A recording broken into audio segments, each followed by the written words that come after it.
Carl is a teacher who has won awards over the course of his career. He's now retired. Started by having the clerk call the roll, please. Councilmember Berman. Here. Councilmember Burt. Here. Councilmember Holman. Here. Councilmember Klein. Here. Vice Mayor Niss. Here. Councilmember Price. Here. Councilmember Scharf. Here. Councilmember Schmidt. Here. Mayor Shepard. Present. 8 present. All right. And before we get started, I wanted to make an announcement that all of the council members have been informed today that our clerk will be retiring at the last Friday of the first week of November, right after the election. And if you would like to say a few words, that way we can all be aware of what's going on.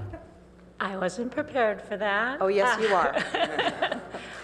It's been my privilege to serve the public and the councils for the city of Palo Alto. I started February 16, 1999. It's been a fun ride. There's a lot that has gone on. There's a lot that continues to go on. I've always worked in municipal government, and there's no city like Palo Alto. My heart is still in Palo Alto. I am retiring to Illinois, my home state, but I will be back to this beautiful state quite a bit because my kids and grandkids are here. Well, I want to thank you for your service.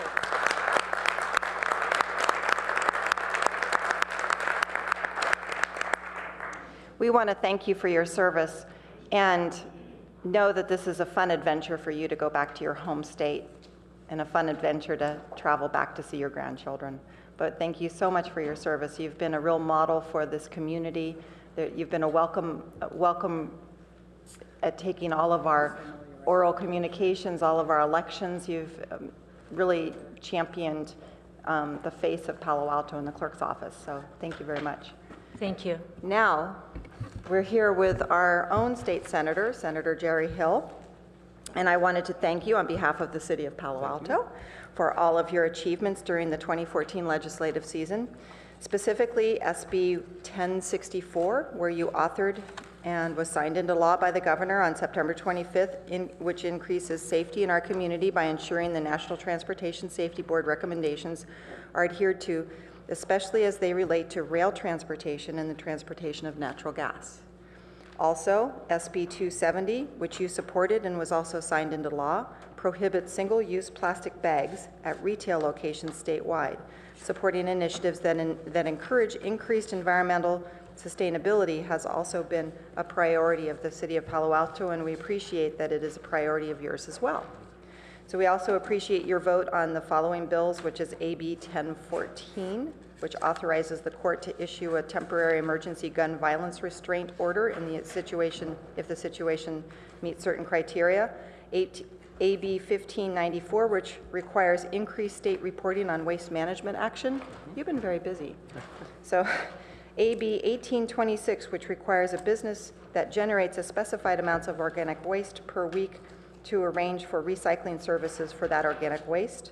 AB 2328, which would have established the California AmeriCorps to promote job growth and would have provided additional resources to local government. That, I guess, did not pass, or would have? It would have, it did not. Okay, I'm sorry, because that does sound important. AB 2577, which would have authorized State Department of Health Care Services to provide supplemental reimbursement for the cost of paramedic services. That was important to Palo Alto as well. SB 1014, which would have required California State Board of Pharmacy to adopt regulations to implement a California drug take-back program for the collection and destruction of home-generated pharmaceutical waste. So we want to let you know that we've really appreciated our relationship with you over these years, and you've been very responsive to the interests of Palo Alto, and I know that you continue to be responsive. So we're here tonight to have you give us a introduction to what you're up to now. Well, and here you go. Thank you, Madam Mayor, and I can't tell you how pleased I am to be here. It's always an honor to sit in. I think the last time I was sitting up here in the dais was conversation about high-speed rail, and that conversation continues regardless of where we sit around, but it was very enlightening. But thank you for that, and it has been a busy year in Sacramento, not just for me. I was very fortunate, a number of bills that I championed and some that we were certainly supportive of. The plastic bag ban in California was not an easy one. It had a lot of challenges, and the politics of it were extraordinary in Sacramento. And I'm pleased that that was able, and that the governor it passed, and the governor did sign it at the end of the day. Which is very encouraging. And I was really happy because and I was looking before I came tonight, there were a number of letters that you had sent to the governor and sent to us, and encouraging your activism is appreciated, and certainly your advocacy is appreciated in Sacramento. And all of the bills that we received letters on, the governor did sign, and they were passed by the legislature, and one that you opposed, the governor vetoed. So that's a good thing as well. So I think we're all on the same page in trying to get to the same location. I'm still struggling, and I know many of you are, and let me just finish with Sacramento. The good news is, from a fiscal standpoint, we finished the last fiscal year with probably close to $4 billion in excess of expenditures, which was projected. The governor didn't project it quite that high, but we saw that because of certain circumstances, it would be a very successful year. The issues that have been kind of penetrating Sacramento over the years, certainly the one which is probably the most troubling is the fracking, the oil fracking issue that has come to California in a more aggressive way. We have not seen fracking yet at that level in California. It's pretty much, it's been limited to Kern County. But Senator Pavley's bill of last year put some limitations and requirements on fracking if it is to occur in California, and the permitting, the disclosure of the chemicals used, and the location and the groundwater testing is fairly comprehensive. But at this point, we're finding that it's the department is not keeping up with the applications, number one, and number two, it is still fairly limited to a certain area. But going with that is the national oil question, and the fact that the Bakken crude is coming down from North Dakota, and the refineries, many of them, obviously we have 5 in the Bay Area, are they're bringing that oil to California. And with the challenge of that are these very large, long 100-car trains of oil tankers that are carrying millions of gallons of oil. The problem with the Bakken crude oil versus the tar sands oil coming from Canada and the oil that has come in through shipping is that this oil is much more flammable, much more volatile. And it's presented that problem, as you recall, in Quebec last year, where a number of people were killed. So we've been working, I've been working on legislation. The governor did sign a bill to require more oversight and more disclosure of the information when the trains are coming. My main concern was, and we won't see Bakken crude coming on the Caltrain right-of-way, which is a good thing, but for other parts of the state, the challenge has been that the first responders are not capable today. They do not have the ability to deal with the challenge that can come from a derailment of a rail car or a rail train in California, because the funding that has been coming has been through shipping, and there are preventative measures in place for the bay and for all of the coastal water, but nothing for that coming. And so my goal this year, it was last year, but we left it till next year, is to create a framework so that the funding can be available to assist the first responders to be able to deal with that challenge. Because as you know, those trains come from a number of areas, from the north, central, coming through Sacramento down to Benicia and Richmond, and then they're coming through Long Beach and through the south. So it's a major area. The political reform issues in Sacramento, I was very disappointed in the governor. His veto of the three bills, that one is authored by me, one by Senator Lara, and one by Senator De Leon, that would have created better transparency, increased transparency, greater oversight, and more restrictions on the use of campaign funds. And he vetoed those, and I certainly can't understand why he would do that. I don't want to take up a lot of conversation, but I know one of the issues that's important to Palo Alto and certainly has been on the front burner for me is the San Francisco Creek and the challenges that this council is facing with the water board locally. We have been in contact with the state water board and with the director, with the chair of that body, and we're starting to work closely there because of the challenges that we face working with the local water district. And we've met certainly a few of us with the water board and with Assemblymember Gordon in trying to come to some solution. And then all of a sudden things change gears and go another direction. It's totally unacceptable what we're seeing, and we need to either resolve this problem through the state water board, or we need to figure out a way to do it legislatively. But we cannot allow it to go on any further. There are too many communities that are dependent or that are in potential harm's way because of the time delay. I mean, it goes back to my time starting on the Board of Supervisors in San Mateo County when this issue came to light. And that's going on 16 years, I think, now. So it's inexcusable.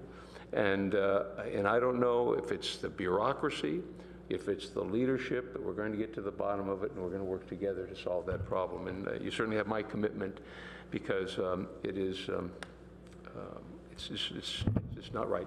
So we're happy to be working together on that. So I'd be happy to I mean, we can talk forever about what's going on, but I'm more interested in what's the concern here and the issues that I can be helpful for in the next year.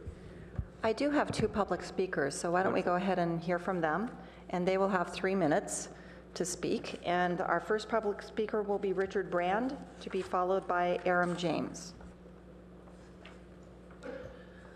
Good evening, council members. Richard Brand, 281 Addison, Palo Alto. Senator Hill, thank you for coming tonight.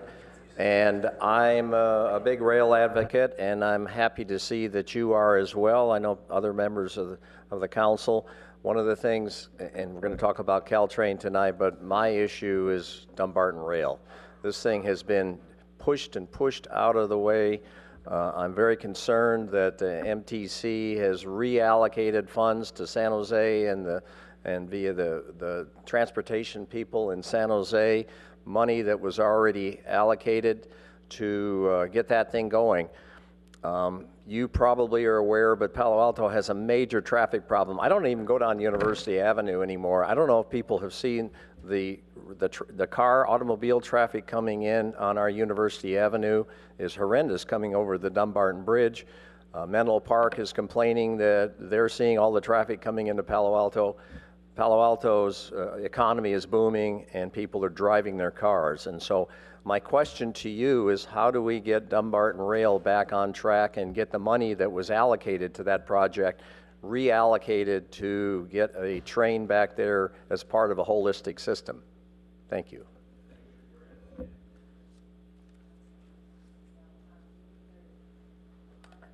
I'm happy to, if there are only a couple. Sorry. Mr. Brand, I thank you for the comment. I was as concerned when I heard the news of the reallocation of those funds, because I've been trying to see and been waiting for the Dumbarton Rail to be that successful link across the bay that we need so desperately. I'm meeting tomorrow with Steve Heminger, the director of MTC. That was part of the agenda that I had, to see where we can go, how we can move forward, and where we can get the resources to do that. So I agree with you on that. And the reallocation to the San Jose to BART is certainly something that needs to be done, but we also need, if anyone tries to travel across that bay in any bridge during the commute hour, it's not healthy for our environment nor for our economy. So thank you. Our next speaker is Aram James, to be followed by Elizabeth Alexis.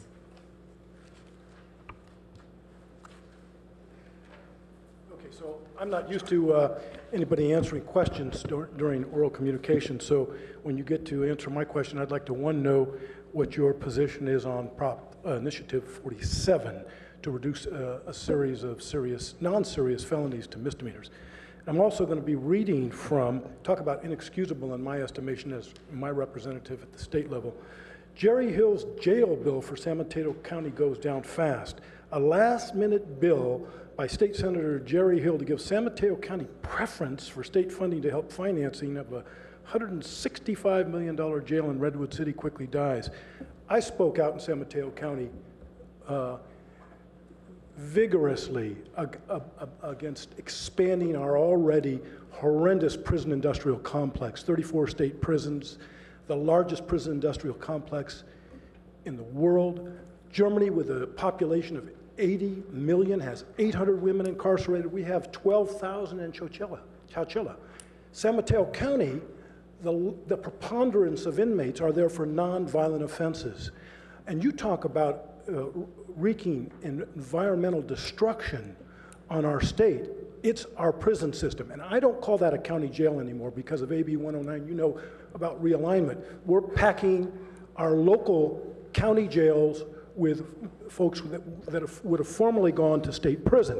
One of the things about realignment was the goal to try to rehab those folks without them going into the jails and the prisons. Now, you can claim that it's because of the terrible conditions of the San Mateo County Jail that you wanted to build that ugly monument, which is on 101 next to the miniature golf course that's been taken down, where I spent many good times with my son playing miniature golf. But that's a monument to social failure. When you talk about fracking being destructive of our environment, I say when we are locking up mostly black and brown and poor people at the highest rate of any place on the planet, you're not representing me on that. And I'd like you to speak to that bigger problem of how you can countenance expanding our prison industrial complex. That money needs to be going to our universities, to our potholes, to all sorts of human rights interests, to medical care for our citizens, for drug rehabilitation, and on and on and on, for housing the unhoused, which is such a large problem in Santa Clara County, in San Mateo County, and in your district generally.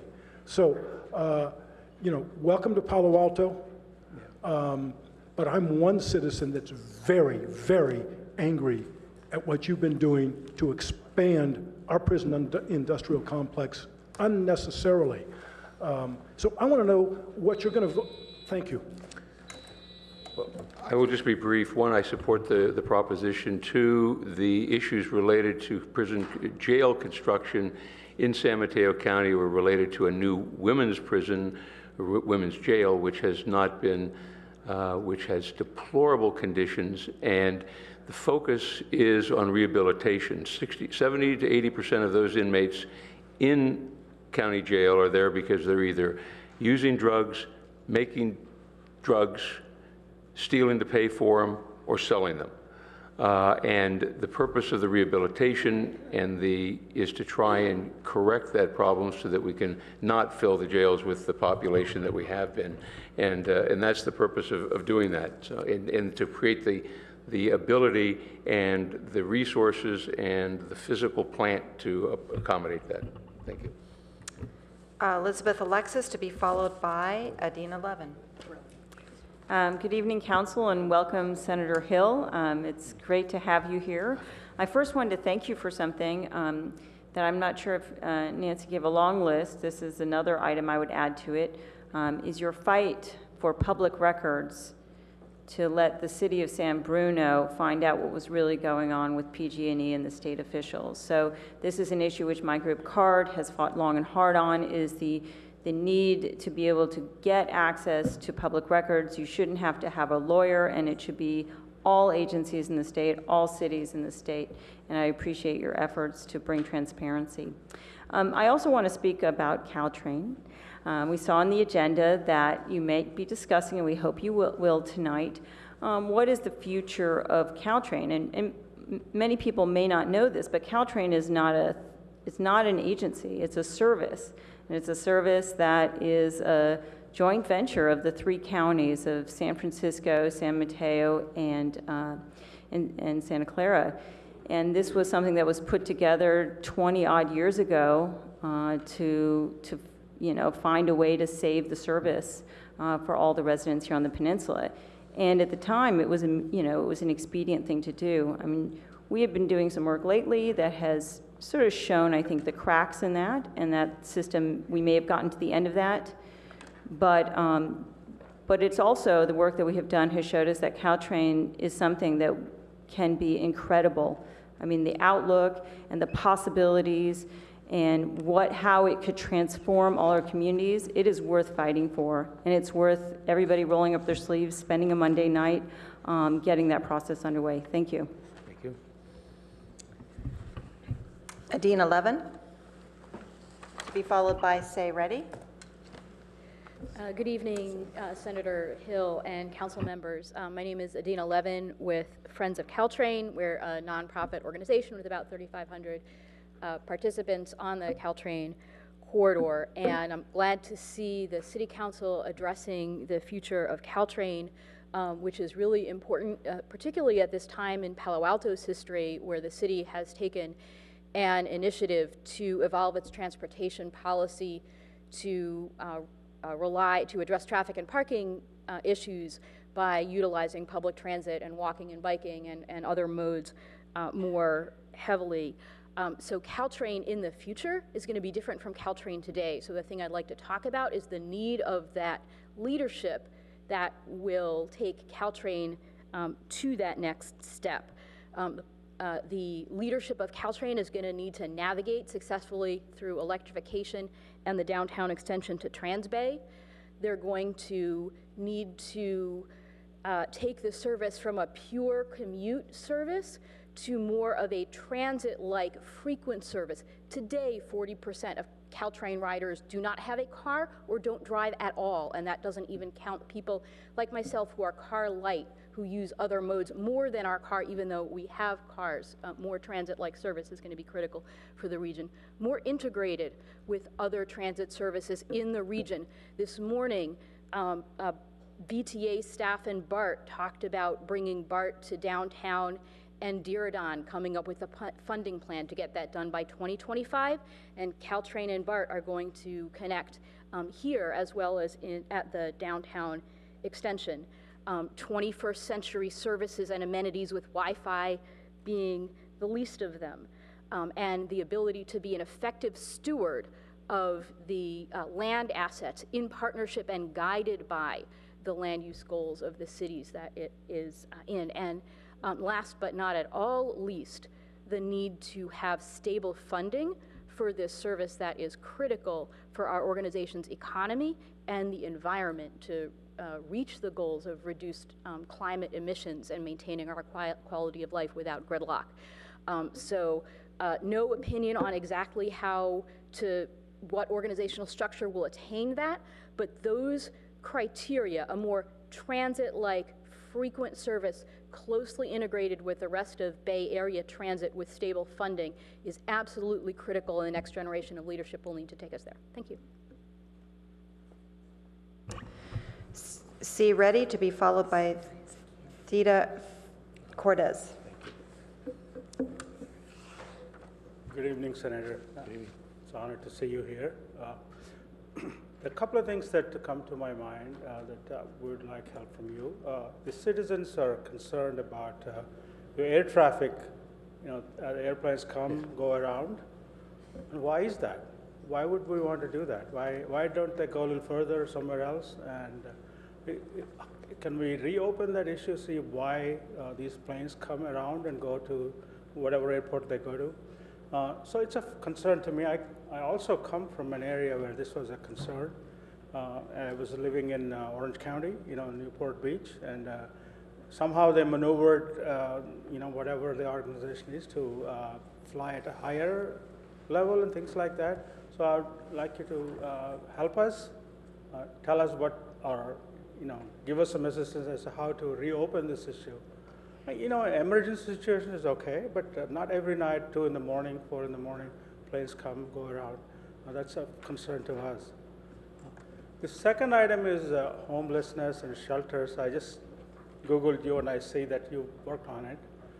So it's a shame to see in Palo Alto people that make their cars or vans on the street as their homes. There is so much commercial property that isn't rented. You know, I know it takes 6 months to 3 months, 4 months to get these negotiated. Couldn't we shelter them in places that are commercial, you know, buildings that could, you know, eventually they get rented, but until they are, can we remove them? Not remove them, but give them an option to move those vehicles. I saw one right near our area in College Terrace. You know, is there something that business can help? You know, it's a give and take. Maybe they get a tax shelter or tax reduction. So we need to be creative. We don't want to see that. You know, people suffering. You know, as you know, night times are getting a little colder, right? So please help us. You know, and creatively, what do we need to do to do that? You know, there isn't that many. You know, there's only like maybe 10, 20, 30 that I know. But you know more than I do. Thank you. Thank you. Our final speaker here is Theda Cornez. Hello, I'm Theda Corns, and I'm here to talk about transit because that was one of the topics. I have a disability, and I had a flare-up of my disability several years ago, and I could not drive for a year. So you would think I would use the bus. I did not use the bus at all, because the schedules didn't fit my schedule. I had a baby, and I couldn't sit in the, my local bus stop didn't have a bench, and I actually couldn't sit for half an hour because I would have to entertain my child.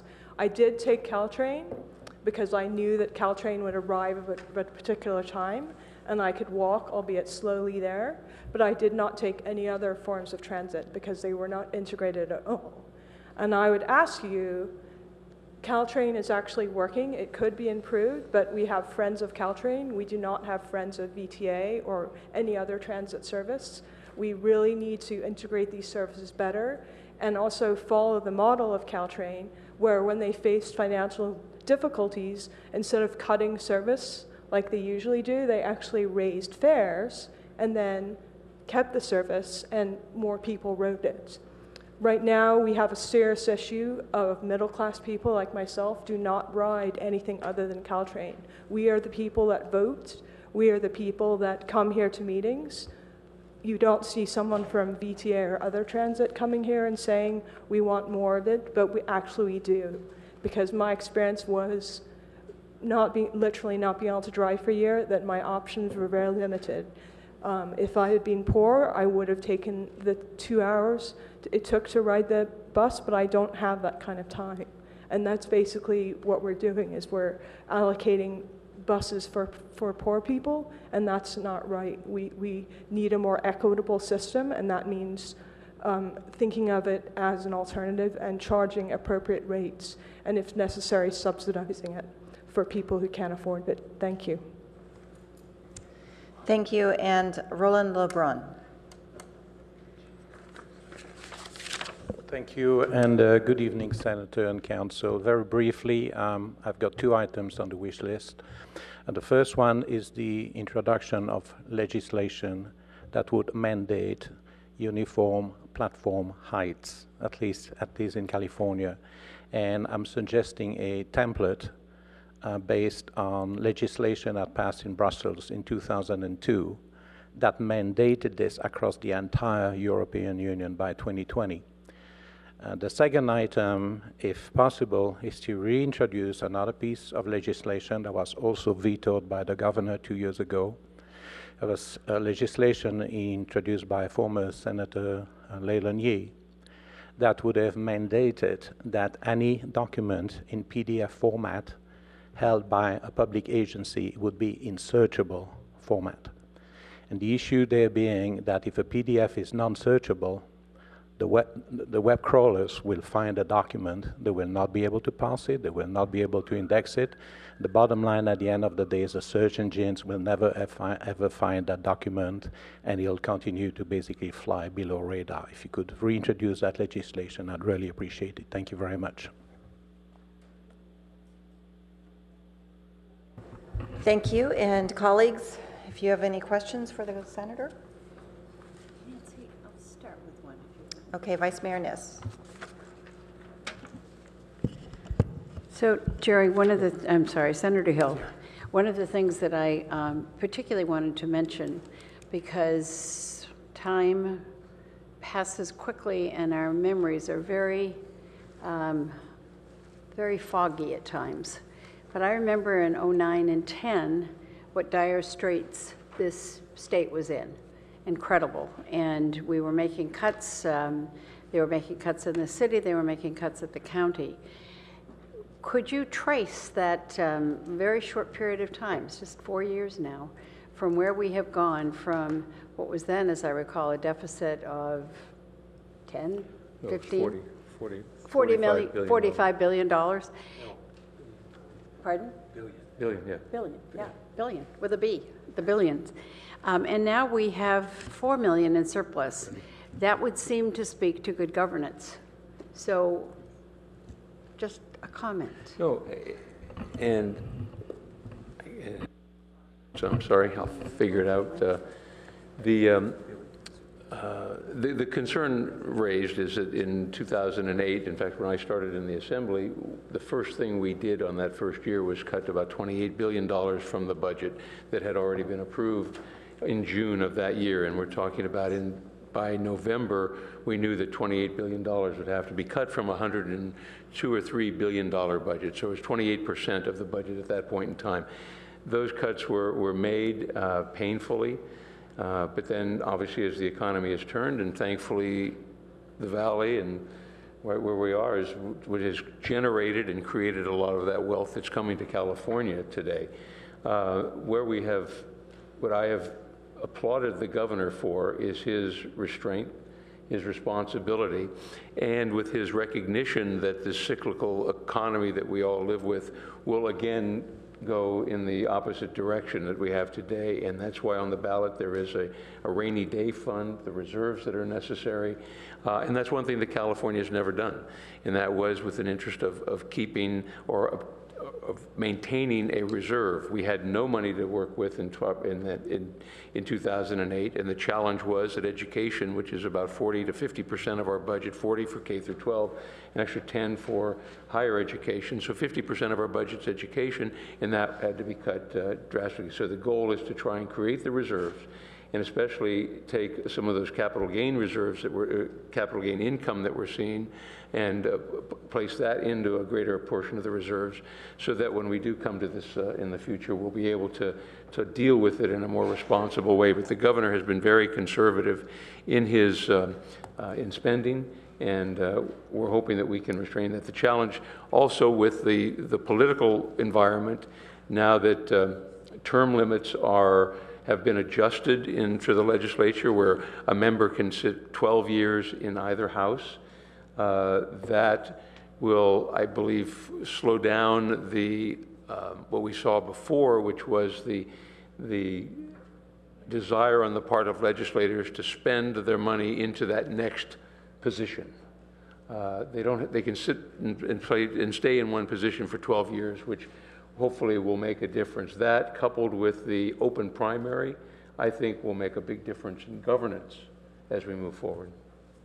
Thank you. Great. Councilmember Schmidt.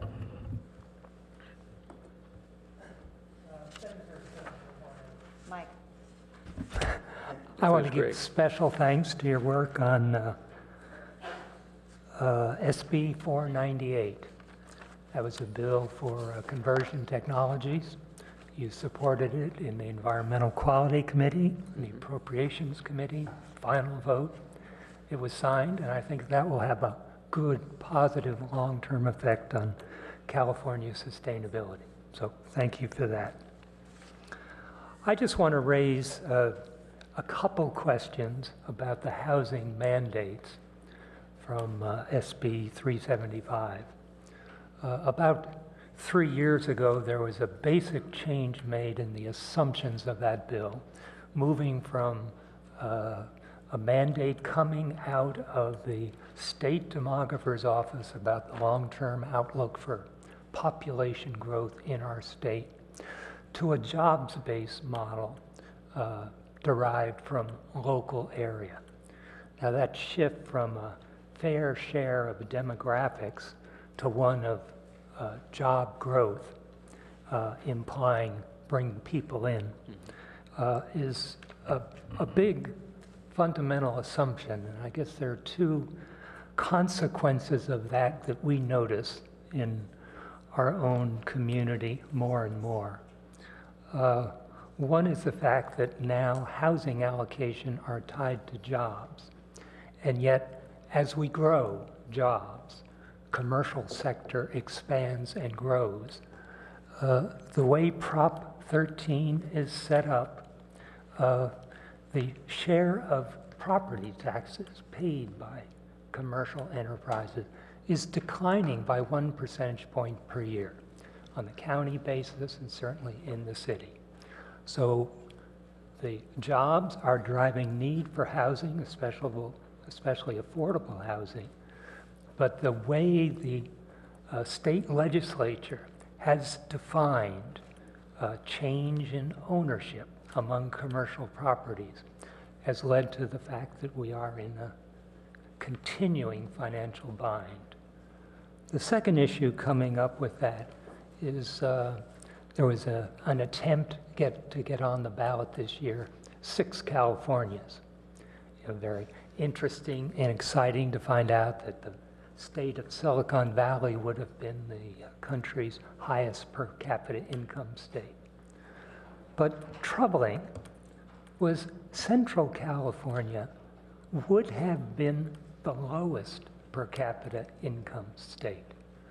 So we live in a state, and hopefully we still are a unified state, in which SB 375 is incentivizing and spending money on the richest areas where our kids can't afford to buy houses, while the housing stock in the Central Valley, Stockton, Fresno, Madera, Tulare, are still 40% the levels they were in 2006.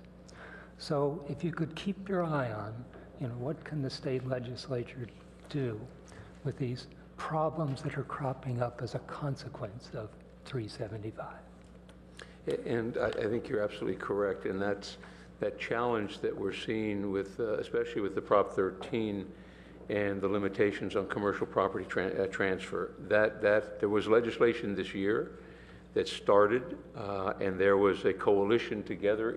Even it was made up of commercial property owners, and they were willing to look at the corporate transfer of property, and have that included into the Prop 13 reassessment. The problem was at the end something fell apart in that negotiations, and we never saw it obviously come to the floor or for a vote. So I'm encouraged that there is discussion, and I think we'll see some changes in the future. Unfortunately, I don't think that we will see something at the ballot to change Prop 13 in any appreciable way, even looking at the commercial aspects because of the politics of that. I think that's the challenge, but it really is more, I think, important for us to educate the public and all of us to what it's actually costing us by some of this lack of yeah, my understanding was the legislature has ability to change the definition of exchange of property without having a ballot measure. Is that true? I think it does from the standpoint of clarifying, but I don't know if it specifically has the ability to change the actual definition, but I will check on that and to make sure and to see if there is the ability to do that. Great, thank you. Thank you, and happy to do it, Greg. Thanks. Councilmember Burt. Well, Senator, thanks again for joining us tonight. And I had down a couple of items that I was interested in discussing with you. Maybe the first one is following on in a way on Councilmember Schmidt's regional growth concerns.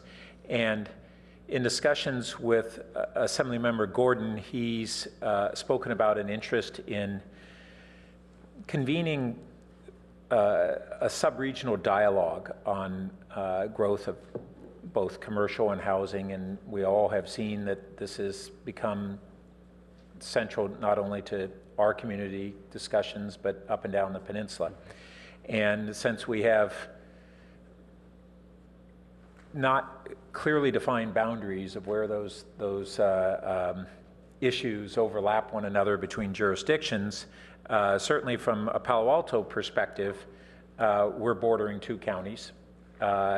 You and Assemblymember Gordon straddle 2 counties, and so a kind of mid to south peninsula kind of discussion where cities begin to look at what we're doing on a more comprehensive way seems like it could be a valuable way to begin to have discussions that are maybe akin to, a number of years ago, we had these issues around cities kind of soliciting retail. Mm-hmm.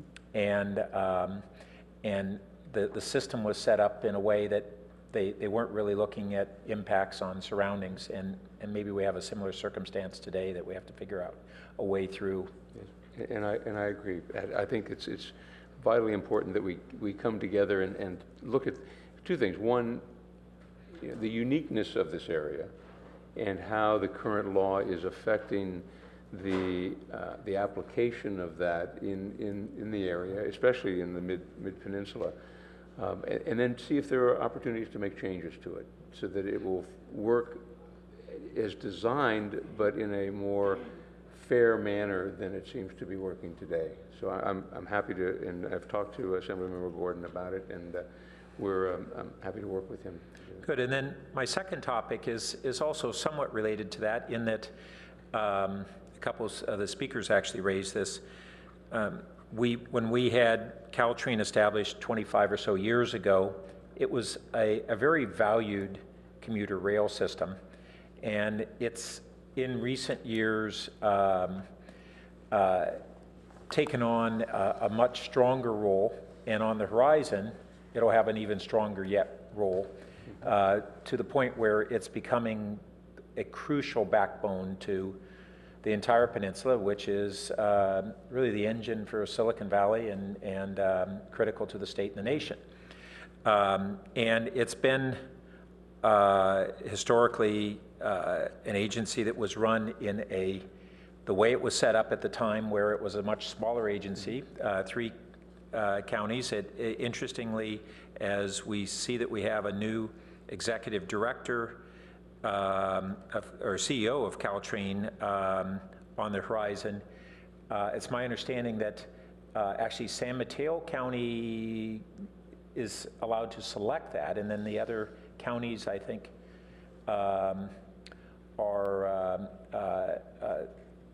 support or endorse that selection, if I understand it right.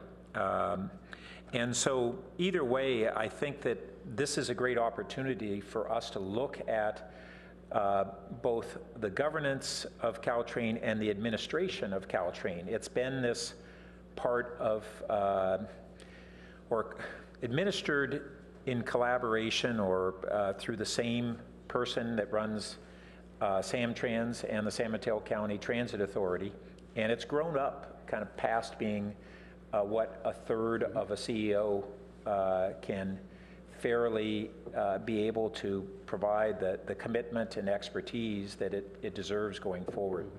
So I'm not proposing specific solutions, but proposing that we take this opportunity to quickly begin a dialogue on what changes we may want to consider going forward.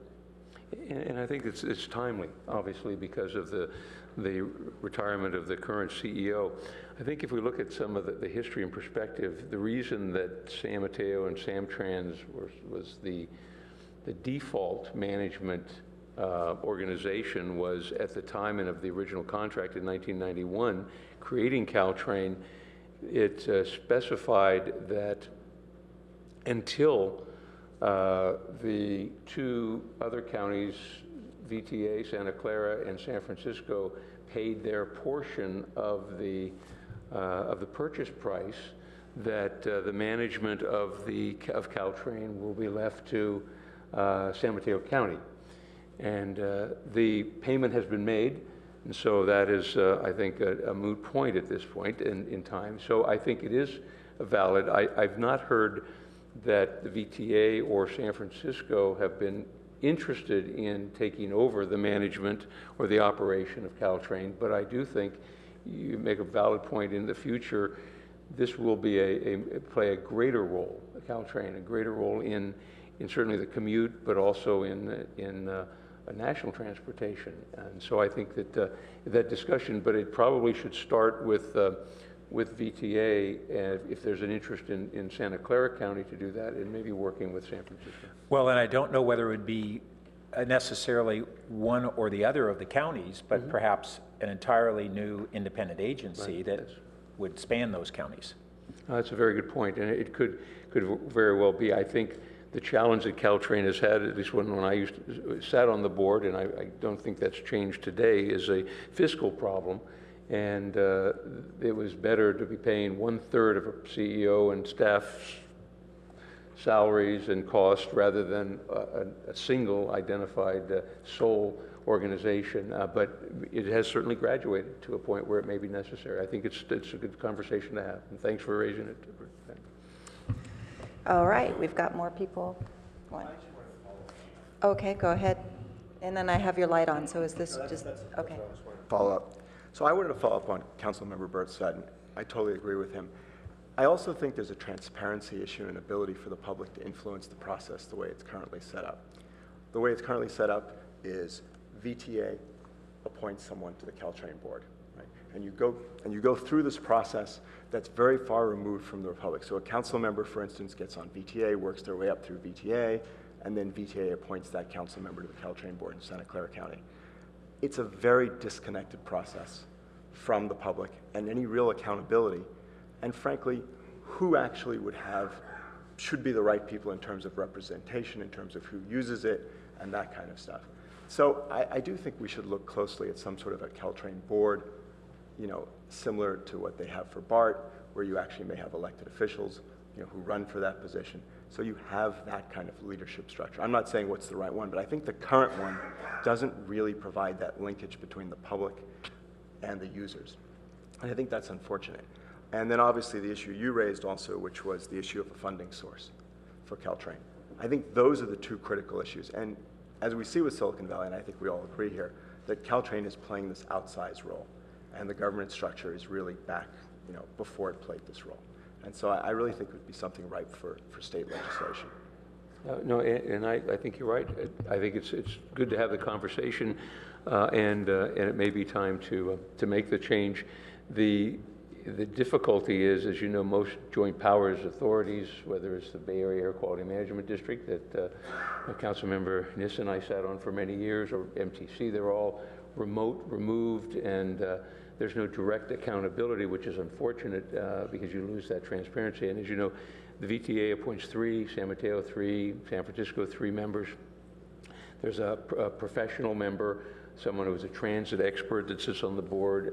There's an MTC representative who sits on the board as well as an advisory member, not a voting member. So it does have the representation, but it is far removed, and in some cases, it's too easy when you are far removed to take a blind's eye to what's going on. Councilmember Holman.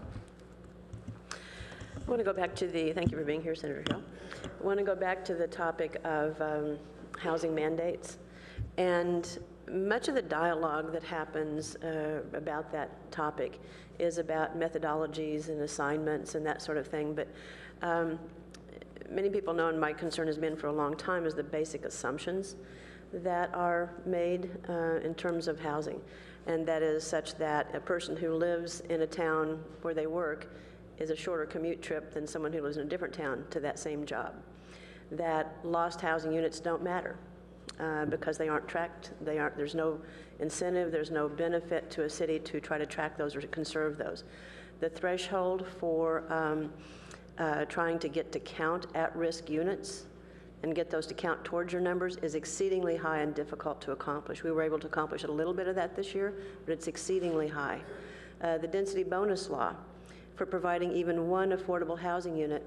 It can allow, by incentives or concessions, it can allow the development of additional office space that further exacerbates the problem than what that one housing unit will satisfy.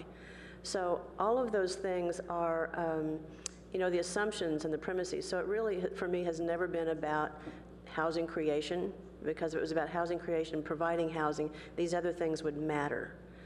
And so I guess, is there any movement or any interest in addressing the basic premises that is used in terms of the housing mandate numbers, not the methodology for counting, but the basic premises that are used in assuming that this is about housing creation, which in my mind it is not? Well, I think that's another conversation that should be had. The difficulty in Sacramento is almost related to the JPA or to Caltrain, and that is you have a one-size-fits-all. You have to create a one-size-fits-all program or plan, and it doesn't work that way, because this is such a unique area that when we try to adopt a program or a plan for an area like this, as we were talking about, as Councilmember Schmidt was saying, you look at the Valley, I mean, they're looking for exactly what we don't really want, and that we've had challenges with, whether it's the density bonuses or some of the other things. So that's the problem, that it has not been refined to the point where I think it can get at those issues that you're talking about, where we can at least add some, I think, responsibility to it. So I think it's a good conversation. I think this year, with redevelopment in the last few years, since the redevelopment has been eliminated in California, there was a lot of dependence upon, especially in blighted areas, to use those funds to have incentives and density bonuses and things to improve the housing situation. Now we're in a different world, which is created, and we have to, I think, be realistic. So I think that's one of the things that we'll look at, because in Sacramento as well, it's a distance. Getting back to Councilmember Scharf's comment, we're 100 miles away, and you don't have constituents in front of you all the time, which is unfortunate, because that's why I appreciate this opportunity. And that's where we need to hear on a regular basis. And it's not just me, it's the other legislators, the 119 others that need to be aware of this, and especially if we can come together with those who are ideally affected by the 375 mandates and some of the other issues with the housing allocation, and that those are the areas that have to really speak louder, and I will certainly do that this year. Thank you for that. And I think there wouldn't be, I think there'd be more understanding, more appreciation of trying to accommodate housing if some of these basic things were just, made more rational. Yeah. Yes. Councilmember Price. Welcome. Glad you're here. Thank you Always enjoy your presentations and discussion. A follow-up on the transportation issue. It's my understanding that the Capitol Corridor rail line is considered a regional transportation corridor, and the Caltrain corridor is considered a commuter corridor. And I also believe that the Capitol Corridor gets state funding in part. So my question has been, and I've asked this question at least 3 times in the last several years of different agencies, the request is a serious consideration of looking at the funding model for the Capitol Corridor, and how could something like that or something similar to that be considered for the Caltrain Peninsula Corridor? Actually, I wasn't aware of that distinction or the designation of a regional transit corridor. I think I can see a difference and a distinction because of the freight that's used there, and the lack of, or we have a minimal amount of freight on this corridor. But I think one of the encouraging things that I've seen is with this last year, with the cap and trade funds that now will be allocated to transportation and to high-speed rail, with the emphasis, and this I say the emphasis, as you know, the original funds were going to the valley for high-speed rail, and that was mainly because of the federal funds that were the 3.3 billion that was coming from the federal government. But the emphasis now is to take those resources on an annual basis and focus them on the regional areas that will be served by high-speed rail and by the regional rail. And so I think now is an opportunity for us to make the point and to look at whatever designation we have as I know it's a commuter, but to try and change that to make sure that we could apply, because certainly it's incumbent upon the state, if there's the interest of high-speed rail coming through this corridor, this has to be a successful corridor. It has to be operating at an ability that protects the public, but also provides a safe and adequate system. So the resources need to come here as well. So I think that's something we can certainly look at, and I will do that, Gail. Okay, and the other comment, just to follow up on the affordable housing issue, or housing in general, there are a lot of things we don't have control over, such as the land costs in this part of the state. And so it's very clear that that is a driving factor in terms of the cost to develop housing. And so with the decimation of the redevelopment agencies, et cetera, I know this is a common and vigorous topic of great concern, but local governments are really being challenged and asked to come up with sort of impossible resources in order to support particularly affordable housing. But the need's not going away, population's increasing, economic disparity is very clear up and down the peninsula, throughout the nation, and unless we look at that more seriously, there's not going to be a miraculous cure unless there's a partnership and a real recognition of the urgency around these issues.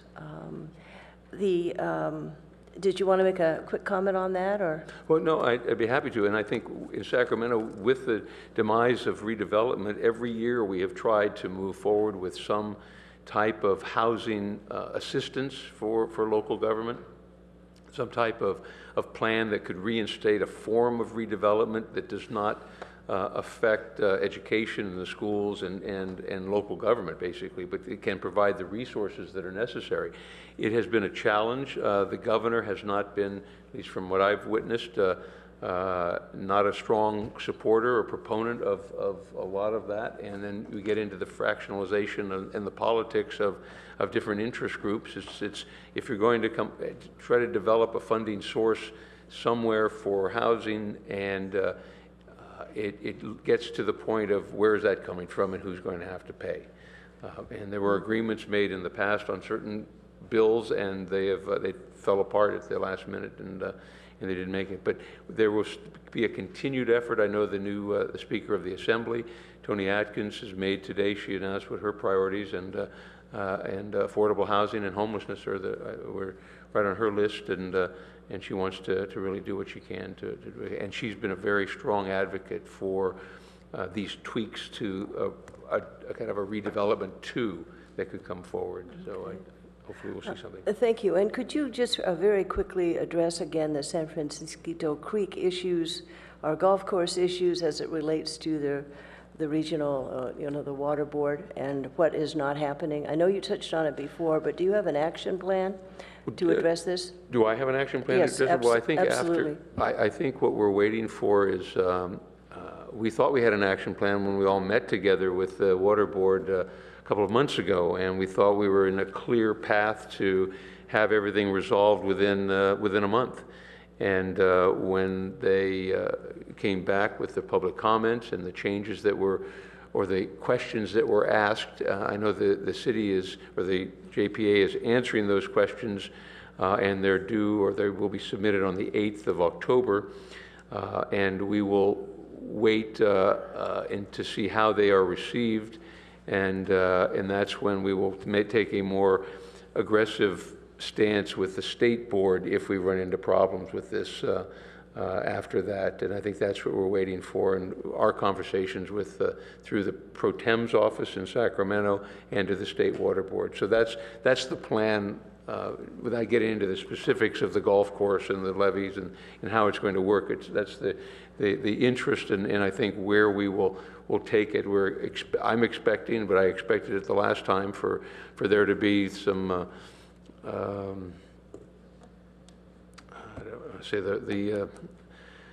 for the system to have integrity and credibility, and unfortunately, it seems to lack that at the local level, and that's why I think the State Water Board needs to take some action. I mean, we have taken a lot of, this is an aside, but as chair of the Environmental Quality Committee, we have been very upset with the Department of Public Health in dealing with water issues, especially water quality issues in California, drinking water around the state. And we took that responsibility and now have given it to the water board to make those determinations at the protest of industry and agriculture, because basically they have witnessed and suffered under the same stress and challenges that we have over the creek issue. And so I think I'm rethinking what we did last year, and maybe we'll have to rethink it again in the next year to make changes back if we don't see some changes with the way they do business. Okay, Councilmember Berman. Well, thank you, Senator Hill, for your advocacy and your engagement on the regional water quality control issue. I know you and I have had conversations about it at different times over the past couple of months, and we've had our hopes and optimism dashed at various points along the way. And you know, we've reached a bit of a logjam here at the local level, and really appreciate you and Assemblymember Gordon kind of helping us either go over the top or around it or whatever we have to do to hopefully get this project back on track. So really appreciate your engagement and also your level of frustration, which I think matches our levels of frustration on this issue. I want to go back quickly to the issue of housing and you know, RENA and ABAG, and many of the cities in Santa Clara County are close to finalizing our housing element and getting that approved, which will buy us a bit of a reprieve before the next one comes due, I think in 7 or 8 years. But now, that means that now is kind of the most opportune time to try to create improvements and reforms to the system. And you alluded to the fact that the system, for the most part, is very one-size-fits-all and doesn't allow a lot of flexibility at the local level. But I've noticed that San Mateo County has found one possible you know, way to make the system work better, which is to create a San Mateo County sub-region, where the sub-region, the 50 cities in San Mateo County and the county, the 20 cities in San Mateo County and the county receive the RENA allocation, and then you guys have a process of dividing that up. I don't know if, you know, San Mateo County, Santa Clara County, very different. I don't know necessarily if that process would work for Santa Clara County, but having served on the San Mateo City Council and then on the San Mateo County Board of Supervisors, I don't know if you were ever involved in that process or have any thoughts on the pros and cons of it. I was, and I have not seen how it has worked. If it, since then, I was more at the initiation of it with Supervisor Rose Jacobs Gibson. But it does work. I mean, and there's the potential for it, because if you look at San Mateo County as an example, because of the, and whether it can work in Santa Clara County, and I think it could, because you look at the housing needs, and there are some communities and cities that really don't have the opportunity. They don't have the infrastructure, they don't have the land, they don't have the values for housing, for more additional housing. I mean, they can do some, but they can't do what's necessary. But then you have other cities that are welcoming more housing, and that they have the opportunity, they have the downtowns that can accommodate it, and they want the people to create a lively environment for their economy.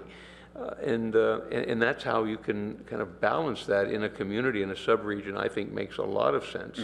And I think it could work in Santa Clara County. So I think what we could do, and I will get some information on how it is working today and get it to the council. That'd be great. To see if how it, and kind of a format of what put it together in the creation of it, because I think it has the potential for great success. And I just haven't followed it as closely. So thank you very much. Thank you, Mark. I wanted to make one request, and that is that, and then make a comment. My request is the density bonus law, it is problematic here in Palo Alto, and yet at the same time, one of the concerns that I have is that after 30 years, it goes from low-income housing to market. And could there be a trigger where the city council has to vote that forward into market? That seems like a simple twist. No, I think it, just as all legislation is a matter of compromise, this was certainly done as a vehicle to allow the developer to recoup whatever loss he may have had or she had during that 30 years at that point in time. I think that that's certainly a possible way of allowing that to be a local government decision. Yeah. Because I think it's important, you don't want to lose your affordable housing stock on a 30-year rotating basis. So every year, whatever you're gaining, you're losing because it's the last 30 years is completed. So I think that's a very good question, and we should look at it. Right, because I think the community itself could change too. Mm-hmm. And so that might make it so that the city council would like to release it. But it seems to me we should have a little more control over that so that when it comes in, it comes through city council, but it also goes out. And then just finally, 2016 has always been sort of what I've considered the magic year to take a look at trying to find dedicated funding to Caltrain. So I would like to reiterate what my colleagues were saying about Caltrain, that we do take that look at how to reconfigure it away from the County Board of Supervisors and into some other governance mechanism at the same time as possibly doing a sales tax initiative or something, so it goes dedicated to Caltrain, because I think that that's the sweet spot that we could maybe get to launch it into permanent sustainable ridership, and service.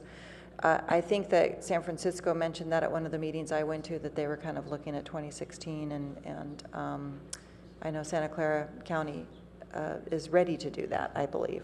We're ready to start to get organized. So.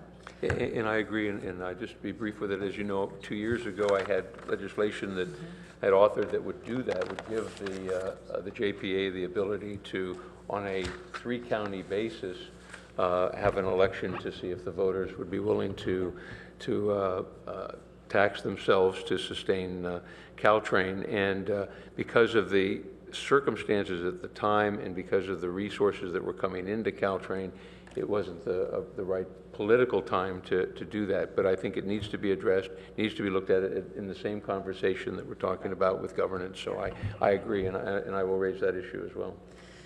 And that, we are 15 minutes over time, but it's been wonderful having you here, and it was great. A number of the community members came up too, so this is a good conversation, and thank you very much for coming. It's my pleasure. Thank you very much. Thank you. Thanks for the water. But thank you all very much for the opportunity. I look forward to it, and as you all know, if anything comes up, please call. You all have my cell number, and always looking forward to comments and concerns and letters that are coming from the mayor. So thank you very much for this. Really appreciate it. Sure. Okay.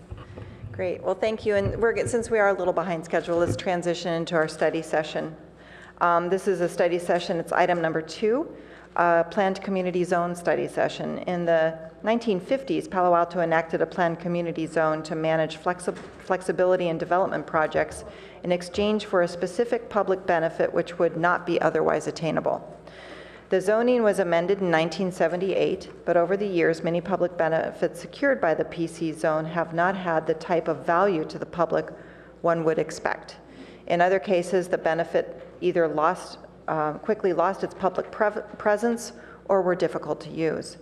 In February, this council enacted a timeout on all PC zoning applications, including one in the pipeline. Tonight, we are taking this item up as a study session so that staff can learn of council members' suggested changes or modifications. No action will be taken. We have material from the Planning and Transportation Commission, and staff has a presentation.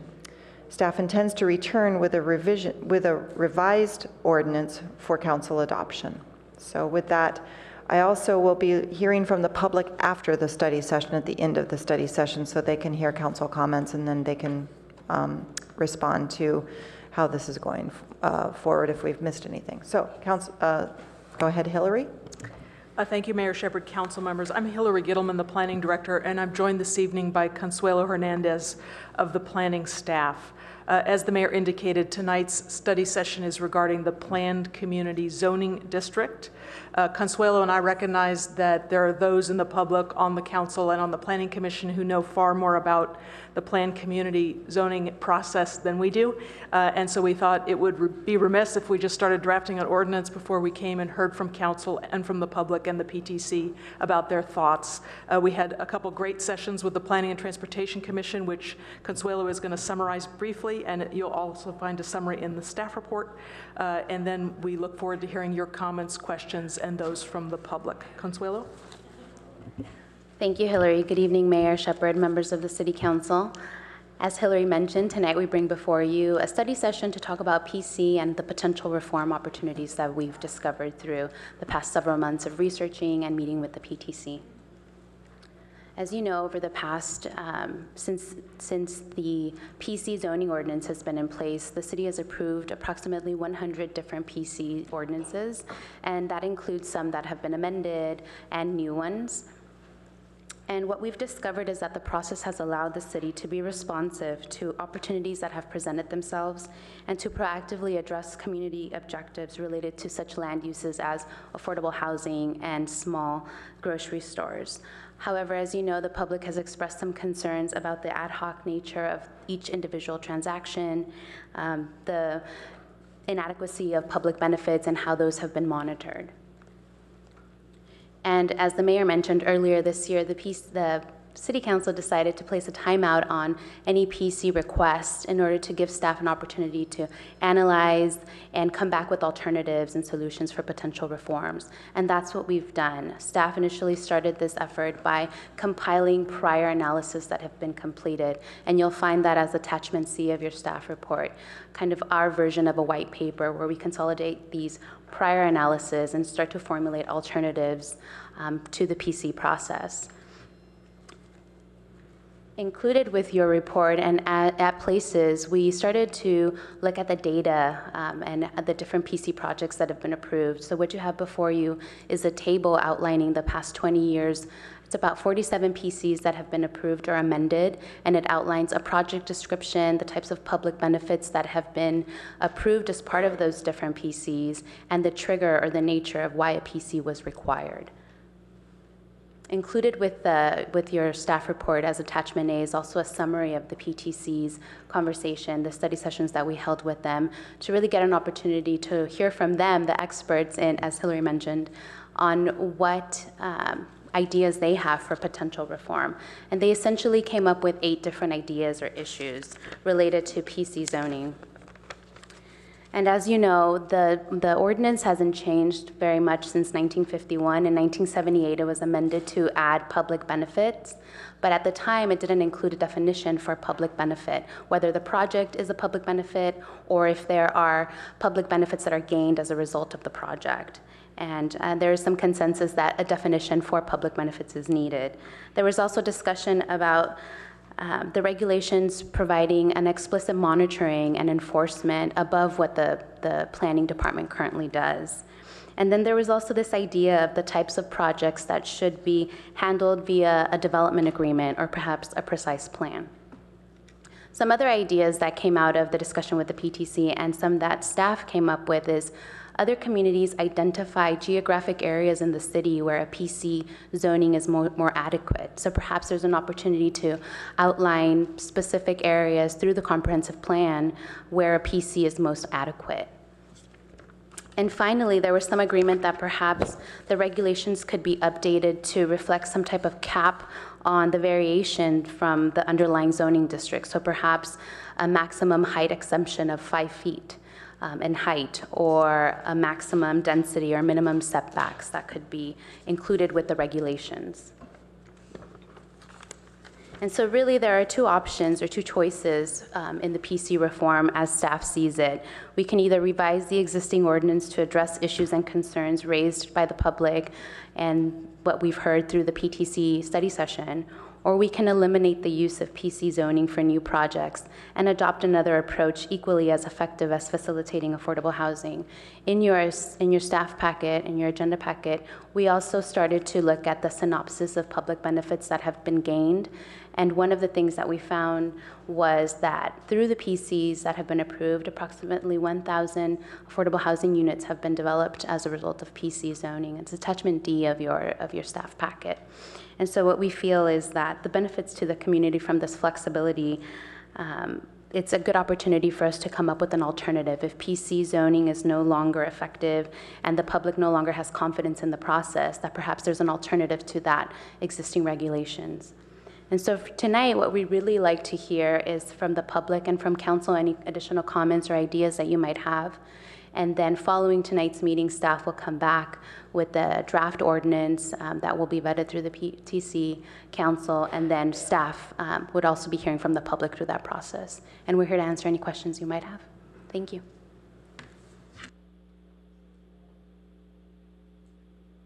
That was short. Okay. Do we have anybody who wants to kick this off?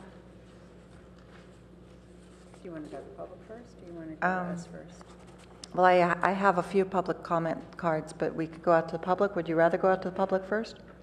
Okay, I'm seeing a yes. So let's go out to the public. Aram James, to be followed by Fred Balin. You'll have 3 minutes.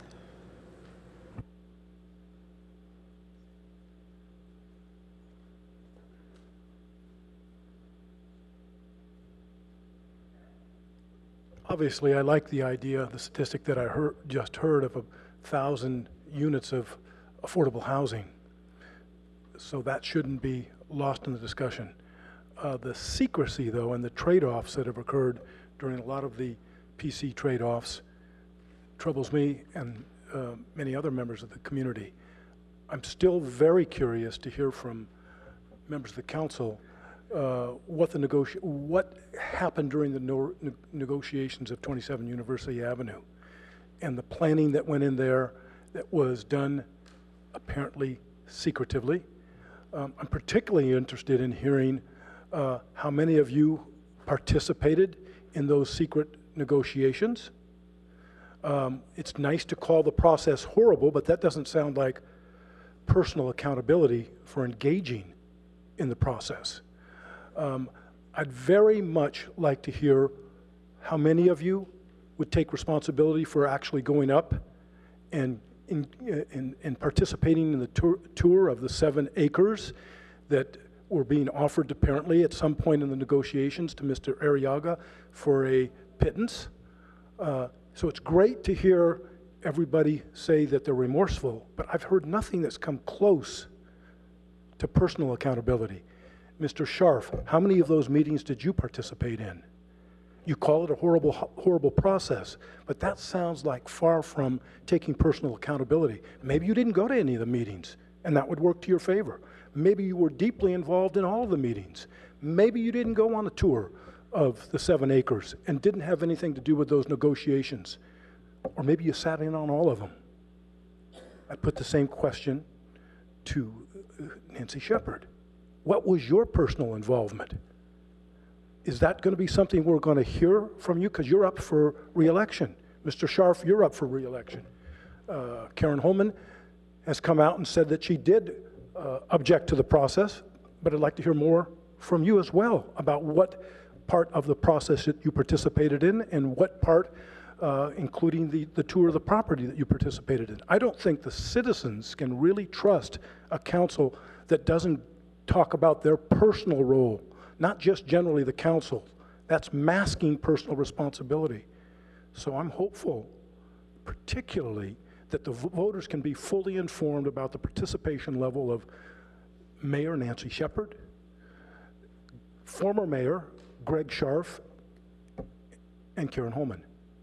I look forward to your candid responses on that. Thank you very much.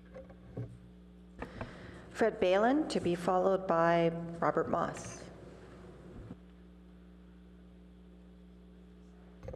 Good evening. I have 2 points.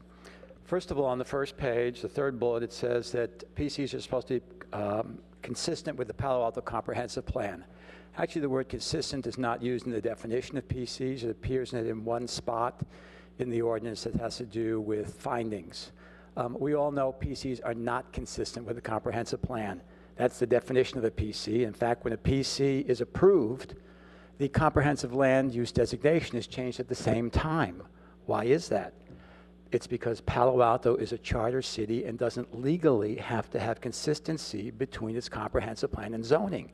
That has been the case since the mid-60s when Enid Pearson and Pete McCloskey sued the city of Palo Alto because they didn't want to complete a general plan as required by state law. And they won with Matthew Tribuna, the judge, ruling so.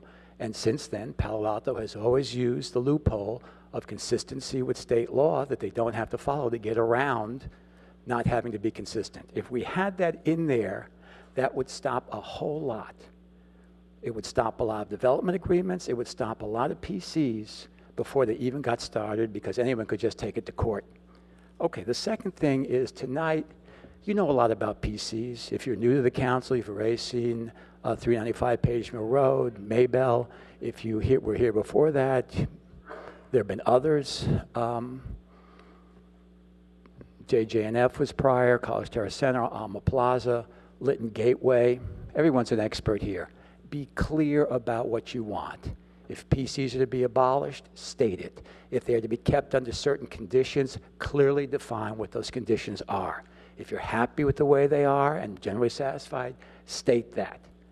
Give staff something to go back with, especially if you intend to be here next year or will be here next year, so they can come back and draft an ordinance that you can look at. Thank you. Thank you. Robert Moss, to be followed by Herb Borak.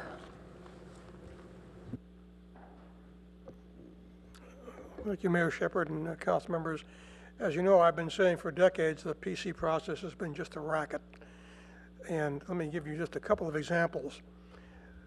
There has never been any penalty assessed when the developer or the owner of the project failed to comply with the public benefit. The classic example everyone's familiar with is 200 Sheridan Cafe Riez, which was supposed to have a public benefit of a plaza, which was going to be like a public park, and it got taken over for seating for Cafe Riez. That's just one example. I could give you a dozen more. So the first thing we've got to do is get the staff to actually enforce the public benefits and fine the property owner or the developer significantly if the public benefits fail to be maintained or provided. That's kind of basic. Second, PC zoning has become so crazy and such wild proposals that zoning citywide no longer has any validity because somebody can drop a PC almost anywhere. So one of the things that staff is recommending is consider prohibiting PCs in some zones. And at first I was going to say just the single family and low density residential, and then I got to wondering at what level of residential do we stop. And so let's just prohibit PCs in all residential zones, period. So PCs can only go in commercial and industrial zones. Then we get into the, what does a PC gain the developer? I have never seen a developer come in quantifying what the private benefit was, but they'll give you all kinds of marvelous public benefits. The recent classic one, which has been mentioned several times in the press, is when Jim Bear was up here saying that at 2755 El Camino in Page Mill, that $900,000 in regular fees that the developer would have to pay was a public benefit. I'm going to follow the law, it's a public benefit. So how can we crack down on this? Put in specific limits on how much a PC can deviate from standard zoning. The height can't go up by more than, say, 5 feet or 10 feet. The FAR can't increase by more than, say, 10 or 20%. Setbacks can't be reduced by more than 20 or 25%. Put in firm guidelines so that everybody, the community, the developer, the planning commission, the staff, and you all know what the limits are when the PC is offered. And you can really quantify what the public and private benefits were. And that's another thing, and the staff report talks about it. actually quantify what the public and private benefits are, so we know who is making what. Thank you, and our final speaker is Herb Borak.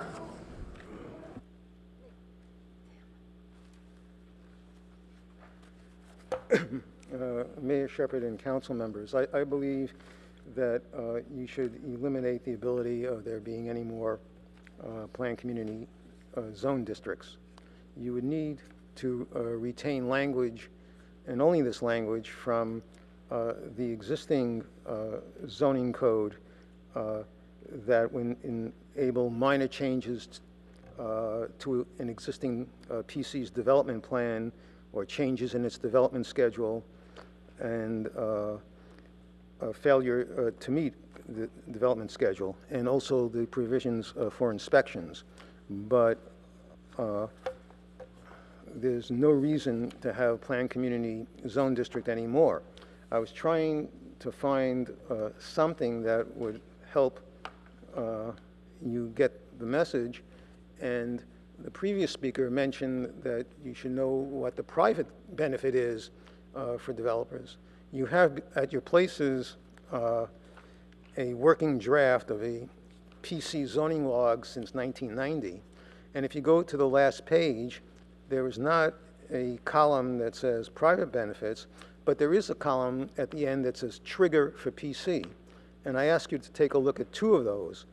One is the one at 2180 El Camino Real, PC 5069, and the other is the one with the new address of 101 Lytton at PC 5158.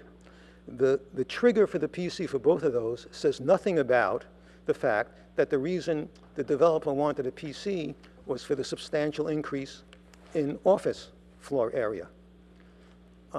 If the staff is so overwhelmed with work that something as recently, two items as recently as one 4 years ago and one 2 years ago are not able to say what the reason was that the developer wanted a planned community zone, you can't expect that any more PC zones are going to be enforced in terms of inspections and public benefits.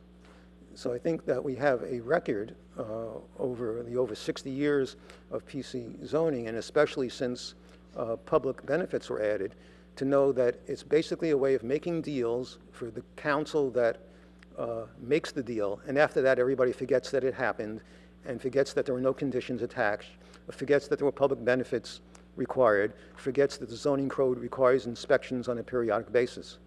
And now we have evidence right before you at your places tonight that in two projects, one 2 years ago, one 4 years ago, nobody remembers that the reason those PC zone districts were applied for was so there could be a substantial increase in office floor area. Next speaker is Stephanie Munoz, to be followed by C. Reddy.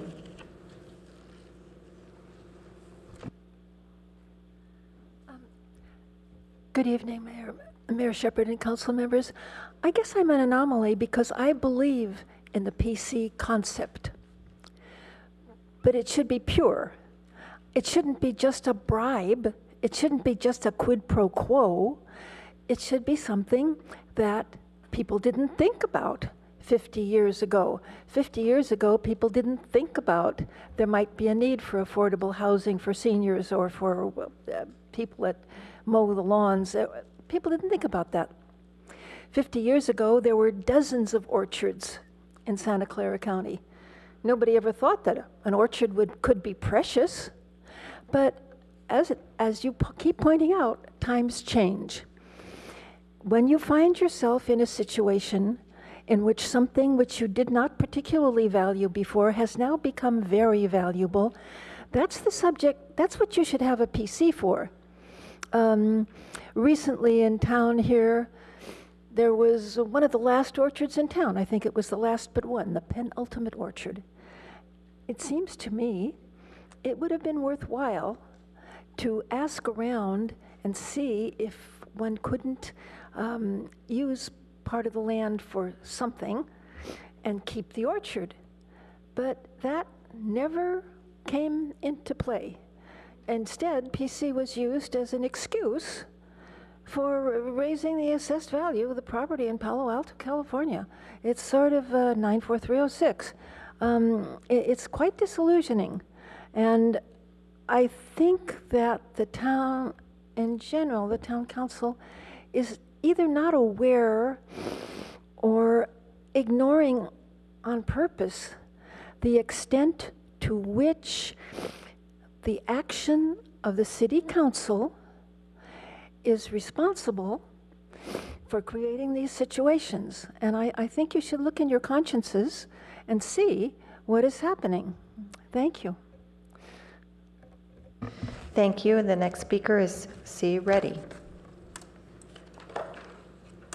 Good evening, Council. I totally agree with the lady that just spoke. You know, it's the process to continuously improve the planning. And if you didn't have a zoning reform or zoning change record, change plan, how are you going to modify anything? So this is always, in the industry, they do this all the time. You know, you look for the best, but you know, you do a 5-year plan, 10-year plan, you still have to every year update it. So it's not the process, it's the intent, the cunningness of developers that you want to watch for. The process is okay. So we need to be transparent, we need to be tough, we need to ask ourselves the right things, and that's how you manage it. This is not rocket science, so we need to be just open to everybody, open to the community, open to the citizens. That's all I said. Thank you. Thank you. And bringing this back to council, Councilmember Schmidt, I see your light. Are you ready to go?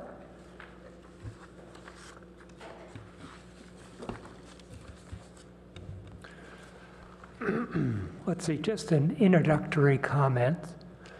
The 200-page document we got of special interest were the verbatim minutes from the Planning Commission meetings, filled with rich data, disagreeing with each other, but essential background, I think, for the council and the community. So I know we had a discussion at the Policy and Services Committee the other night about the value of verbatim minutes. And I think tonight's contextual information makes that point. For me, the starting point for concern about PC, and one of the issues raised was, why are we looking at this if we only have one per year? But I think the 101 Lytton project was a bombshell on our city. There had been a meeting in June of 2010 with the PTC and the council, and there was a question raised, should we go over 50 feet? And there was a discussion coming out of that meeting that the only time we should do that is if there's a major housing project near transit that could help us with our affordable housing issue. I think that's the spirit that the 101 Lytton project came to us. And of course, as it ended up, there was a change in the height limit, well above the 35 feet in the daylight plane and the transition to the neighborhood. I think 20,000 square feet were added to the building that were not on it before. And it was underparked. I believe there were 22 parking spaces that were not met in the building. And the offset, the public benefit, was a $1.2 million payment, half to the housing in lieu fee, build housing somewhere else, half to the parking fee. Now, 20,000 square feet in a big building is worth, what, $15–20 million probably in the real estate market. So we got 1.2 million out of 20 million. That's not a big trade-off. But more important than that, once the word got out that, gee, you can make a deal, all of a sudden we had huge interest in major PCs. And I can recall the 27 University, the 395-page mill, each coming in with these major transformative projects with a public benefit. A more modest scale, the Maybell,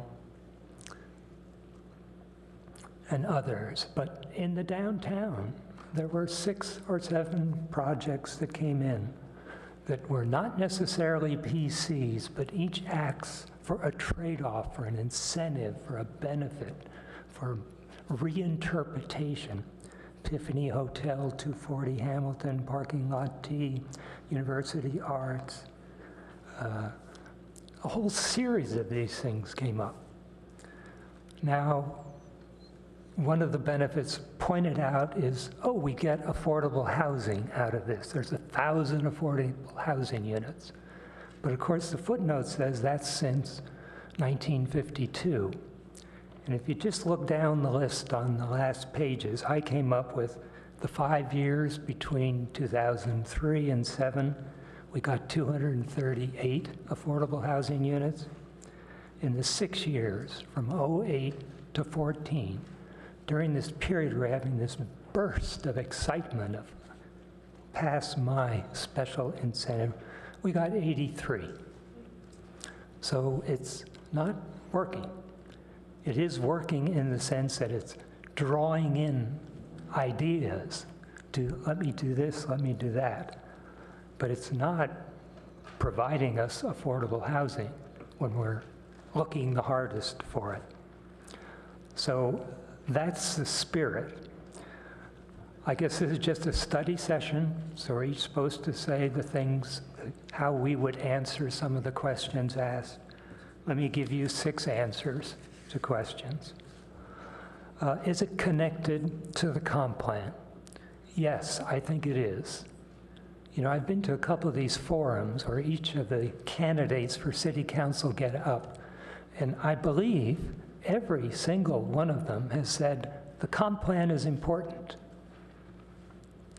I'm going to look at the comp plan for answers. So if we reform or change the PC that can affect some of these things that are going on with the PCs, the comp plan is important. Now, my understanding of, well, the comp plan is going to take us years to get done. But I understood the last meeting we had at the comp plan, which was August 6th, the planning director said, oh, we'll come back to you in 30 days with base data. And that's the data that will be used to sit down and assess for the comp plan, how much can we grow? What's the square footage we've been growing since 1980? And how do we want to grow in the future in commercial space and residential space? Now, those are two key questions. If we could answer that for the comp plan, then it has an impact on PCs. If we put a hard quantitative limit on how much we want to go, then PCs become very important and very valuable. If we have loose limits or only qualitative statements about what we're doing, then PCs have less importance in guiding us where we're going. So I think if you want to get clear answers on the PC and the reforms, let's answer that question. What are the brackets we're looking at in our comp plan for how much we want to grow? Number 2, how do you value the benefits? A number of people brought up the issue of fair market price. We had at our last meeting 405 Cutner. It's a small housing project, 6 units. But at the bottom of it, it said, oh, we'll approve these 6 units, and in return, you're not going to build a BMR unit, but you will give us the value of one of those units, or 9/10 of a unit. A clear deal. We would allow you to build those units, change the zoning on that piece of property in exchange for what is 15 to 16% value of the property. Okay, that's a deal. It's a deal that is known to all, that is open, has a monetary value, and everyone can see the benefit for it. So the question is, if you can do this for housing units, why can't we do this for PC proposals? Tell us the value of what you're doing. Maybe it's in the housing, you can say the sales price. Commercial property never wants to sell because they get the benefits of Prop 13. But the first rental units will set a standard of how valuable that property is, and we should get a share of that. That would be the fair value. So let's think, is there a way of setting up a PC by establishing a fair public value? How then do you use that? I guess there are a lot of proposals of listing benefits. Oh, here we need housing. We want traffic mitigations. We want parking garages. But I thought members of the public made a good point tonight. We don't know what we want. And maybe there's something else out there as we go on. Maybe playing fields will become a big issue. Maybe open spaces. Maybe things we don't yet know about. But these should be something where they're open, innovations that would help the community. But what is critical on that are two things. One, we know the value of what it should be. We have a monetary value calculated up front. And two, the initiation of the public benefit is not done by the applicant, but is done by the city. The ask comes from the city. Number 5, who should be in charge? PTC, applicant, council. I would say the council. And again, that comes from my experience at the Candidates Forum.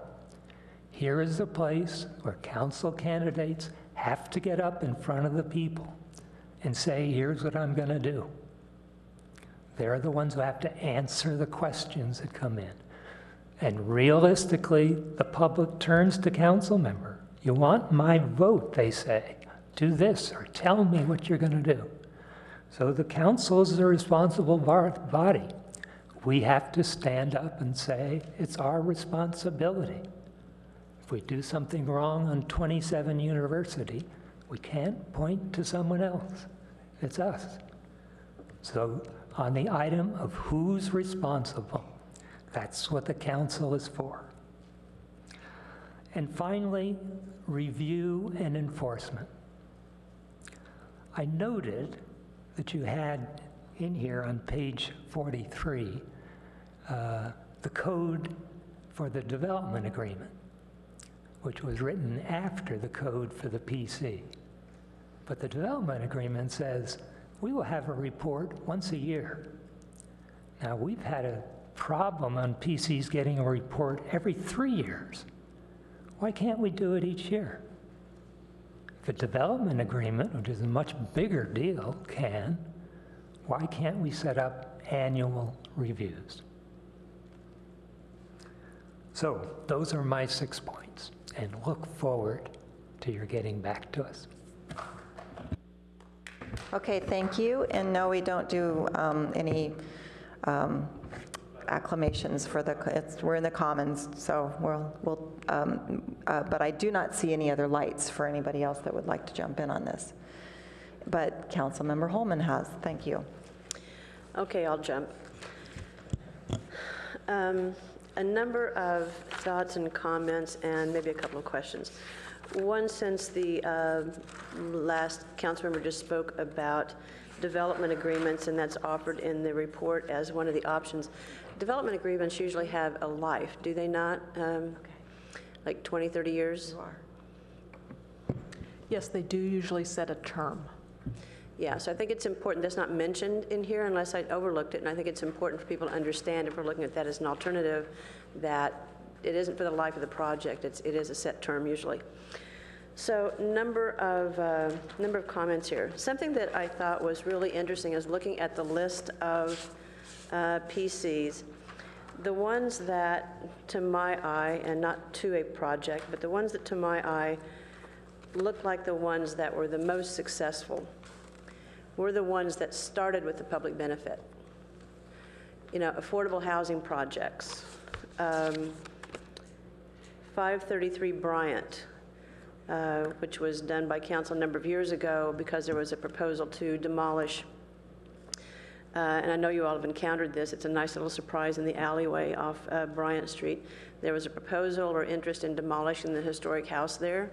That's a remnant, and the council decided, and I don't know enough of the details to know how it was arrived at, but they were allowed, the owner was allowed to build some other additional housing units in order to save that house.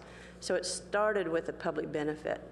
449 Addison, that started with a public benefit to save those two historic homes and to preserve the streetscape, because otherwise those two houses could have been torn down and something much larger built that could have disrupted the streetscape. That PC had no effect, no impact whatsoever. It was simply to allow the lot split and to put covenants to protect those two houses. So that's something I think that's really important. Start with the public benefit. So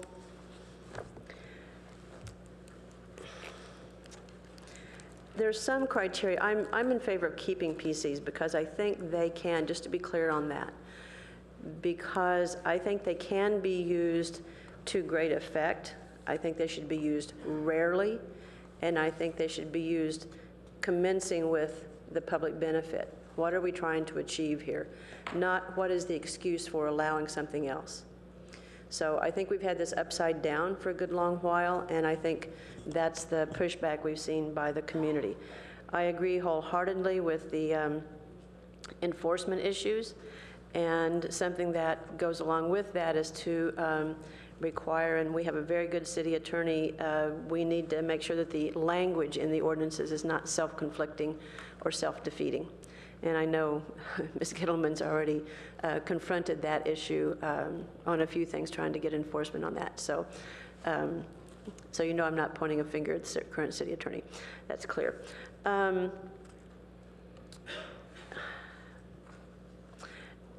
Sometimes in defining what you want, you have to, and what's good, you have to also look at what's not good or what you don't want. It was mentioned by one of the speakers, I don't remember which one it was, that public benefits are not impact fees or other fees that any ordinary development would pay. They are not uses otherwise and ordinarily allowed by zoning. There are a number of things, but just to give those two as examples. In the process of determining what the economic value is of a public benefit, it's very important that the economic analysis is done by independent contractors, and the same with environmental analysis. We don't have in this community a requirement that the city lead on those documents. Other communities allow applicants to provide that information.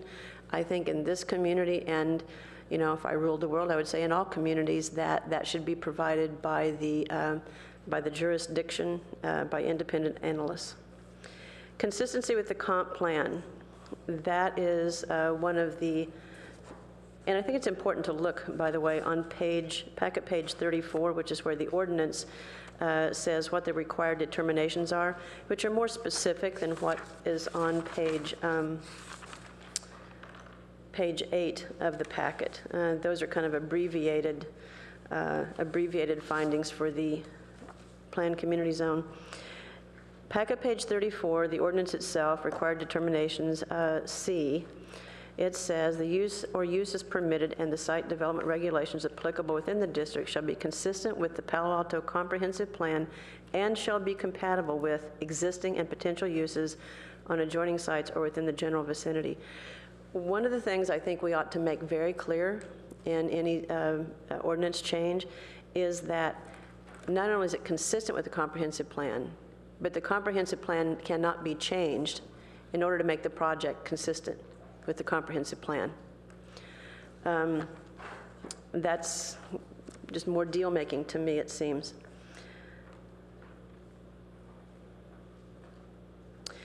Preliminary review that we do undertake for planned community projects, we need to clarify that preliminary review is conceptual. What's been happening, what happened with the J. Paul project and what happened with, I believe, the Page Mill El Camino project, was those preliminary reviews weren't conceptual. They were full-blown plans, you know, down to having the light switches in place. That's not preliminary review. And that really ties the hands of the other boards and commissions that are going to be reviewing those projects, and it also gives signals to an applicant that, you know, where the council may be on such a project. So preliminary review should be preliminary and not these kinds of completed plans. I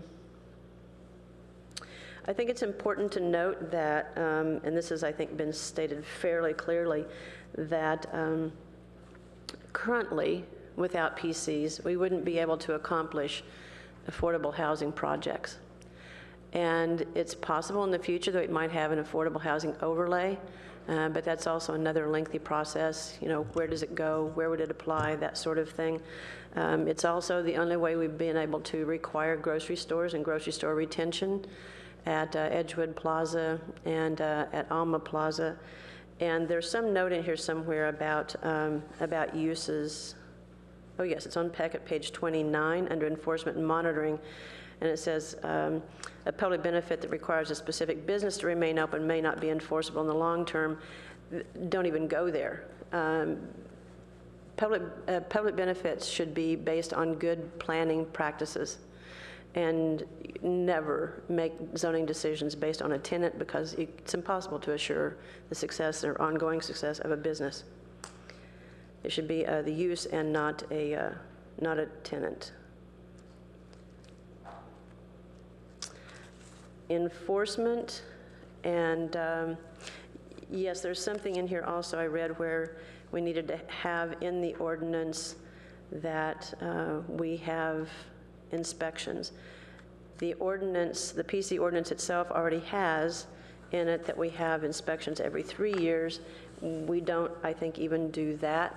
Each individual ordinance, and this should be included in any ordinance coming forward, should say annual inspections and conducted at the expense of the owner. So the onus is not on the city. And then penalties for nonconformance. I look to the planning director, city attorney, to work out what we can do in order to be able to assign and assess penalties that actually are meaningful. So we don't have, once the inspectors are gone, we just go back to non-compliance and nonconformance.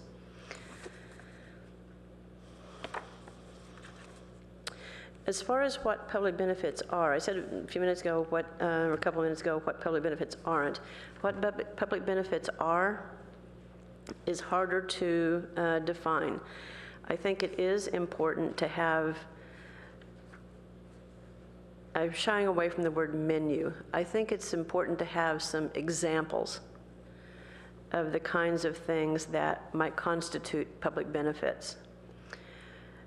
And it would not be self-limiting. And I'm wondering if that list should be based on what I think we need to do in this community is a needs assessment. There might be some relationship between the two, and that list of benefits probably should be updated maybe every 5 years because needs in the community change and cultures change in the community. Ex parte communications was one of the things that the Planning Commission looked at. We actually have, as a council, we have protocols that strongly discourage private discussions. And I think if we stick with having or preliminary review being about concepts, I think we'll be a lot happier in the outcome of that, and that would be more consistent with our ex parte communications procedures and protocols that we already have in place. I have a lot of notes here. Bear with me just for a moment.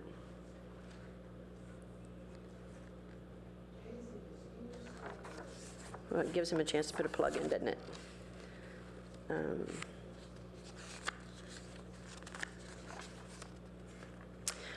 Yes, another thing. On packet page 22, it talks about other techniques for achieving the objectives of PC zoning. This is where it referenced development agreements, but I was a little disturbed to see in that first paragraph on the third line, it says in Palo Alto there are tools such as variances and design enhancement exceptions that allow relief from development standards, whereas a hardship in the case of variances or where it would benefit the proposed design in the case of DEEs. To put variances and DEEs in the same context with PCs, I think is troubling.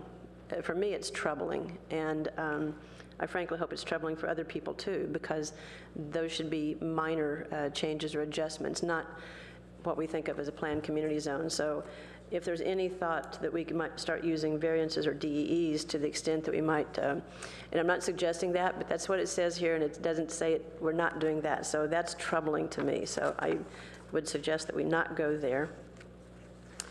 And let me see if I've gotten to the last of my tabs here.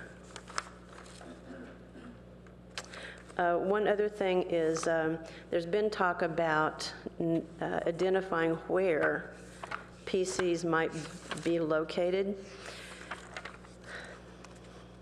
Please understand that I don't support that, and the reason I don't support that is because there could be a project, you know, an apartment building, a whatever, an 18-plex or whatever, to make up a number that an affordable housing developer might buy, and it might need to become a PC because it has different development standards.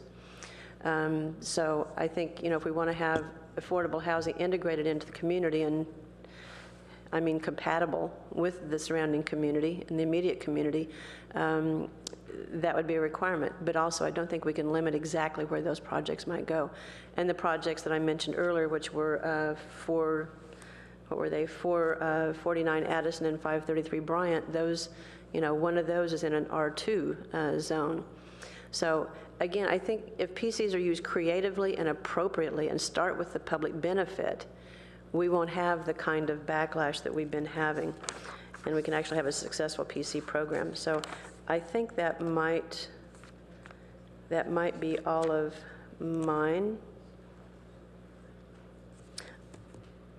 Yes, and one last thing, I'm sorry.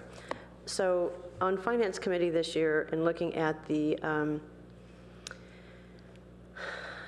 fees, the list of fees, municipal fees schedule, I discovered that the Alma Plaza Community Meeting Room is being charged the same fees as any other community meeting room in the community, although it was a public benefit of the Alma Plaza project. So, and one of the comments that was made by staff, and I appreciate this, but one of the comments made by staff was like, there's no closet there, and so there's no table, no chairs there, and so it's a hardship on staff, and that was one of the reasons for the fees and making it consistent with other fees for meeting rooms in the community. I don't know how you write this in an ordinance. I don't think you do, but it's just incumbent on staff that when a project is being reviewed and the elements of the project are being reviewed, that anything that would impede a public benefit has to be identified and addressed. And I don't know how you write that in, but it's just critical. So I think those are all of my comments, and thank you for your indulgence. Councilmember Burt. Okay, so I'll proceed on some more specific responses to the issues that were laid out by staff in the Planning and Transportation Commission, and then some broader comments at the end. So first, the question whether we need a better definition of public benefits. Yes, that one is clear to me. The second bullet is the need for an economic analysis of the proposed benefit and the value of the requested entitlement. I'm interested in that, but I think it needs to be a more complex discussion. First, I'm not convinced that the cost of a benefit correlates to the value of the benefit. And I don't want us to get down a track of just trading dollars. I also don't know how those dollars end up being split. So if a developer has a certain amount of gain, what percentage of that gain does the city want to receive in financial expenditure that would go for a benefit, which once again doesn't necessarily correlate to financial benefit to the community. So third, the need for a clearer process. Yes, and Councilmember Holman had spoken about the criticality of the preliminary review being a conceptual level. I think that's very important, and Councilmember Schmidt had been speaking about the issue of what body, and I think that it is at a council level, but it's something I'd want to be thinking about, whereas the guidance would come from the council. I'm not sure that we want to do that without at all being informed by a preliminary conceptual discussion by the Planning and Transportation Commission. So I think it is appropriate that we give the guidance, not the Planning and Transportation Commission, but I'm not sure that we wouldn't want to be informed. So I'd want to see that fleshed out more. The disclosure on ex parte communications, yes. The need for enhanced monitoring and enforcement. I think this is a crucial component that's created a lot of the distrust in the community and frankly by members of the council who have spoken up. But it's not just the enforcement, we have to build in the consequences of non-enforcement, or non-compliance, excuse me. The next one on the types of projects that should be handled with a development agreement or a precise plan. I think that does have a value. More precise plans or specific plans will in all likelihood reduce the number of PCs. When we had the SOFA area plan, the SOFA 1, we had a whole bunch of projects within that specific plan, or coordinated area plan as we would call it, that might have on their own, several of them might have been PCs. The affordable housing project, the office development, the higher density housing, and the park that was created, and the daycare center. And they were all done in a comprehensive way. It was an agonizing process for those of us who spent a couple of plus of dedicated years on this. But now, this is SOFA 1 I'm talking about, yeah. But it has had what has now been, in hindsight, looked at as some of the best results. And it got a really comprehensive, high-quality design that had significant community buy-in. And that's a really good model for us. And that reduces the number of PCs that might otherwise occur, with better outcomes, I think, that are more comprehensive. And the next item on the comprehensive plan identifying areas, I would be interested in seeing what proposals come about there. I have some caution about that, but I'm open-minded on seeing whether there would be proposals that would make sense. Maybe there's some things that would be ruled out as opposed to things necessarily being ruled in. So I'm not quite sure which way that would go. I also think that Councilmember Schmidt's comments about how much growth and what the boundaries are of the growth that are put into the comp plan would then inform this issue on areas and in the PC. Then the next item is on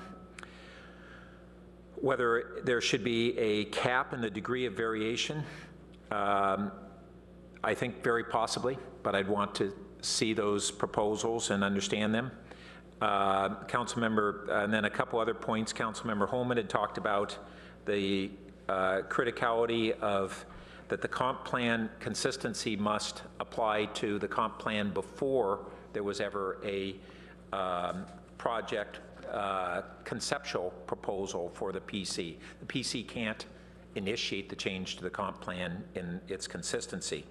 And then another big item is, given that historically we've had a high percentage of our PCs that have been for 100% affordable projects, and I think an even higher percentage of our, well, I don't know if it's even high, a very high percentage of our senior affordable housing have been from PCs.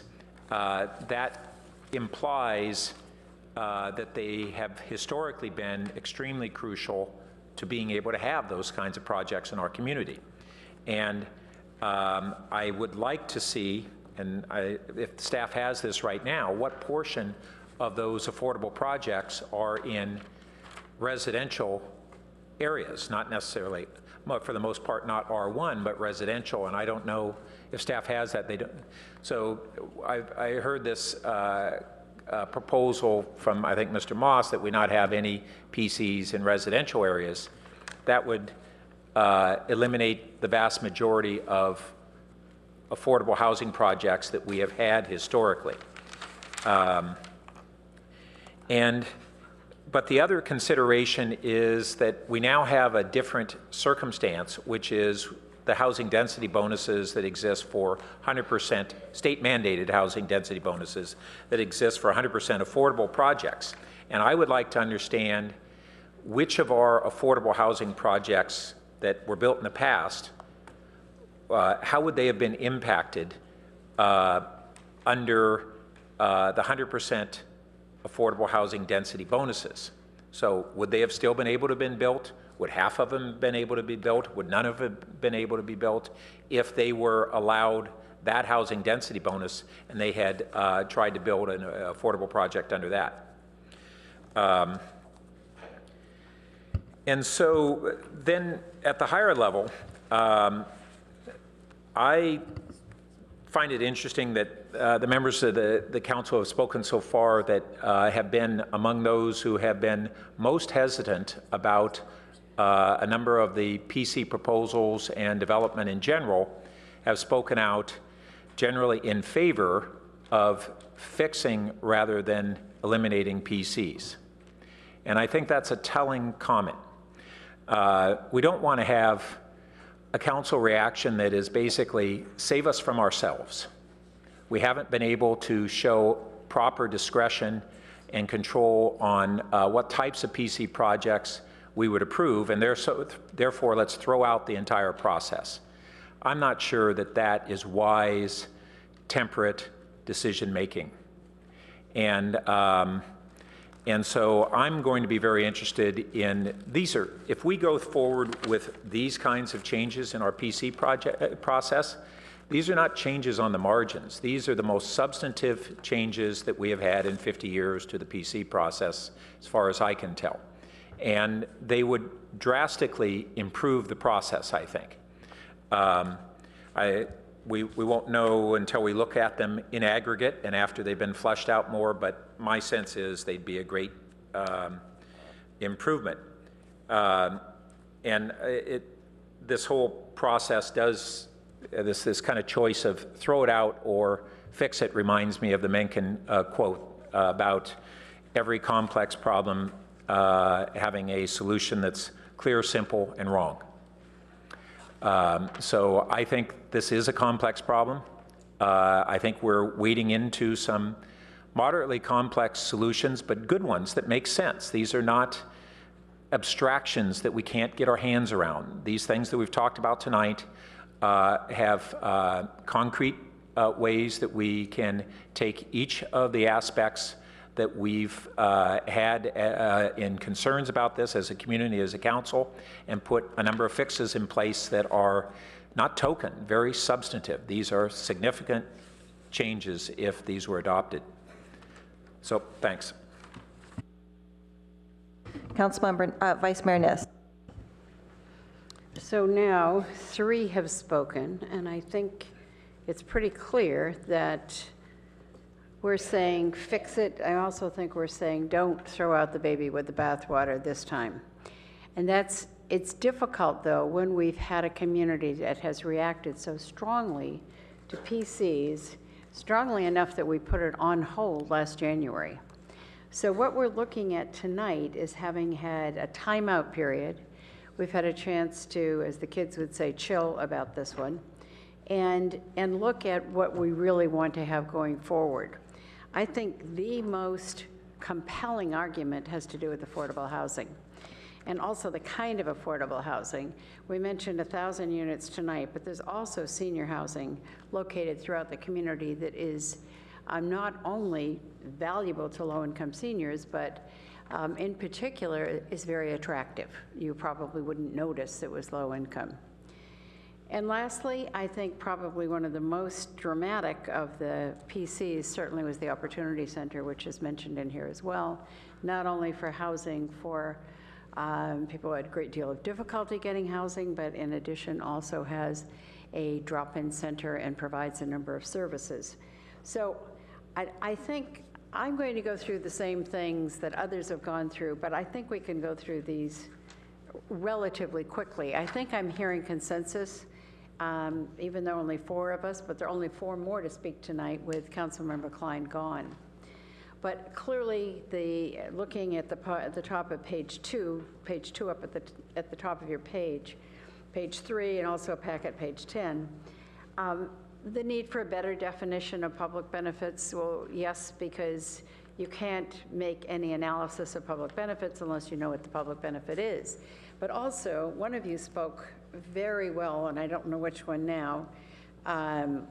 We're now, 45 minutes into it, so I'm not sure who mentioned we may not know what public benefits are in the future. Maybe that was you, Councilmember Holman, I'm not sure. But as we sit here now, this process began years ago when, as Stephanie said, we had orchards everywhere. We weren't thinking about different ways to use the land. There was plenty of land. So things have changed pretty dramatically.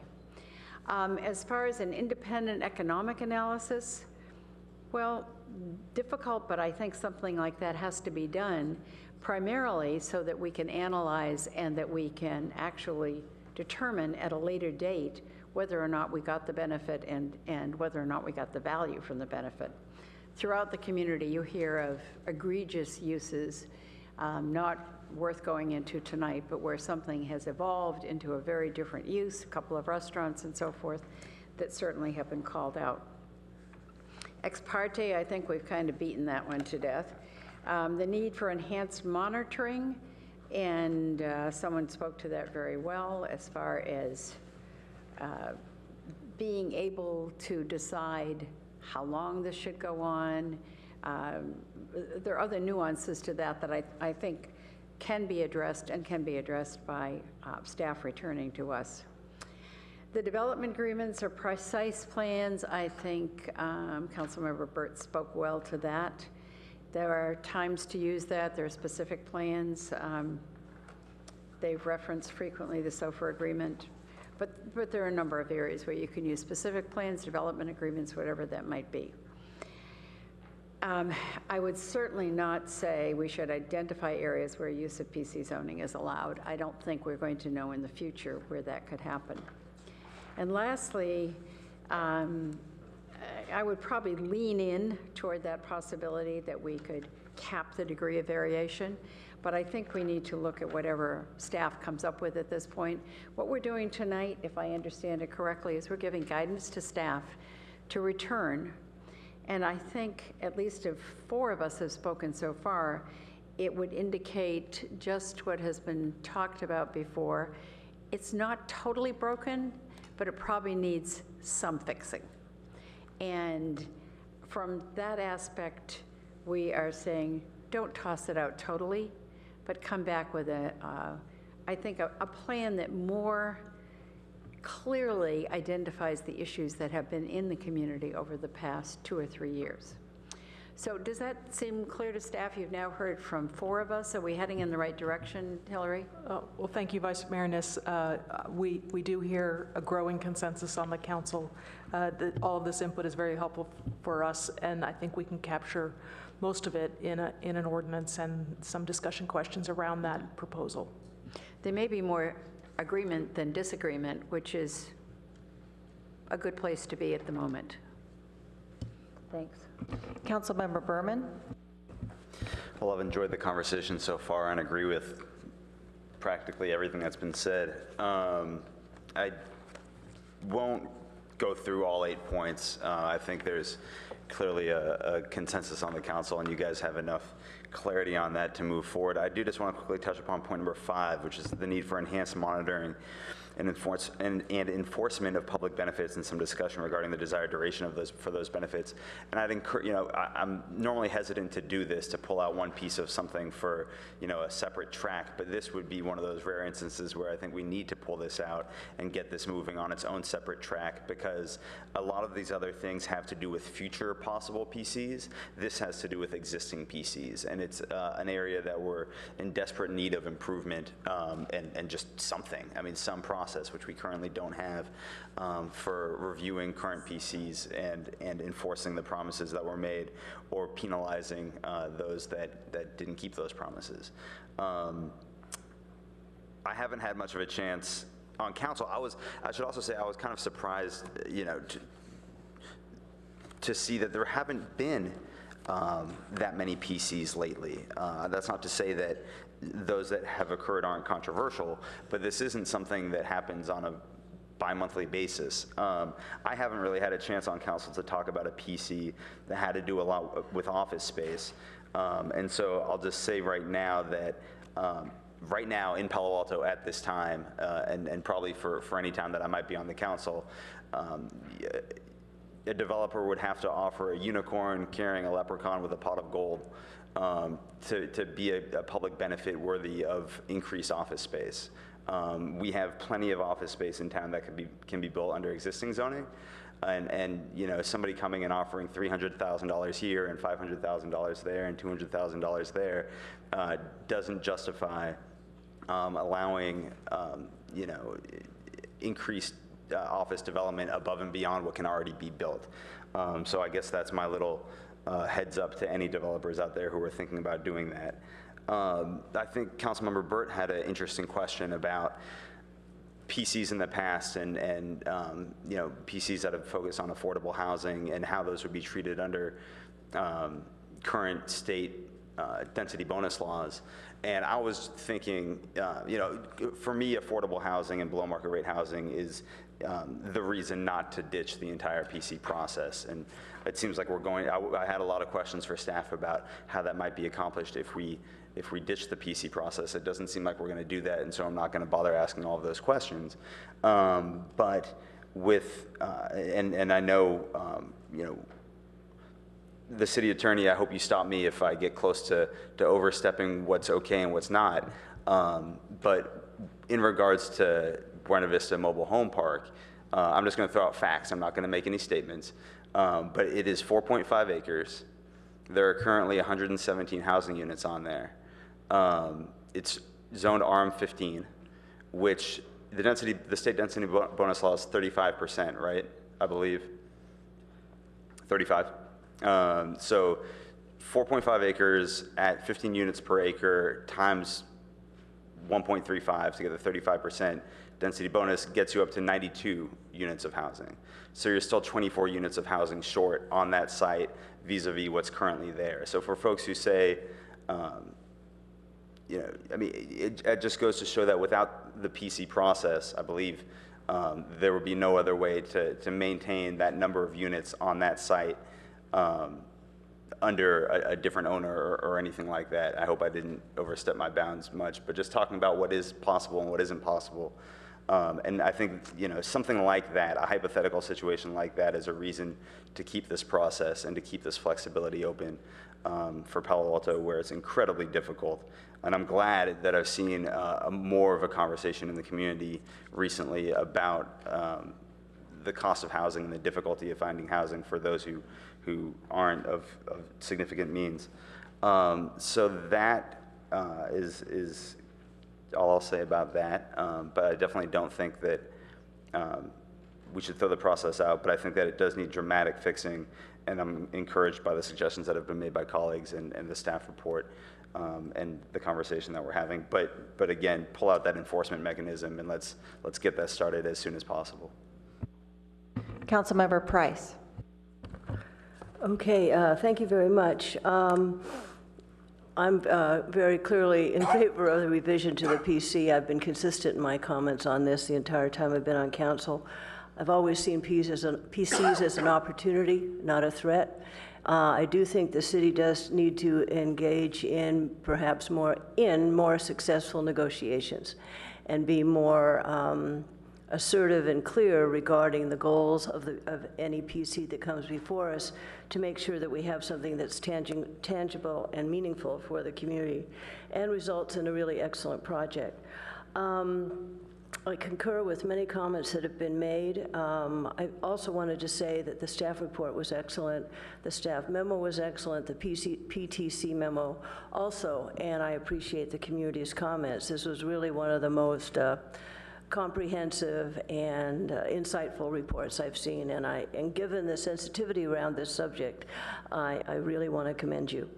I will miss getting reports like this after January 2015.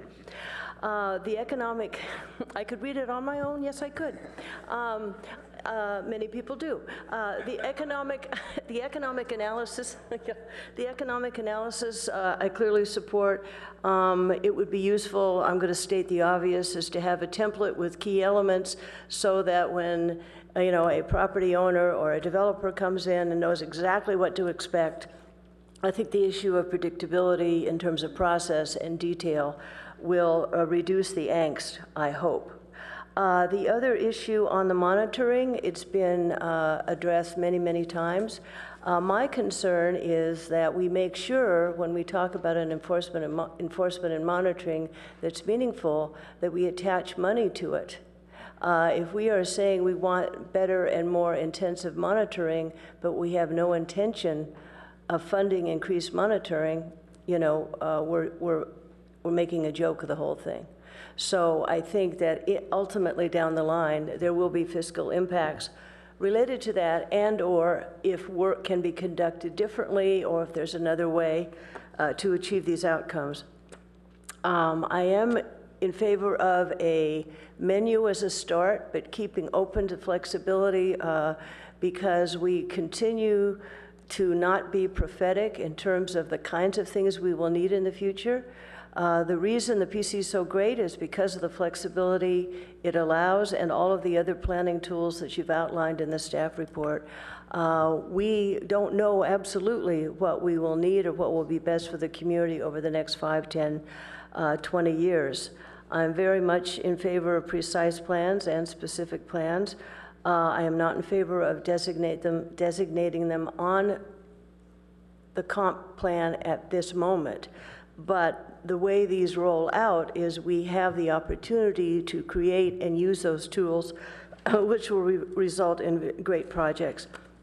The issue of defining public benefit, it seems to me that we do have information readily available to us we have a beautifully rendered infrastructure list of projects. We have human needs assessments done by the Human Relations Commission. We have community needs assessments done by nonprofits and by Lucille Packard and Stanford University. So it seems to me those kinds of discussions could help inform. I am in favor of keeping in the mix the possibility of a payment under certain conditions.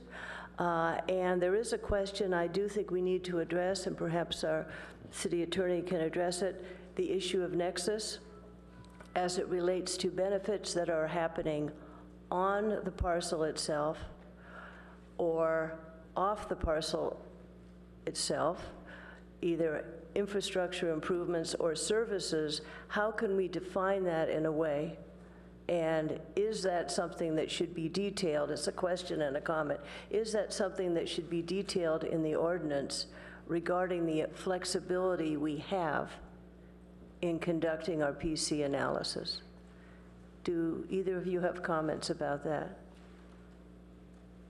Plus Jim Keane, if you'd like to jump in. Thank you, Councilmember Price. This was a question that came up at the Planning and Transportation Commission because the commission spent some time talking about monetizing public benefits. And at the end of the day, I think all of us understood that that does raise this issue of nexus and that we would need a nexus to go whole hog in that direction. So it's an issue that you're right to flag, and as we move forward with the ordinance, we'll keep that in mind in the list of potential public benefits or the definition of public benefits to ensure that that concept is memorialized. Great. And also the issue of the enforcement and the monitoring. I mean, I don't know why we haven't been talking about just replication mitigation monitoring reports. I mean, these tools are so, you know, they're embedded in CEQA, they're embedded in environmental analysis, and why couldn't we crib that, modify it, make a reference to it, and use that in a way so that it's clear? Because I think one of the issues has been the lack of clarity and perhaps the lack of understanding. I do think PC zones, PC as a tool is really critical for economic development, and it does provide opportunities for a lot of services and the issue again of housing and other opportunities that will make Palo Alto even more fortunate than it already is. And so I appreciate everyone's work, and I will look forward to following this issue. Councilmember Scharf. Thank you. A couple things. The first is, I guess the definition of a PC is really we provide specific zoning in exchange for a particular group of public benefits. And so the question is what public benefits? What does that mean to us? How does that help us? When I look through this list of PCs, is there anything on there that I say the community really benefited from and couldn't have lived without that was worth it?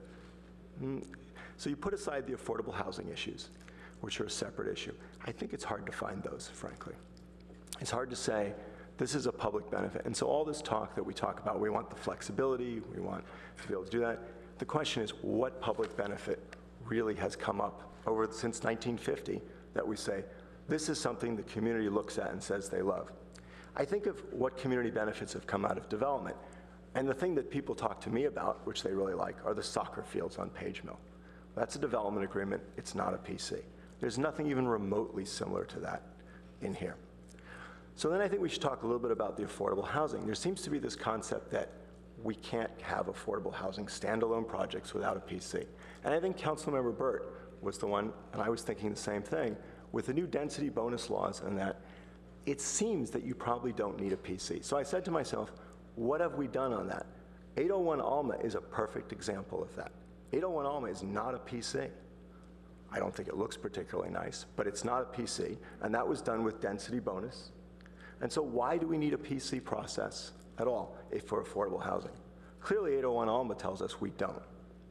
So I think that's something we need to think about. So when we think about the PC process, we have to ask ourselves, okay, if we're going to have a public benefit, aren't people always going to say, is that public benefit worth the breaking of the rules? Because that's really what specific zoning means. We're going to have a comprehensive plan and we're going to have zoning, and we're going to say, we need to break the rules on this in exchange for this public benefit. When is the community really going to feel comfortable with that? It feels a little bit like wheeling and dealing, and I think everyone feels that. So why do that? Why use that tool? As other council members have pointed out, specific plans, especially the SOFA process, works for the community. It creates buy-in, it creates what you want, and it doesn't have a feel of a trade. And the other thing is a specific plan is community-based. Whereas a PC process is developer-based. The PC process starts with a developer saying, I want to do this because it's in my financial interest, or, I mean, putting aside affordable housing projects, or I want to build an affordable housing project. So I don't see the benefits of the PC process. I think it's completely broken in the community. I don't think people have any faith in the process. And I don't think we can tweak it. I don't think we can make dramatic changes. And, you know, as Councilmember Holman said, it shouldn't change the underlying general plan. Well, if it's not going to change the underlying general plan, which is what most of these PCs done, my recollection is that most of the PCs come with a general plan change, then it seems that you can achieve the same thing by looking at your zoning and saying, what do you really want? Because these would be minor changes. So I don't see a need for a PC process to achieve what we achieve in the community. But I think if we have a PC process, you're not going to have buy-in from the community members. And I think a specific plan process does that. I think if we look at Maybell, if we'd done a specific plan on that site and had community buy-in, we'd have a different outcome. We talk about Buena Vista.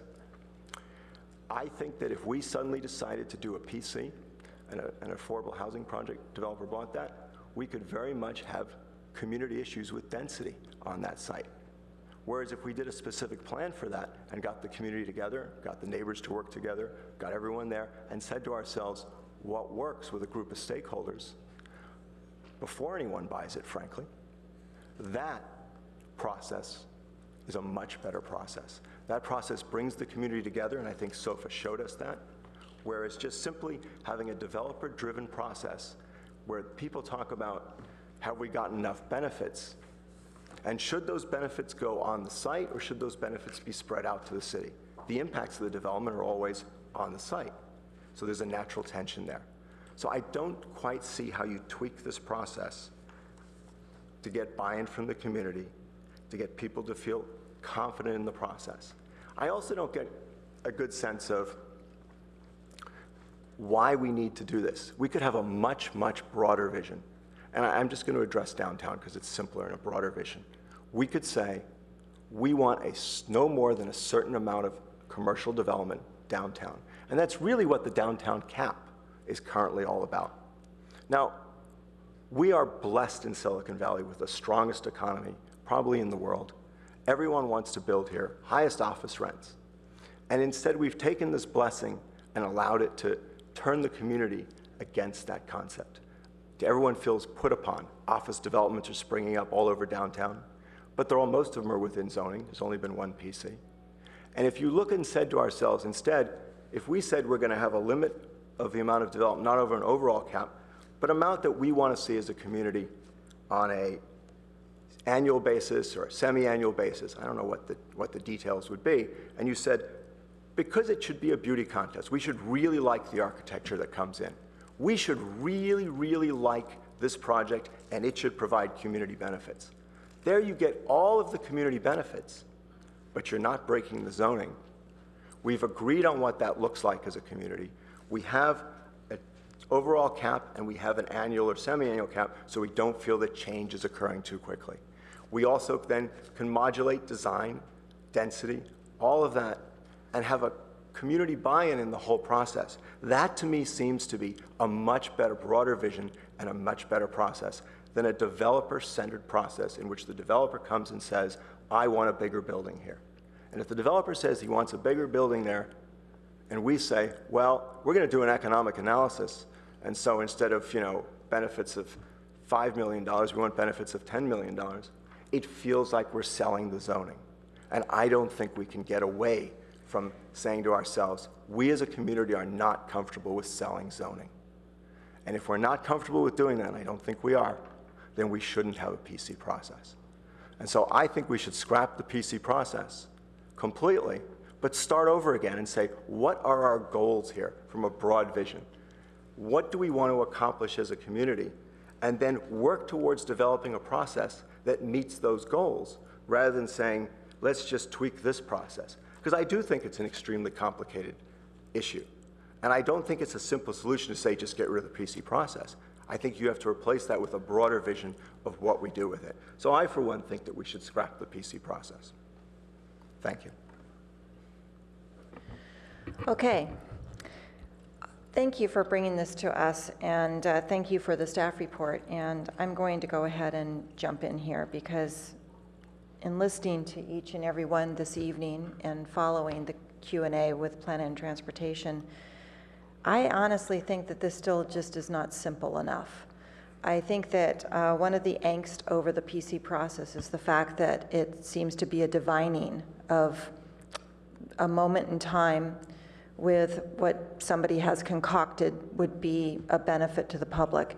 And I personally got to see this the first time with the Gateway project. It was a different time on council life at that time. We were not immersed with working with the neighborhoods, with the saturation and parking. So, and we were immersed in many, many other things that were keeping everybody very busy. So it was very interesting to watch the kind of deal making with the neighborhood and the owner of the property. I was shocked by it, as a matter of fact. It was like he was going out and finding that sweet spot of a public benefit. I did get to sit through the long hearing with JJNF and the impassioned pleas of the neighborhood to keep the market.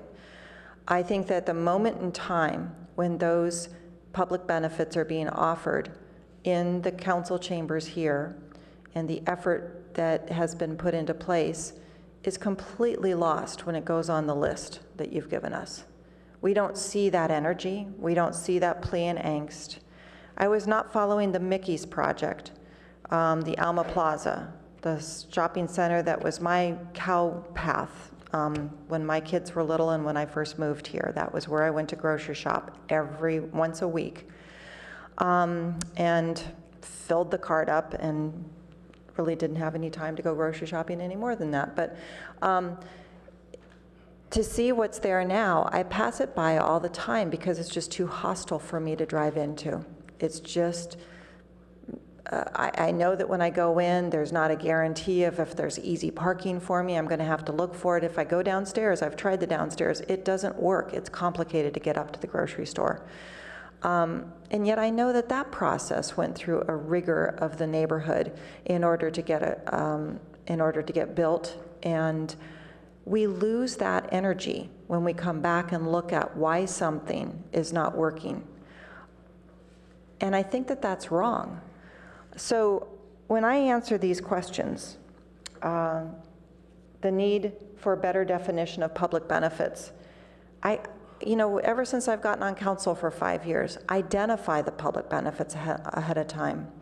So that takes me to the project that was in the pipeline that we timed out. Huge public benefit to get a right turn lane onto El Camino at Page Mill, a failed intersection. And we did put it in timeout. Can you explain to me how we could get that exchange, this exchange here? It's in the, I ripped it out. It's page, I think 172. Yeah, 172 of the packet page. Would this kind of work through, and I do understand that this was an identified corner earlier when I was on council in 2010, 2011, when we were saying, go ahead and tell us where you might go above 50 feet. This was an identified corner that the Planning Commission and the City Council at the time was willing to look at, but not necessarily break the height limit, but just identify a spot. How is it that this right turn lane from Page Mill, which would significantly change the way people drive on Page Mill Road in the morning and Oregon Expressway, how could this project get done if we didn't have a PC? Would it be development agreement?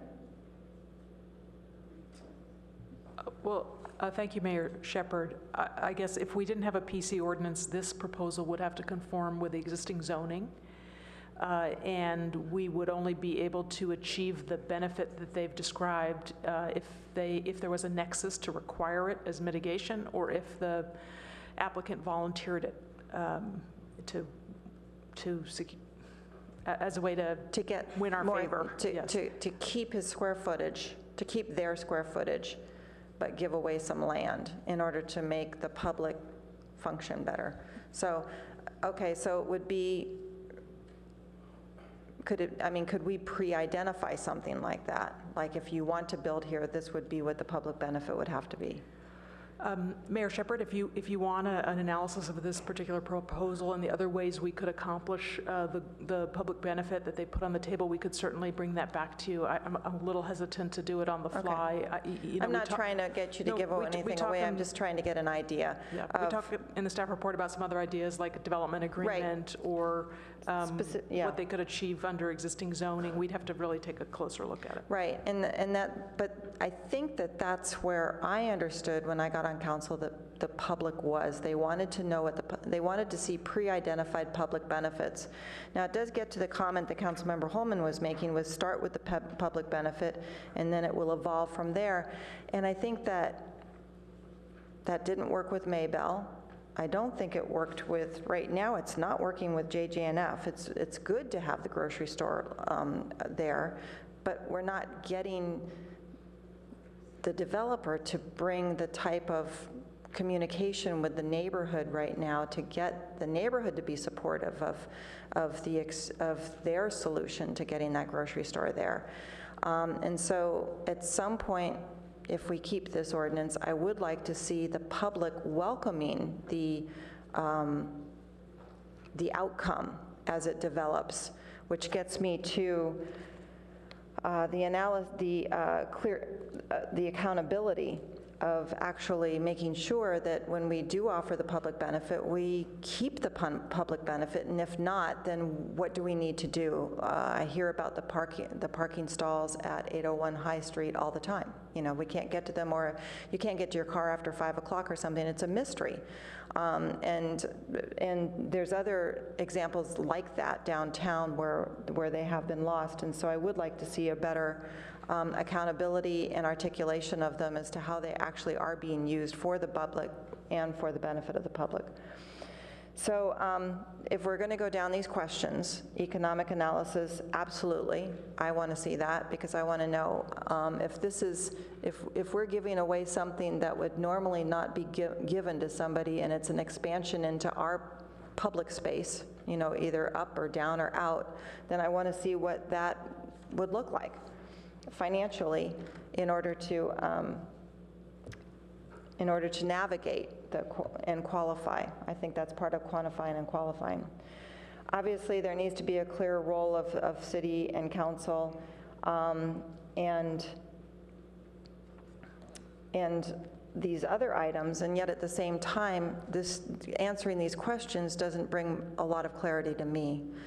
I think some of the examples that I saw of public benefits in your attachment J when we looked at the comprehensive plan really did speak to me about the type of public benefits that if you build here, this is what we would like.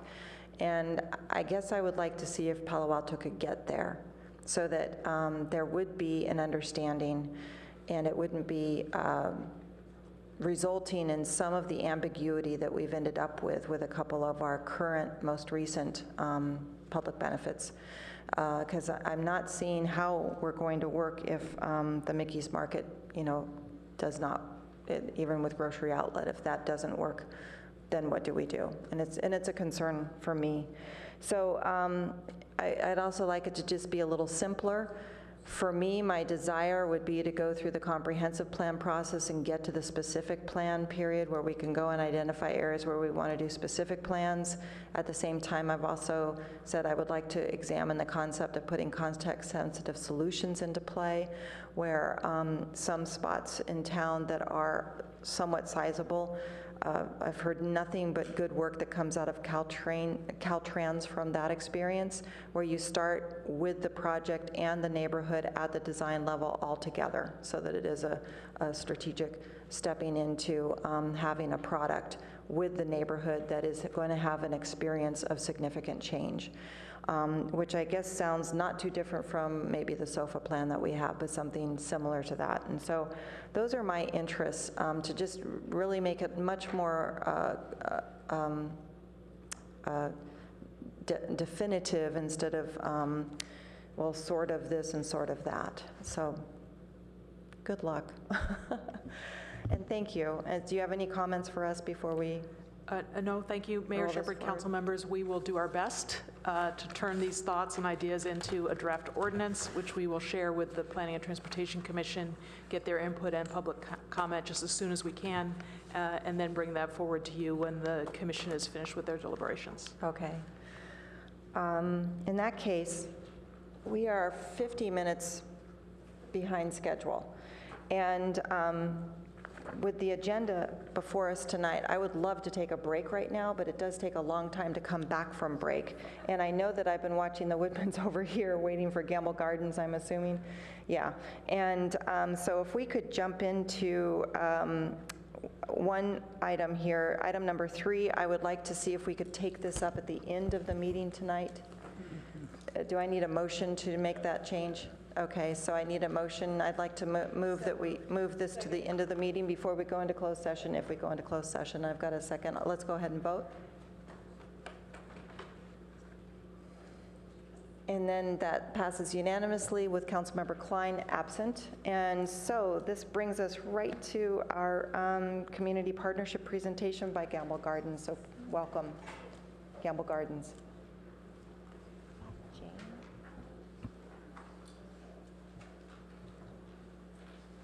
Thank you. And Mayor thank you Shepherd, for, City Council members. I hope you enjoyed our conversation. I did. I'm a citizen here. I'm interested in these things too. I'm very pleased to be here to introduce you to a new book, Gamble Garden Landscape of Optimism. And I just have a show and tell here so you'll know what it looks like. The last section of this book is about Community Day, an annual event at Gamble that took place yesterday. It's a family-oriented day, and all activities are free. Attendance was largely made up of people under 3 feet tall. They dug for earthworms. They made charming fresh flower bouquets, courtesy of the Cutting Garden. They created colorful headbands and cavorted with the clown. In large numbers, they wedged themselves into the house for story time and packed the carriage house for magic shows. Community Day is just one example of what goes on year-round at Gamble. There are 8 other parts to the book. They tell the Gamble story, include a complete overview of the gardens and all that goes on there. I'd like to bring your attention to the book's title. Usually when we think about the name of this garden, we associate it with the Gamble family. I am reminded that Gamble is a fitting word for this property because it means taking risks. That is the entrepreneurial spirit of our place and time, and it's exactly what the City Council did 29 years ago when it voted in support of the proposed Community Horticultural Center. The subtitle of the book is Landscape of Optimism, the expectation of a good outcome. The outcomes at Gamble are spectacular, and the book describes them in 136 pages and 200 color photographs. The book celebrates Gamble as a treasured Palo Alto centerpiece, a place for building community through garden-centered opportunities for all ages. Gamble is a vibrant and vital haven in a city that grows more urban every year. It's a small public garden, but it has a big payoff. It is a credit to the city that it has preserved this property as a public garden, and a credit to those who are committed to its ongoing success. Gamble operates with a very small paid staff and thrives from the efforts of volunteers. Each year, about 400 volunteers from Palo Alto and other communities give more than 35,000 hours of time and expertise. My own experience in writing this book is a perfect example of what people will do for Gamble. Self-publishing meant doing all the tasks and filling the roles that are normally taken care of by a publishing company.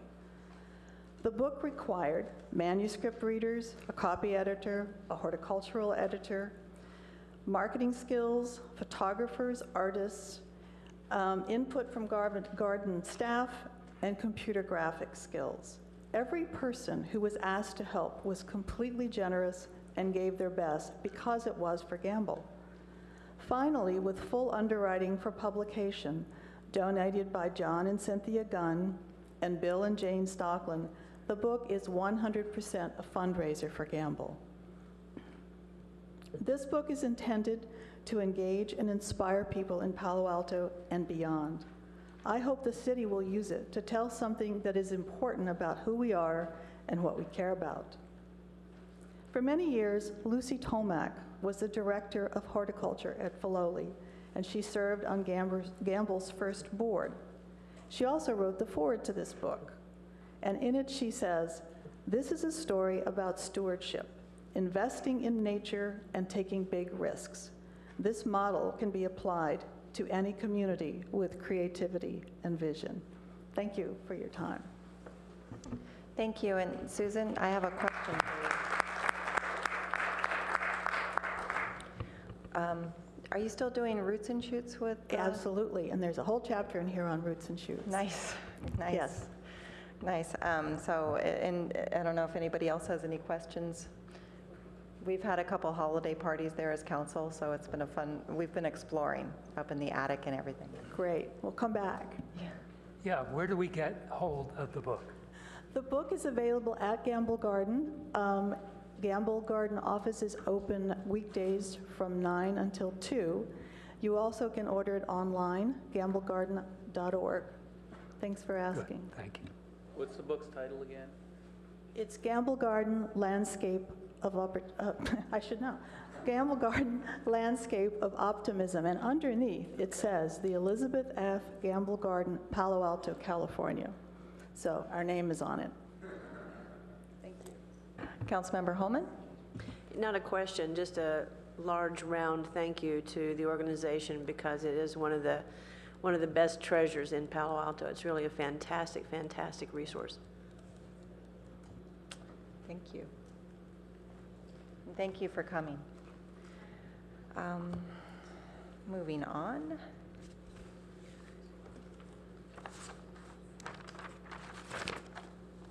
Our next item is agenda changes and additions and deletions, and I'm going to need a motion to remove item number 18 from the agenda. All right, let's go ahead and vote. And that passes unanimously as well, with Councilmember Klein absent. And we have city manager comments. Madam Mayor, I have a number of comments tonight. Would you want to entertain it all, moving those till after the main action portion, and I can report to the council and that can get picked up? I think that there's two that I would like to hear. Do you have a Buena Vista update, and then also the airplane roundtable? Okay, and then I'll hold the others till Yeah. later. So 2 items then to report. First of all, with the city attorney's help, I just did want to remind the council, I think as you well know, but the community more importantly, on the Buena Vista Mobile Home Park closure application, and really the schedule as it relates to that. On September 30th, hearing officer Craig Labadie issued a decision on the closure application.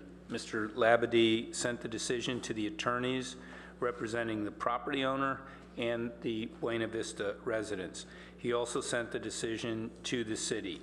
We have posted it on our city website. Under the City of Palo Alto's ordinance, the hearing officer's decision can be appealed to the city council. The appeal must be filed within 10 days of the final decision. In this case, the 10th day falls on a Friday when City Hall is closed, so the appeal period rolls over to the next business day, which is Tuesday, October 14th. That is the decision deadline for an appeal of the hearing officer's decision. To be appealed to the City Council must be in by Tuesday, October 14th. If an appeal is filed, the City Council will schedule a hearing on the appeal at an appropriate and reasonable time in the coming months.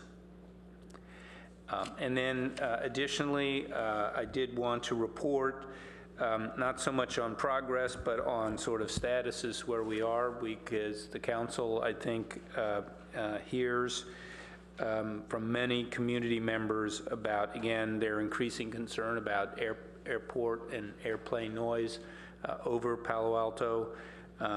particularly as we've learned, really relating more to the elevations at which planes are ascending and descending into the regional airports, more than it is changes in flight patterns. And you know, I think that despite the council's and in particular the mayor's efforts, you know, we've run into some obstacles as far as securing a meaningful voice, I think, in the community review process known as the regional roundtable. And I think that we wanted to inform folks that while the city has sort of been extended the opportunity to sort of participate as a non-voting kind of ex officio member, if I understand it correctly, of this roundtable of communities particularly in the southern part, we intend to continue to pursue options we have to ensure that we have the opportunities to express our local concerns and add our voices to some of those other surrounding communities about the challenges of these noise problems. Is there anything you'd like to add, Madam Mayor? Yes, thank you. The roundtable is for San Mateo County only and San Francisco. In order for us to join, they would have had to have had a super majority vote of their membership, go back to their bylaws, and go back to each of the city councils to vote in expanding it to Palo Alto. They haven't. We've heard rumor that they might allow us to join their subcommittee for the southern cities in San Mateo. And yet at the same time, the whole role of the roundtable is just to articulate to the community what changes are going on at San Francisco, which might create a different experience for where you live as to what the noise level is, and to look at the mitigations that are for, and I can't remember what they call it, the people that are right under the flight path in the, what you might call the conflict zone, where dishes are falling off the shelves. And so it is hard to, we are just not at that spot. And so they look at giving grants to those homes for double painting windows and building security for the noise, and that's really all they do. They can't influence changes at the airport. So it seems as though we already have a group of people in Palo Alto that have organized a bit, and they're ready to organize more, and so we thought that we should support them by taking it to Policy and Services and seeing what our next steps would be.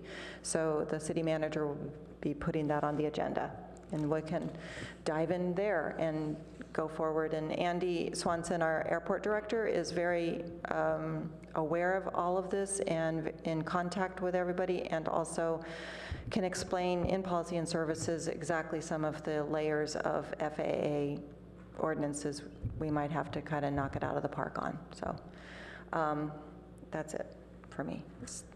And then we can hold off on the rest of it for later. So our next item is oral communication, and I have speakers tonight, and you will have 3 minutes, and this is when you can speak on any agenda item, on any item that is not on the council agenda. So our first speaker will be Jim Wang, to be followed by Roger Smith.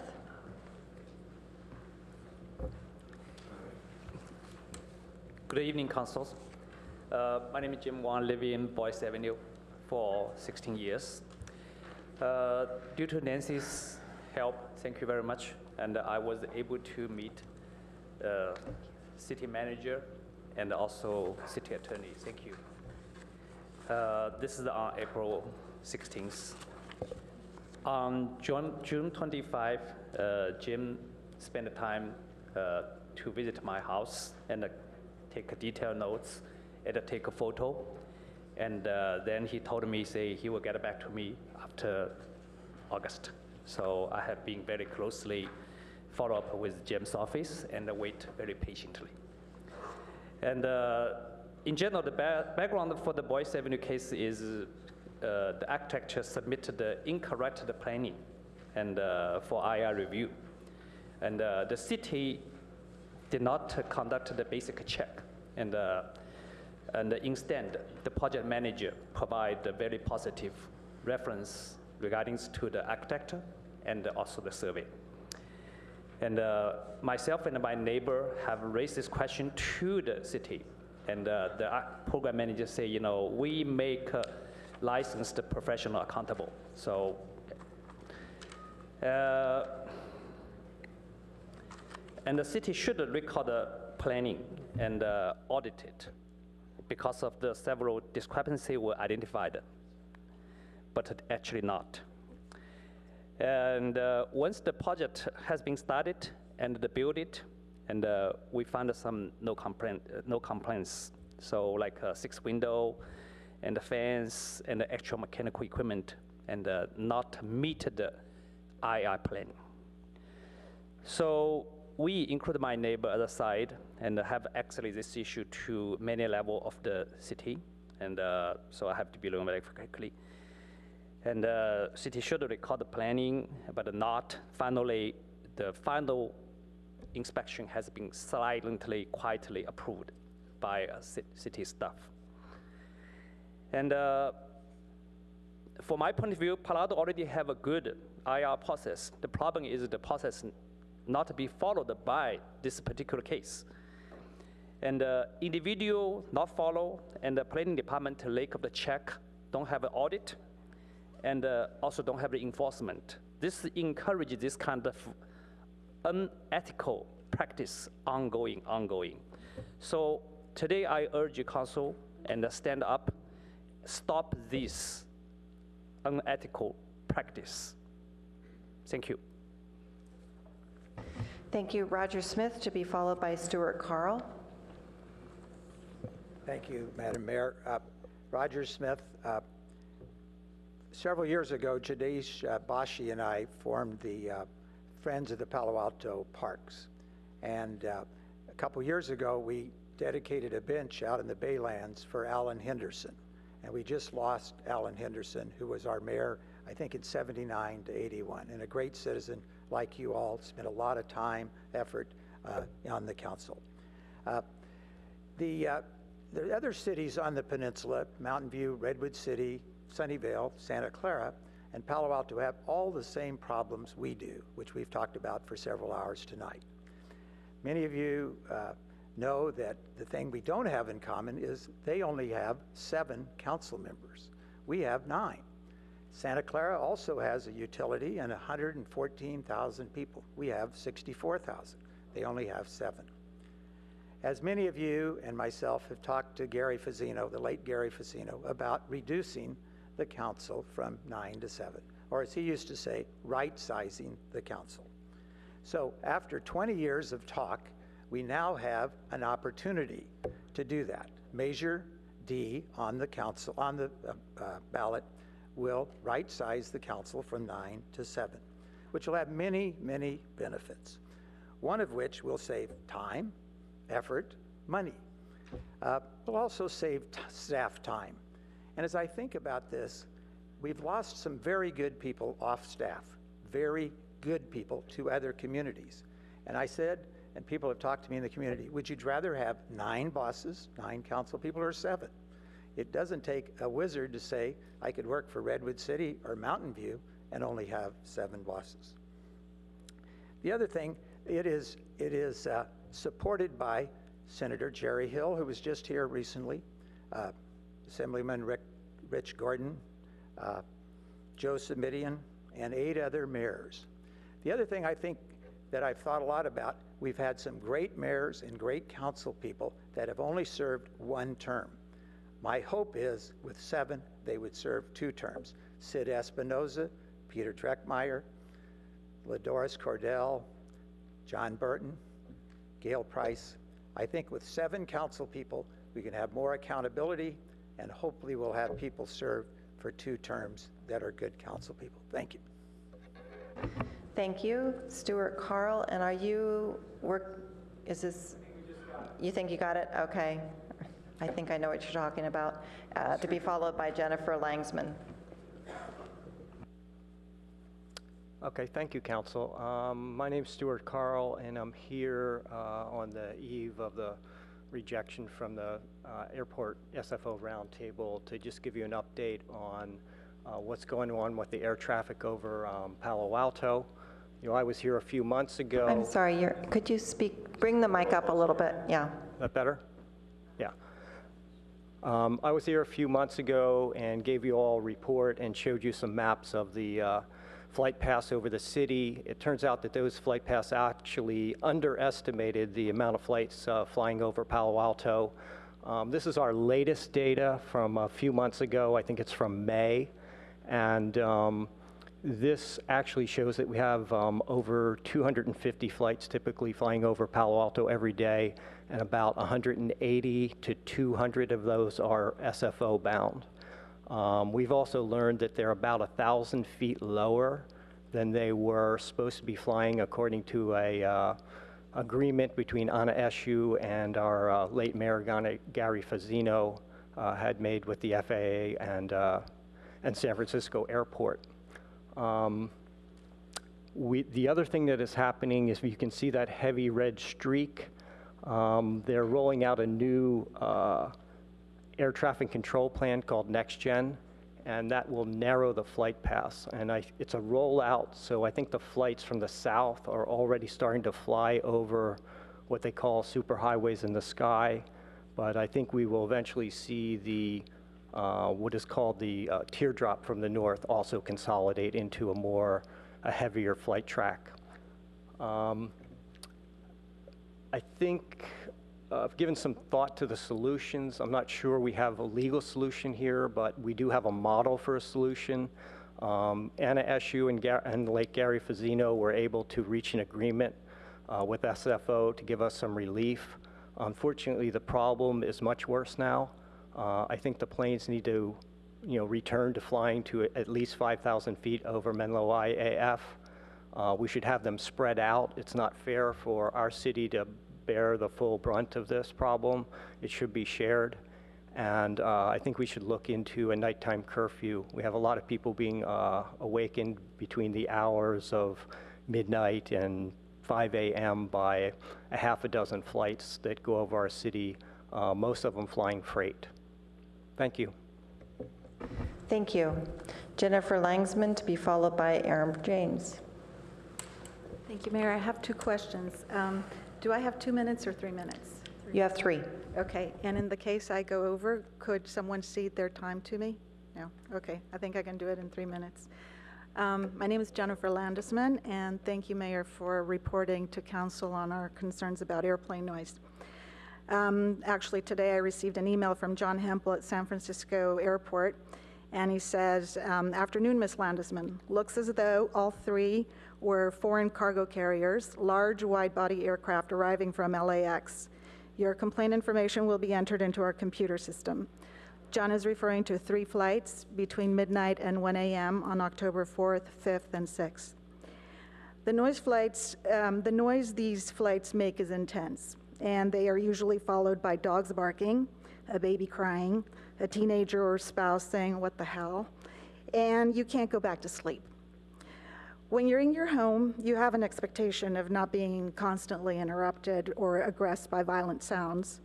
Reprehensibly, San Francisco is unabashedly disturbing the peace in homes during our conversations, dinner, and sleep. That the flight paths are narrower, lower, and busier in Palo Alto is alarming.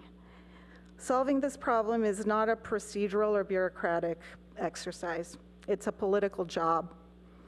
It has been solved politically before, except that the problem is back. As you proceed on what you will do about this problem, I would like to point out the climate that this is under. Nationally and locally, the FAA is on call for ignoring the hazards for people on the ground from airline commerce. Commerce is getting a pass and perks from this broken system. You will be doing the right thing by doggedly being on the side of your own town and your own residents. Palo Alto is geographically eligible for higher flying planes for obvious reasons. And certainly cargo in the middle of the night is not worth the damage it is causing on the afflicted residents. Palo Alto is one of the highest density towns in the area, so the number of elderly, youth, and children impacted is significant. The to-do list is clear. Planes need to fly higher. We need to have curfews. and we need accountability. As you take up this job for your residents and for your town, you will not be alone. Leaders everywhere have successfully improved airport practices to protect the health and well-being of people and the environment. That's a priority. Before you reach any conclusions about the path forward, I urge council that you should find a way to put this on, this airplane noise issue on the agenda so that you can benefit from the public's knowledge on this issue. Thank you. Thank you. Aram James to be followed by Stephanie Munoz. So Roger Smith suggests that we right-size the council by reducing it from 9 to 7. I say that would be wrong-sizing democracy. Even with 9 members of this council, we didn't get the kind of transparency that we, the citizens, were entitled to with 27 University Avenue and the dealings with Mr. Arriaga. I would suggest that we need to go from, if anything, from 9 to 12. As a trial lawyer, I can tell you that having 12 members on a jury and the rollback to 6 is something I've opposed for many years. Democracy is messy, we all know that, but surely downsizing the size of the council is not the way to create more transparency. Now, I also want to talk about what I consider to be wrong legal advice that's been given by Molly Stump to both you, the city council, and to the candidates. Republican Party versus White, and Mark, you're a lawyer, you can read it as well as Ms. Stump, and certainly can the rest of you, because it's not magic just because it's a legal decision. But that was in the context of judicial elections, and the question was whether judicial candidates cannot speak out on the hot-button political, legal, and social issues of the day because a case might come before them, and therefore, if they had spoke out on that issue, the bias would disqualify them or cause a recusal. Let me give you an example. I'm a candidate, I'm running for judicial office. Mr. James, what is your position on the death penalty? My position happens to be that I'm opposed to it with every fiber of my body and my soul. Mr. James, how would you rule as a judge if defendant X's case came before you? I can't tell you that. I can announce my personal views, but I cannot commit to a particular decision. Let's put that in the context of Buena Vista. I can tell you, you know what, I think the developer is absolutely right. He should have the right to sell the property in whatever fashion he wants, or, you know, I'm totally opposed to that. It's going to rip the diversity out of the heart of this community. But Mr. James, how are you going to rule on the arbitrator's decision if you're sitting on the city council? And I can even speak to that, giving my personal views. What I can't do is say that I absolutely would commit to deciding in a particular way. That's what the United States Supreme Court has said. And they said following, and by the way, kudos to Lydia Koo for breaking the gag order that Molly Stump has attempted to impose on the candidates, and us, the citizens, who have a First Amendment right to be fully informed on the views of the candidates on an issue like Buena Vista.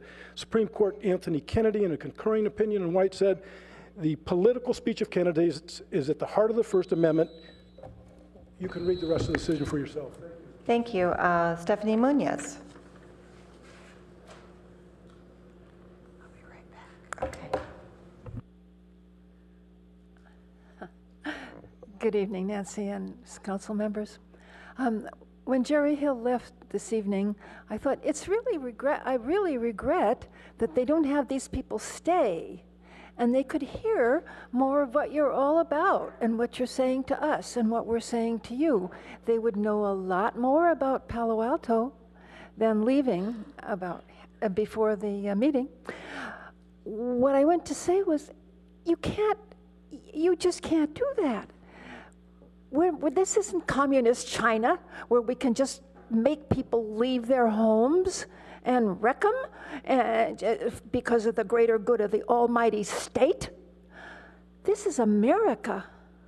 We have people, a set of people, poor people, but proud people. They want to be part of the American dream. They want to own their homes, but we do not allow them to have individual lots and building lots for their trailers. It is not allowed. However, we don't really object to them, to the trailers. We just object to their owning them, because we're willing, or at least back in 1926 we were, to have a landlord make money, raise capital, lots of capital, from putting these 100 trailers on. In 1926, we as a community, and it was the county then, said, yeah, come live here. People this land, work here, build up stores and roads, and build a community that people will want to live in, and they did that. And then, in the early 60s, Palo Alto took over that land, and they took over the responsibility. And they betrayed the people who voted to join Palo Alto by giving them a zoning which permitted dumping them. And that's wrong. But you know what you could do? You could downzone them. If you can upzone, you can downzone, and you could do it the converse way. Greg, you were talking about some interesting ideas. How about we start the PC process and say to the GISers, hey, if you will make it possible for these people to stay, either by selling to them or some other arrangement, we will give you the PC on the rest of the property, right smack on El Camino, on the Valero gas station, and the fitness center. You can build a 10-story apartment building. You can do wonders. We could do that. Thanks. Thank you. And we have a final speaker, John Friedrich. Where'd you go? Oh. Frederick, sorry.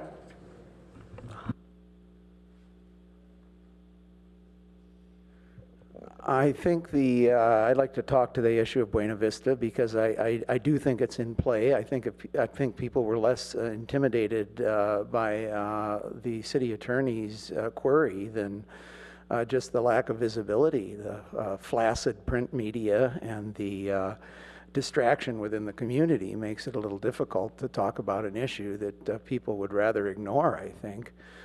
I think the issue of the price of the land is something that would be worth talking about. Mr. Berman's envelope calculations of 97 units or so versus the 117 that are there mean that the price of the land under an RM15 zoning would be less than some people predict. There's also the problem, if it were a public or private combination, to work up a plan for it with a affordable housing overlay or something, would require capitalization far in excess of the 5.8 that was put into the 2.4 acre parcel over at Maybell. And so for a 4.5 acre site with an RM15 and increased zoning, under the provision that Mr. Borak cited in your page 75 of the document tonight, 65915, the government code that would allow that type of zoning, there are a bunch of factors in play here that are complicated enough that voters in a couple-month election cycle aren't going to focus on, especially if the press ignores it. So I think there are issues here with Buena Vista and the role of government in preserving that housing that are really important and need to be talked about. And I'm not reluctant to talk about it. I talked about it at the Rotary, talked about it at the League meeting, and talked about it at the PAN meeting here. So, I mean, it's in play. It's just ignored. It's the tree that fell in the forest that nobody heard. Thank you. Thank you. With that, we have minutes to approve for August 18th. Do you have a motion? I'm sorry, Councilmember Scharf. So I'm going to be voting against the minutes, but I thought I had to explain this because it would seem awfully weird to people.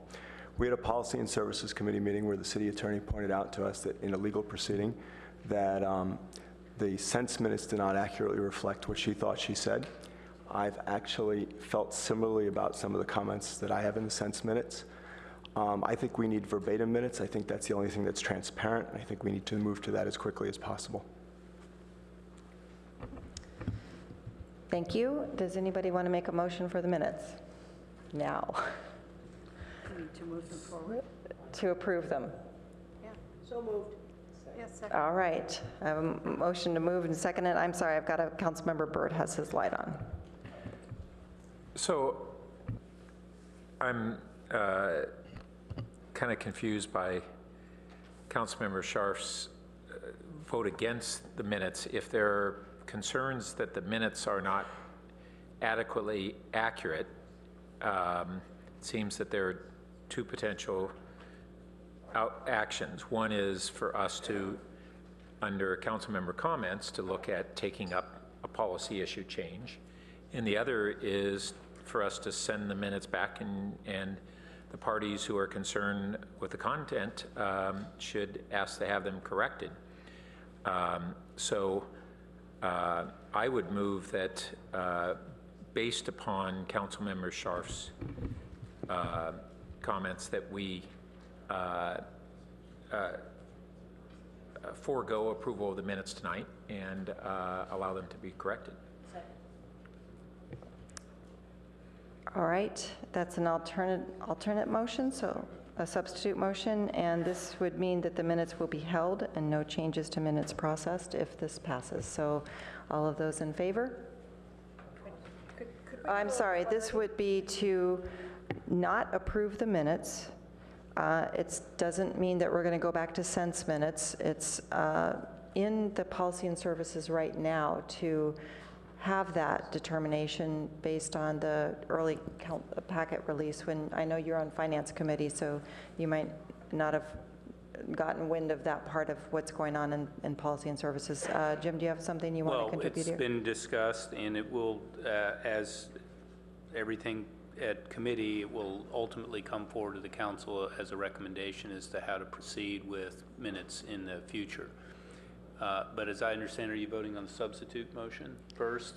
Right. So the substitute motion, as I understand it, simply is saying don't take up the minutes, but return them for review and correction. I mean, that's what the motion If somebody sounds has like. review and correction, then return them with review and correction. So at the next meeting, I'm assuming, is that what you're thinking, Councilmember Burton Holman? Okay, so on the 20th, we can bring them back on with this motion. So if this motion passes, we'll put them on the 20th, and people can bring their changes. And I have Vice Mayor Niss. A point of clarification on this. Are you indicating there is something wrong with the minutes, or simply that you would hold them until it has gone through committee and come back? We don't have any action on the minutes at all. That's either up or down. They're either approved or they're not approved. So there's no timing out like that, Vice Mayor. So this, go ahead. Well, maybe I got it wrong. I'm not the city clerk, but I thought the original motion just was, or the comment was that the Councilmember Scharf was not going to vote for approval of the minutes and gave his reason. I didn't hear anything more to it than that. Then we had a motion to approve, and now we have a substitute motion to hold the minutes and allow people to make the changes that they need to in order to get them right, the way I understand it. And they will be brought back on the 20th. Is that what you meant indeed? It's fine. I didn't realize there were corrections to be made. Right. So can I please just get clarification since for the minutes? Because we currently, per the municipal code, do sense minutes. We are in committee to bring back to the committee how to do the minutes if we want to, with costs, you know, for verbatim and to have a final decision. I'm not quite understanding corrections. Does that mean between now and October 20th, I'm going to get from council members, they're going to read these and correct them? Or am I just holding these minutes till it gets through committee? No, we're going to put them back on the 20th. With this, with the alternate motion, we're going to put them back on the 20th, and if people have corrections, they will give them to you, and we can have Otherwise, them. they come back just as they are, if I don't get anything. Exactly. Yes. So, Councilmember Schmidt.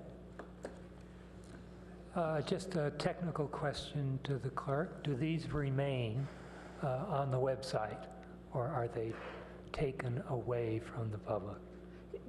They are not approved minutes, so the only way they're on the website is with this packet that went out today. You won't find them under minutes because they are not approved minutes. Right. So, the okay. only way you could find it is by going to this October Yes, 6th and looking at the packet. It will stay on the agenda. Yeah, thank you. Okay, let's go ahead and vote on the substitute motion. And that passes unanimously with Councilmember Klein absent. All right, we have the consent calendar, and I have 2 speakers. First speaker is on item number 10, and that is Stephanie Munoz. Yes. And the second speaker is Roger Smith on item number 15.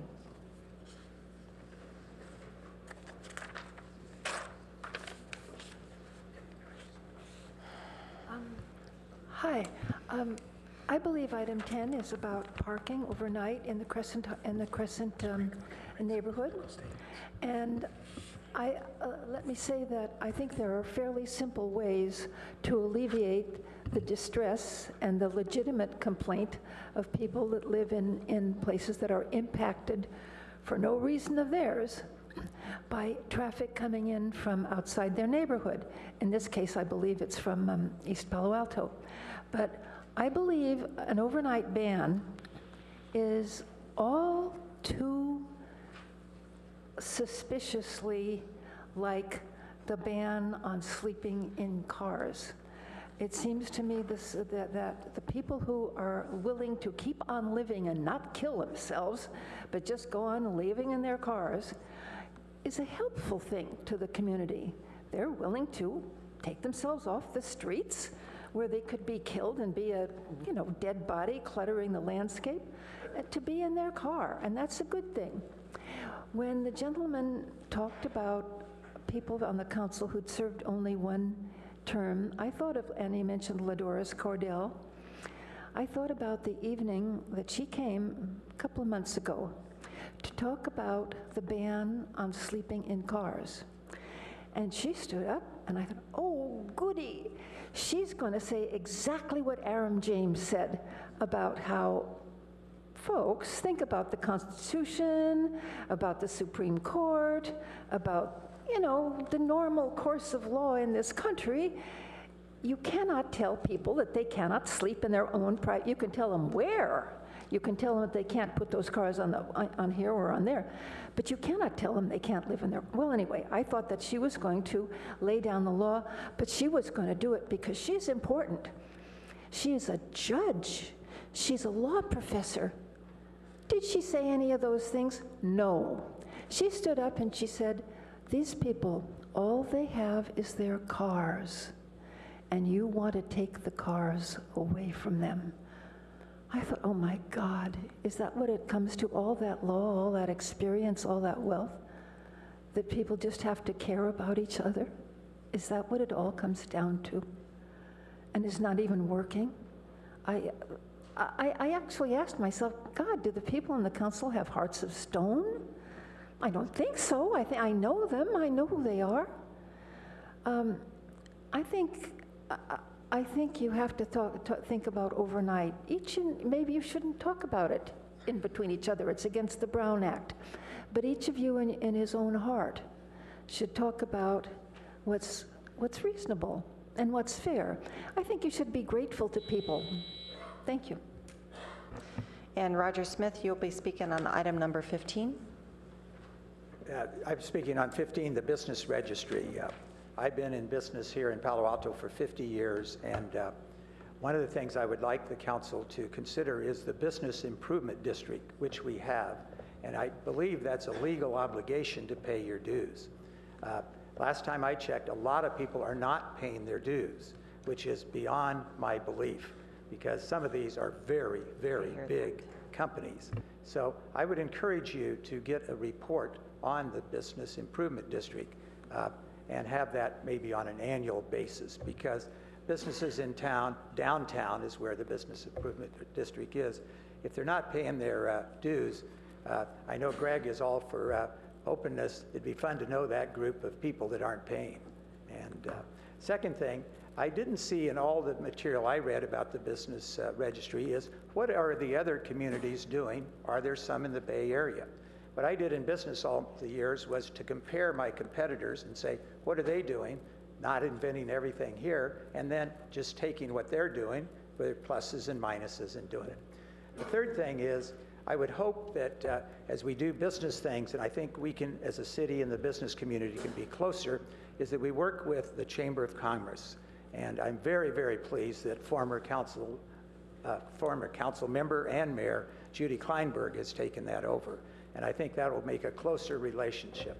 And as a side, Judy is one of the former mayors that is endorsing Measure D to reduce the size of the council from 9 to 7. But I think it's a great chance for us to really get closer to the business community as you all study the retail on the ground floor level. Because I think the business community, in my opinion, I never see them down here. I see a bunch of residents. Bob, Herb are always here, but I don't see a lot of business people. So I think we have an opportunity to do that, and I appreciate the time. Thank you. Thank you. Can I get a motion to approve the consent calendar, items number 5 through 15? So moved. Second. All right, let's vote. Mayor? Oh, yes, I see. Now I see you have a light on. If I could vote no on 5. Okay. Anybody else? All right. And you'll get your 3 minutes.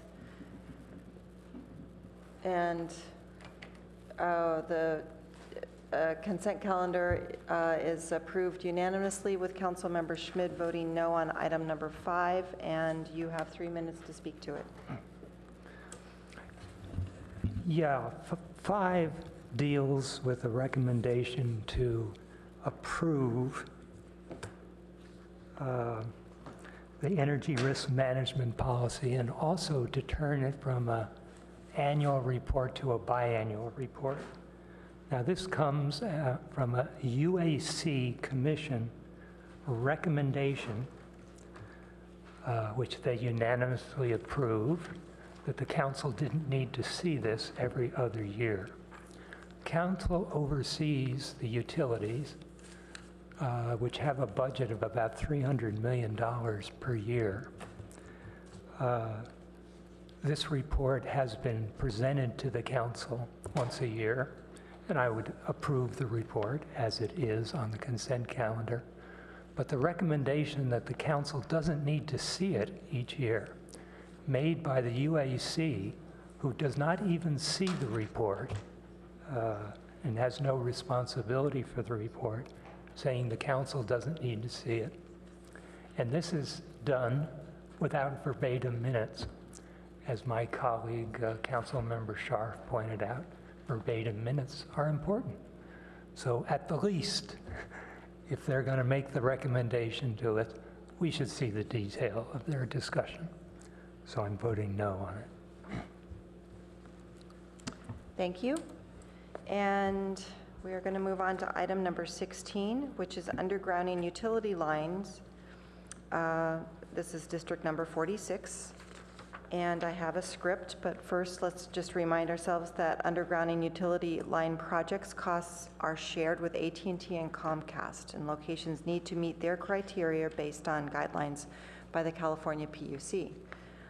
This item will establish a new district, district number 46. And since this is a public hearing, I am going to read out loud the underground utility district number 46 script.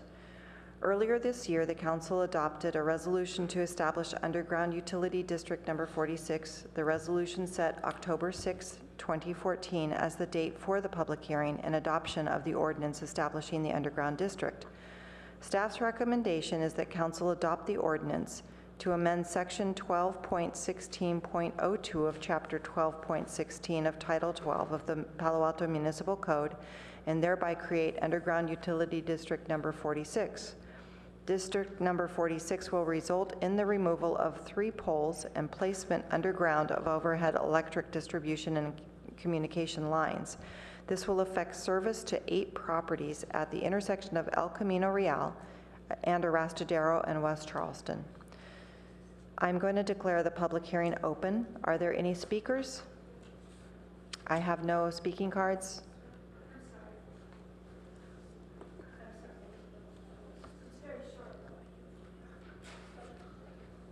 I'm sorry? I just declared it open. Yeah. So I'm asking if there are speakers. And we have one, and that is Stephanie Munoz. So you have 3 minutes. Thank you, Mayor Shepherd. I won't need 3 minutes. I don't need to take your time unnecessarily. I'd like to remind you that the city daily is incurring obligations with the telephone companies for the cell phone towers, obligations we did not have before.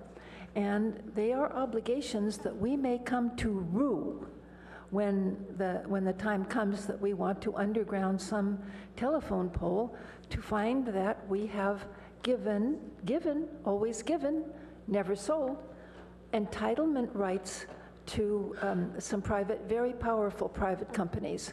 I think you should think about it very seriously. That's all I have to say. Thank you. Thank you.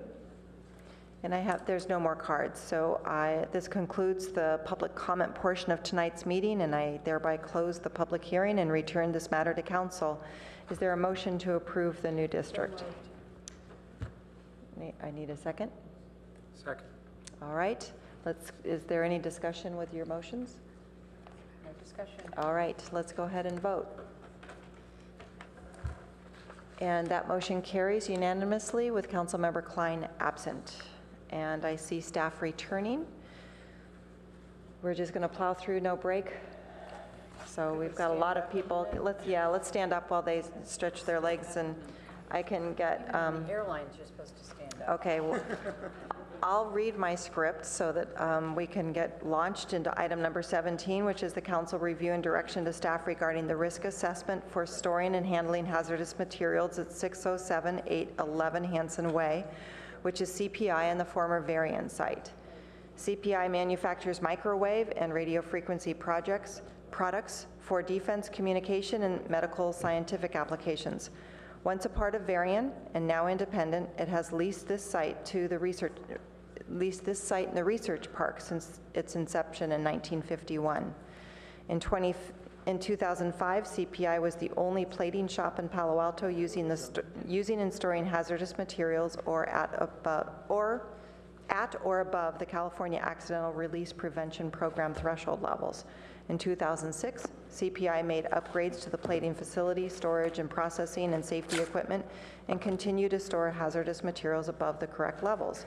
Between 2005 and 2008, there were 3 hazardous materials releases, and this is part of our packet, so you can read about them there.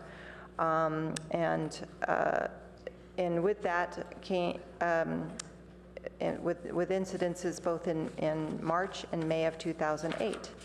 In response, the city enacted zoning code amendment related to the hazardous materials in 2007.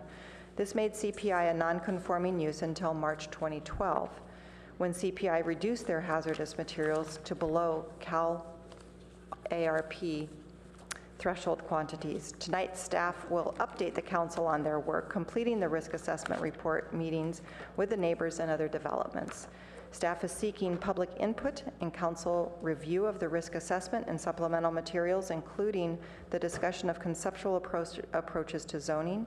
Based on direction, tonight staff will prepare an ordinance with changes to the zoning regulations for review by the Plan and Transportation Commission and then adoption by council. After a 10-minute report by staff, we will allow CPI to address this item for 15 minutes and then go to public comment. So that's for you. Thank you, Mayor Shepherd. Would you like me to begin, or would you prefer if I hold for a few minutes for the remainder of the council to return from break? Did council leave? There. Okay, well, we can read some more of the packet if you want to. Okay, I think we should wait for colleagues. I think that this is an important item, and I would like everybody to hear. And yet, is there going to be a PowerPoint presentation from CPI, and is that loaded and ready to launch? So that we're not going to get stuck waiting. This is an unofficial break. Yeah, so we're having an unofficial break.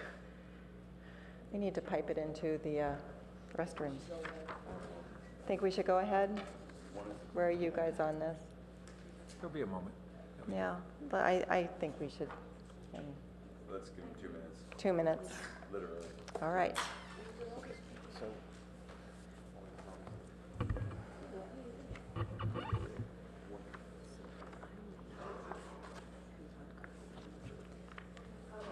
They're coming. All right. Yeah, let's go ahead.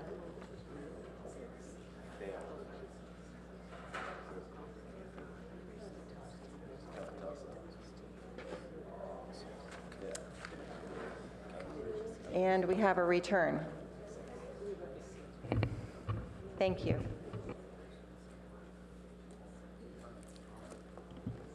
Okay, thank you, council members. Mayor Shepherd, thank you for the introduction. My name is Hillary Gittleman. I'm the planning director, and I'm joined by Rod Jung, a principal of AECOM, the city's consultants for this planning effort. Before we proceed, I wanted to thank others in the audience today who may have to come to our assistance. Meg Monroe of the planning staff, of course our city attorney, Molly Stump, Roman Warble of AECOM, and then Chief Nichols and his staff are also here. As you know, tonight's discussion has several elements to it. First, we thought we would, consistent with the staff report, recap Council's direction from April 2012, summarize the risk assessment and the supplemental materials prepared by AECOM, then summarize possible approaches to zoning and talk about next steps. Just to recap where the council was in April of 2012, the council requested that staff retain a consultant to evaluate potential off-site hazards related to CPI and compare current zoning to best zoning practices. Council also wanted us to recommend definitions and thresholds of hazardous materials facilities for possible restrictions related to the distance between uses like CPI and residential districts or uses, and then proceed to a discussion of zoning ordinance amendments related to plating shops or similar uses. The council also requested that we present to the council recommendations on potential amortization options and review those in the context of the consultant's report, and wanted us to return with a consultant study and subsequent action with a goal of 6 months. Now, it's been quite a bit longer than 6 months, and we're going to talk about the import of that when we get to amortization.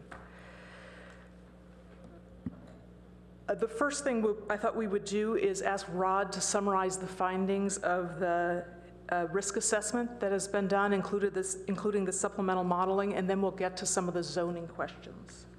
Thank you, Hillary. Madam Mayor, members of the council, thank you very much for having us here tonight. As Hillary said, my name is Rod Jung with AECOM, and I will try to get through this as quickly as possible. Staff did a fantastic job in terms of summarizing the report, so I'm going to try to give a high-level version. But I do think before beginning any kind of discussion or any consideration about whether CPI might result in some adverse effect, public health effect, to the surrounding land uses, we all need to have a pretty good understanding of how risk is defined and evaluated. I'd like to imagine, if you will, a three-legged stool. One leg is the amount and type of hazardous materials at the facility or the source. And this is simply a characterization of the quantity and type of chemicals and the potential health impacts from an accidental release. The second leg is the pathway or the mechanism by which hazardous materials might be transported from the source, or in this case CPI, to the surrounding receptor population. And quite frankly, if there's no receptor, if there's no pathway between the source and the receptor, the risk of a health effect would not exist. The third leg of the stool is an important one, and it refers to the engineering and administrative controls that are in place at the site to reduce the accidental release.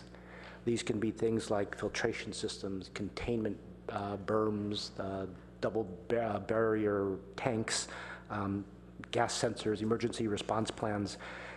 Each of these different legs contribute to the concept of risk and our understanding of what public health implications there might be from an accidental release. And I want to underscore that if we don't take all of these different facets into consideration, it can lead to inaccurate conclusions or statements that may be taken out of context. So with that as a background, let me give you just a quick orientation. I know all of you know the facilities and the site, but this slide shows the primary facilities at the CPI plant. We're primarily concerned with Building 2, the cryogenic liquid storage area, and the plating shop, which is on the second floor of Building 2. And the primary reason that our assessment focused on these particular facilities is because of the use of the acutely hazardous materials at these locations and their proximity to the Barron Park neighborhood. If you take a look at the arrow, the red arrow between plating shop and Building 2, there's a long row of trees that represents the separation between CPI and the residences to the south. Now, importantly, there's something called and the mayor mentioned this earlier, the California Accidental Release Prevention Program, or CalARP. It's the primary mechanism for evaluating risks at businesses that use, process, or dispose of hazardous materials, acutely hazardous materials, that exceed a certain amount that's specified by the state enabling legislation.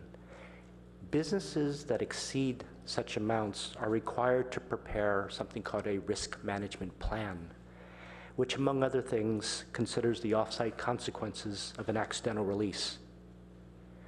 So, as reported in the staff report, prior to March 2012, CPI exceeded these threshold amounts and was required to prepare these risk management plans.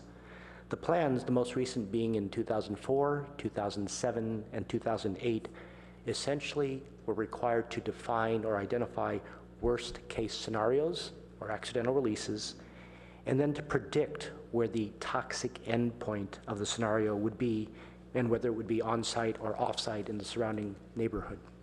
So what is the toxic endpoint? There's a little diagram at the bottom of the slide here that tries to illustrate and define what this concept is.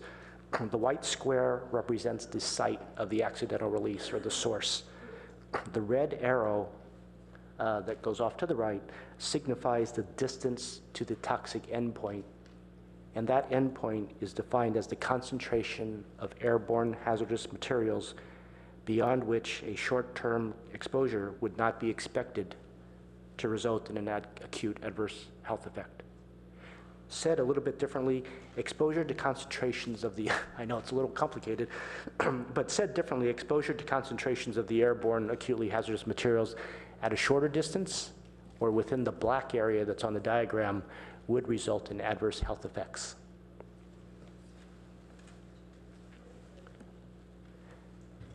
Can I ask clarification? Yes. Could you speak a little bit more about in the green area where the arrow is pointing, the red arrow is pointing, it says an acute health effect. Can you define acute health effect, please? Yeah, very, very generally, it's a situation where exposure of a short-term nature of anywhere from like a half an hour to an hour could result in a health effect that would be disturbing, adverse, and require some attention. And one other clarifying question about, what about sensitive receptors? Is this based on just general health conditions, or what about sensitive receptors? The notion of sensitive receptors is very similar in, like, when we do air quality analysis for an environmental impact report, we'll define as sensitive receptor as a residential area, a child care facility, a school, a park, etc. When we talk about the receptors here, it's any member of the population, any resident, any occupant of a building, just the general population. So it's not specific to a sensitive or, receptor. It's just a broader term. Because what we're trying to do here is educate and protect. So examples might be like a child with asthma, or an adult with asthma, or an elder person that has maybe a compromised immune system for whatever reason. Something. So is that accounted for in this or not? It sounds like not. Not. Not. Okay, thanks for the clarification. Okay. So let me go a little bit further and describe the review that was performed of each of the different risk management plans. Again, I said there were three, one in 2004, one in 2007, and one in 2008. And there are three specific things that I want to draw your attention to in this particular slide. The first is that nitric acid and potassium cyanide are the hazardous materials that were of concern in each of the risk management plans that were prepared under the direction and review of the Santa Clara Department of Environmental Health. So those are the two chemicals that are of concern and were of interest when the risk management plans were prepared. The second thing to note is that under the column that's titled release, all of the scenarios, all of the accidents, all of the worst case incidents involve spills or ruptures of the tanks that store these different chemicals. And the third thing I draw your attention to is that the 2004 results show that the distance to the toxic endpoint extend off-site into the surrounding neighborhood, whereas the more recent two results in adverse health effects that occur on the CPI property but do not extend into the neighboring Barron Park neighborhood. So the 2004 did show off-site consequences, the 2007 and 2008 did not. Important to remember in looking at this information that really trying to compare the three different RMPs or risk management plans, it's akin to comparing apples and oranges. And the reason why it's difficult to make any reasonable conclusions by comparing these is the amounts of materials that were evaluated in each of the scenarios varied. So there was a different amount and a different toxicity associated with each of the different scenarios. Second, the assumptions that went into how the accidental release occurred, that also varied from risk management plan to risk management plan.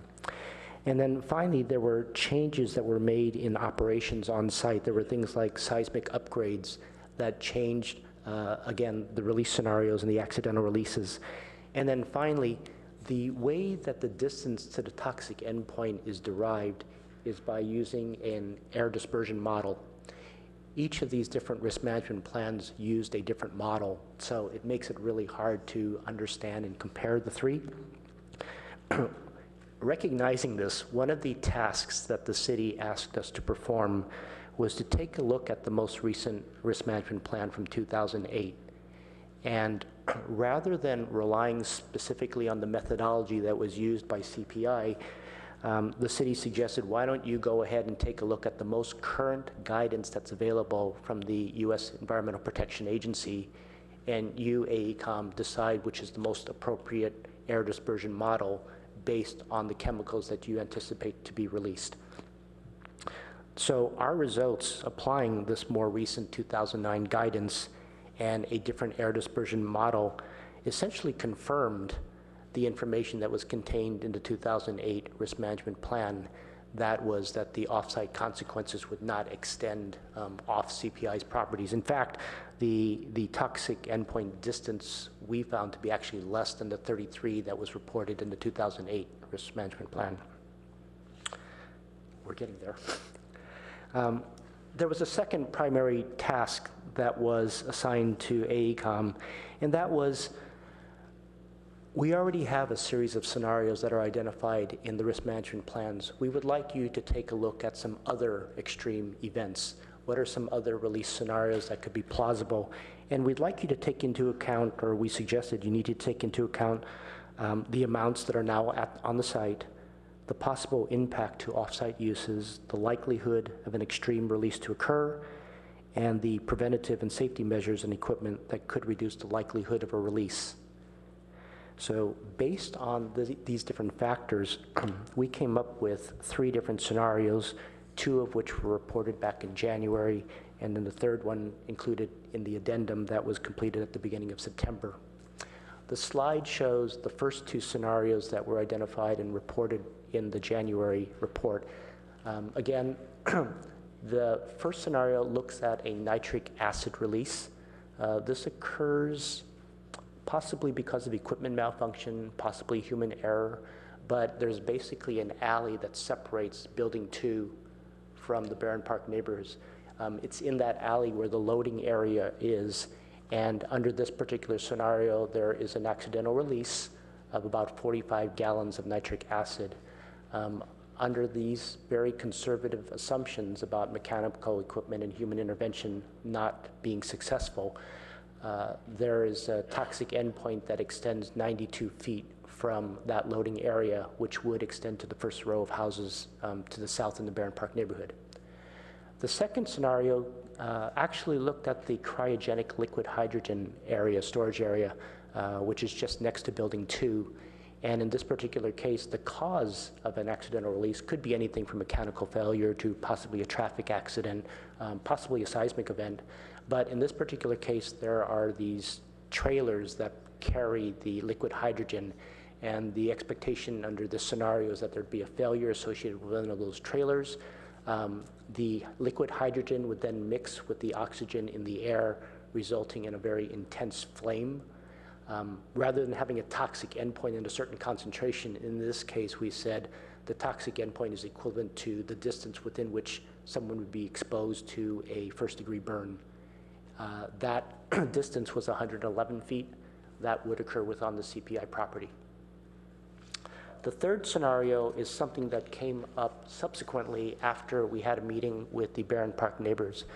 They specifically said the issue of when an earthquake, it's not if it's going to occur, it's when it's going to occur. And we really are interested in understanding if there is a substantial earthquake that causes the storage tanks on the second floor of the plating shop to rupture, and for those chemicals then to mix, what are the consequences? So this third scenario basically takes a look at the storage tanks on the second floor, considers the nitric acid and the potassium cyanide, their tanks being ruptured and the containment berms being breached. And the result is the mixing of these two chemicals resulting in an airborne release of highly toxic hydrogen cyanide. Again, the source of this was an earthquake. The toxic endpoint using the meteorological assumptions and the air dispersion modeling was 616 feet from the source. So that would extend into the Barron Park neighborhood.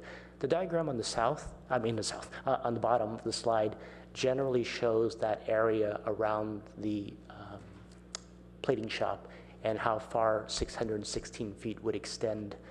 It's basically on the, it probably include about 60 different homes to the south and southeast of the site.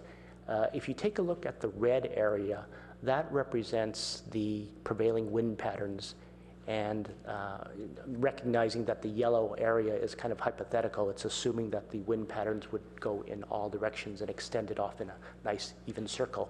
So if we take a look at the red oval, it basically represents the areas that are most likely to be affected under the prevailing wind patterns, even though we have worst case meteorological considerations. The red diagram, or the red oval, represents about a quarter of the number of homes that would otherwise be affected by the yellow diagram. So in closing, we did have a number of recommendations. I've tried to categorize them into fairly high levels. So the first one has to deal with correcting the deficiencies that were recommended by the fire department. As you know, the fire department conducts its inspections. We had noted that there were a number of inspection reports and identified improvements that needed to be made, and there was no corresponding evidence that that had occurred. The hazardous materials business plan is something that the Palo Alto Fire Department requires, but there's not an annual update that occurs as far as we understand, and there's no complete thorough oversight on the part of the fire department to receive that from CPI. What we really felt was important is the third bullet, which is a chemical management plan. This is something that CPI has initiated on its own. There was a draft prepared in 2013. We had an opportunity to review that. We noted that there were some shortcomings, limitations associated with that, and believe that if there are improvements to that chemical management program and it's done under the fire department's oversight, then a lot of the engineering and administrative controls that I mentioned earlier, we'd feel a lot more comfortable about and better about. So, thank you. Thank you, Rod. I'm going to finish up on some of the zoning questions, but before I do, I wanted to point out to Council there's an attachment I in your packet, which provides a status of the health risk assessment recommendations that fall within the city's purview. That was prepared by our fire department, and I'll defer to them with any questions you have on that. But let's talk about the zoning questions. The risk assessment really lays the groundwork for further consideration of zoning revisions and the amortization discussion that was begun by the council in 2012.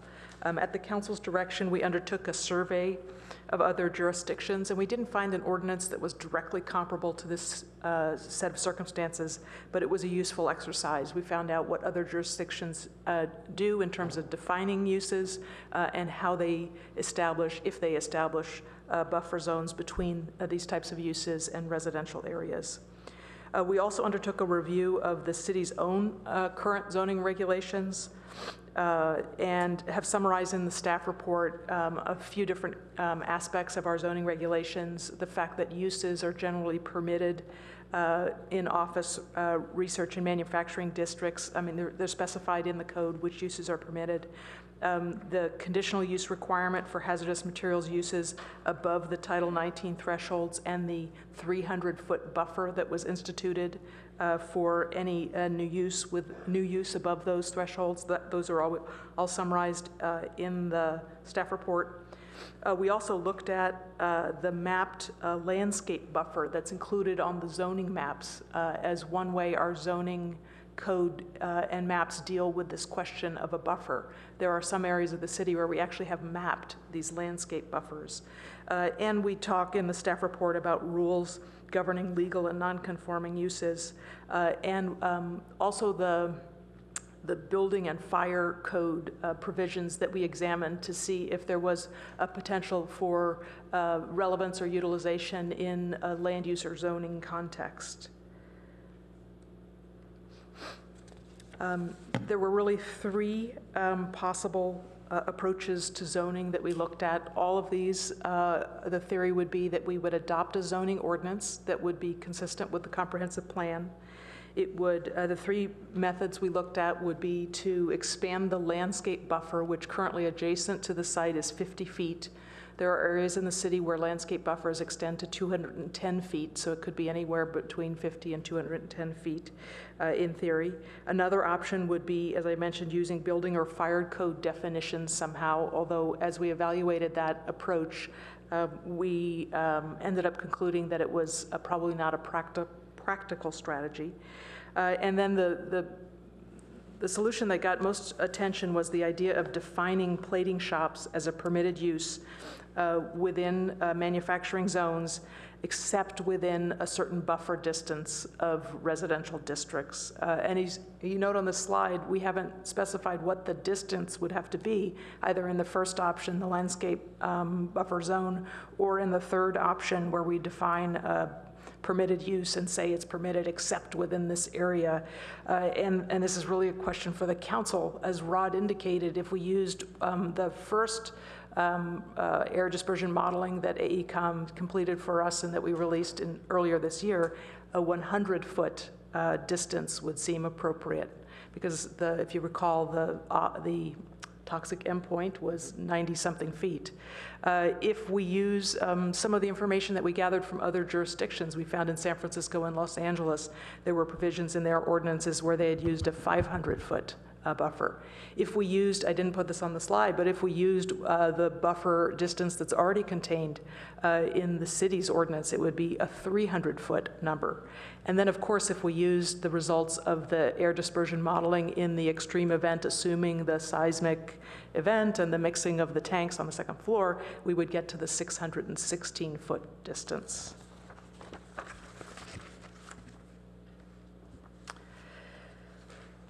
So the common theme between all of these approaches is essentially you would create a regime in which the current use on the site would be legal and non-conforming, which raises raises the question of amortization. The law allows non-conforming uses to be phased out over time, provided there's a reasonable amortization period commensurate with the investment involved. And that's important because of the time it's taken us to return to council. I wanted to make sure I was clear on this. When calculating the amortization period, it's calculated based on the value of the investment, not on when you pass the ordinance or adopt the ordinance. So we've taken longer than we thought, but that time has not pushed out any amortization that we would calculate based on the value of the investment. So the city has looked at amortization in the past, and I know many of the council members and the public are aware of this. In 2011, the city had a consultant, C.B. Richard Ellis, study the value of the investment, assuming that a portion of CPI's facility would become non-conforming and have to be relocated. Specifically, the study assumed that the plating shop and the storage area would have to be relocated off-site. In the next year, CPI itself did a study examining amortization of the entire facility. So their study indicated that in their belief it would not be practical or feasible to simply relocate a portion of the facility. They would have to relocate the entire facility. Both of these studies, as you would imagine, kind of being apples and oranges or apples and televisions, came up with very different answers. One of the things that's inherent in our recommended motion to the council this evening is that we would like to retain a consultant to look at both of these studies and also look at if there would be any other plating shops affected by the distance that's selected in the proposed zoning ordinance. We would obviously have to look at the value of those investments as well. So this is the recommended motion that we included in the staff report, and we'd be happy to answer any questions about this. Before we hear from the public, however, there were some supplemental materials provided to the council, and I just want to make sure you're all aware of those. We provided to you we provided the staff report as a whole several weeks ago. It's just such a complex and highly technical set of documents. We wanted to get it out to the public and to the council well in advance. As a result, there were a few things that trailed behind, and we got those to you on Friday. One was the AECOM's review of a seismic memo prepared by CPI's consultant. It was brief, but it came to you in attachment with a cover memo, together with tonight's PowerPoint, and a list of questions that we received at a neighborhood meeting we held last week. Again, because the materials were so technical, we wanted an opportunity to go to the community and answer any questions they had on the materials prior to this meeting. The meeting we held in the community was last Thursday, I believe. And so we haven't had time to prepare written responses to all of the questions that we answered orally at that meeting. I will confess there are a few questions that we didn't have the answers to off the tip of our tongue that we said we would get back to the folks with. We will prepare written responses to all of these questions when we have the time to do so. Just one or two more thoughts. Let's see. The only other thing I wanted to indicate, as the mayor indicated at the introduction, is that CPI has requested an opportunity to address the council. They've asked for 15 minutes. And after that, we're very eager to hear the public testimony and then direction from the council. And we hope you will entertain the motion as we've recommended it this evening. Okay, in that case, I'd like to go straight over to CPI. So their presentation is ready, and I have the timer ready to go. And could you introduce yourself, please? Absolutely. Good evening. My name is Bob Pickett. I am the president of Communication and Power Industries. I joined Varian Associates back in 1982. What we now call CPI was actually the founding business of Varian Associates, and I'm proud that CPI continues Varian's work in Palo Alto to enable global communications, fight cancer, and keep American and allied troops safe from harm.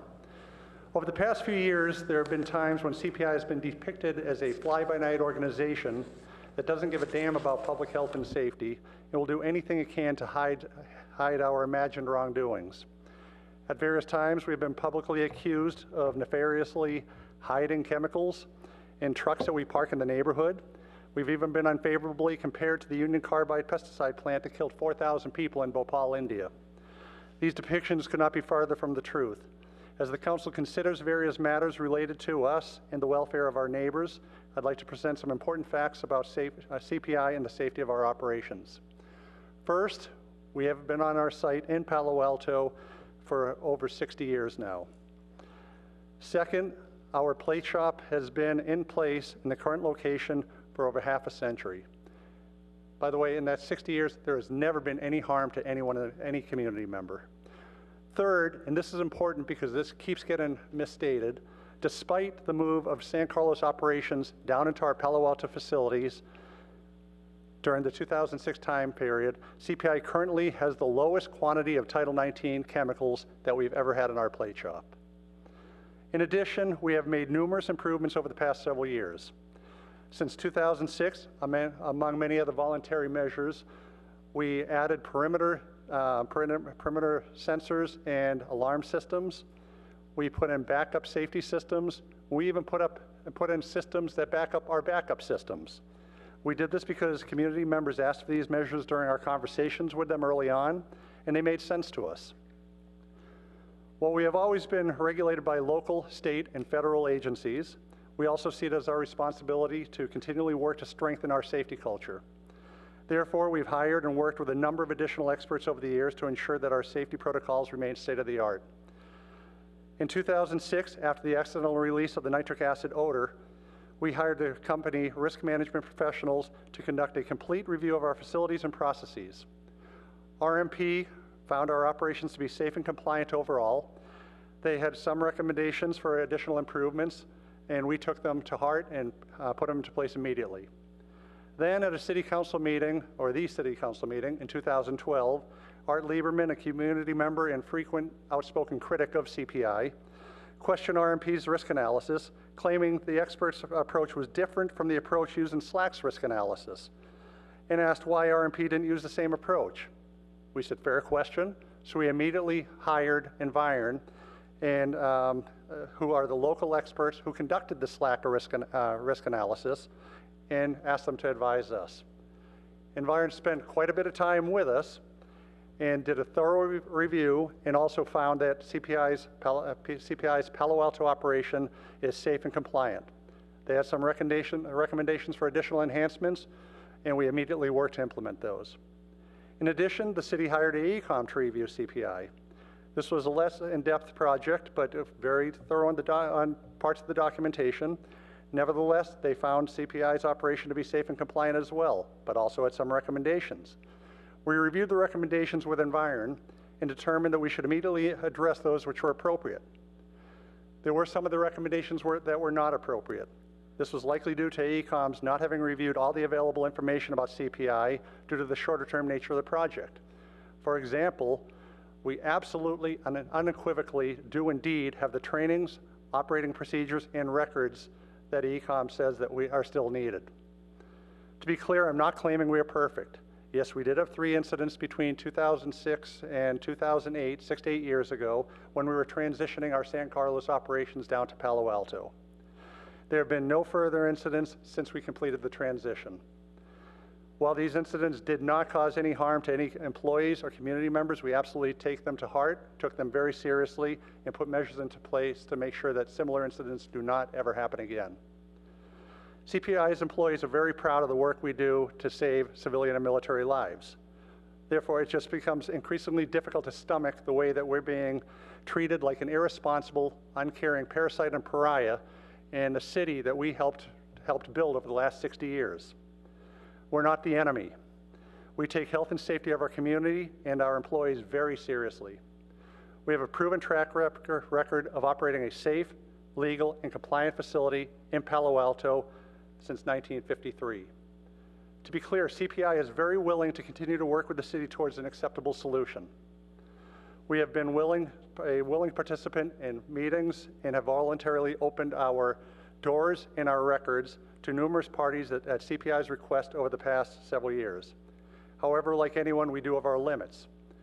We will continue to participate in rational, responsible discussions concerning the safety of our operations and our community, but we will certainly not sit idly by while our reputation is attacked, while lies are being told about our record, while the character of our employees is impugned, and while the vitality of our Palo Alto operations and the 700 jobs it provides is threatened.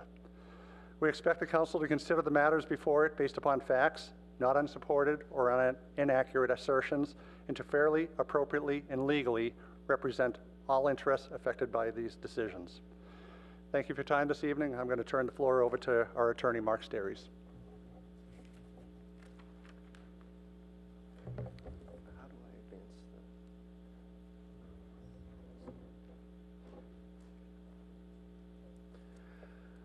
Good evening. I'm Mark Steris. I'm the attorney for CPI. When this meeting date was set by staff, we informed staff that Doug Doherty of Environ, he's the lead person who had done the work with CPI, would be out of the country and unavailable for this meeting. We asked whether another date could be picked so that Dr. Doherty could be present. We were told, however, that this City Council meeting date could not be changed. Therefore, I'll be presenting Environ's findings in place of Dr. Doherty. The services provided CPI by Doug Doherty and Environ included reviewing AECOM's report and supplemental report, and like AECOM, replicating and validating the air dispersion modeling results for the worst case scenarios presented in the 2008 report. In addition, Environ thoroughly reviewed and advised CPI regarding its chemical management program. Upon completion of its work, Dr. Doherty and Environ concluded, and I quote, "Given the independent safeguards CPI has in place and the unlikely occurrence of extreme events as modeled by AECOM in their 2 reports, the risk of off-site consequences from an accidental release is very low, and it is very unlikely that an incident will occur at CPI that will result in adverse effects to the health or safety of the neighbors." As Dr. Doherty could not be present tonight, I asked him to prepare a comprehensive declaration to be submitted to the city and city council. I have that declaration with me, and I'm going to be providing it to the city clerk so it's part of tonight's record. The declaration is detailed, and of course, I don't expect anyone to read it this evening. But we're providing the declaration as part of the record because it contains critical information for the city's deliberations.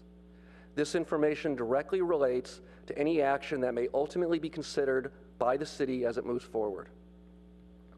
Among other important information, Dr. Doherty's declaration responds to all comments made by AECOM in its report regarding possible omissions or gaps in CPI's chemical management program. The Doherty declaration sets forth in detail the following 3 conclusions about the AECOM report. Number 1, some of AECOM's comments are based on incorrect interpretation of the regulations. Number 2, some of AECOM's comments are based on an incomplete review of CPI's records and documents. And 3, any remaining AECOM comments have been addressed by CPI. Dr. Doherty also prepared a short PowerPoint summary of Environ's findings that I would like to go over now.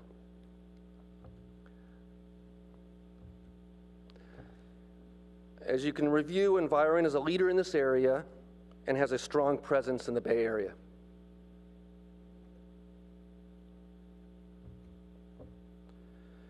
Dr. Doug Doherty is an expert in this field.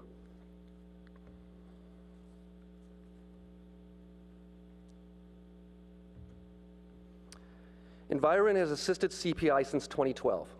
Like AECOM, Environ modeled off-site consequence analysis for nitric acid and potassium cyanide and confirmed no off-site impacts. Additionally, based on a comment in the AECOM report, Environ also modeled a liquid oxygen scenario and determined that there would be no off-site consequences from it. Environ also assisted in validating a process hazard assessment for the plate shop and for the delivery, storage, and waste services that support the plate shop, and for hydrogen storage and distribution. And then Environ assisted CPI in gathering all existing facility safety programs and organizing them into one place called the Chemical Management Program. This includes things like equipment maintenance, employee training, what's called management of change, a contractor's guide, and an emergency and contingency plan. And the declaration goes into much more detail on what all of that entails.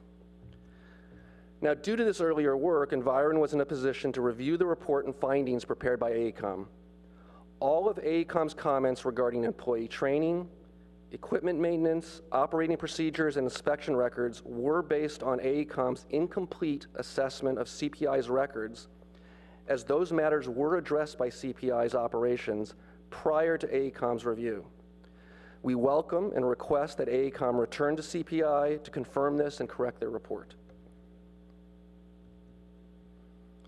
Even with those recommendations, AECOM concluded that the equipment is being properly maintained and that EPA's defined worst-case scenarios are not expected to travel off-site.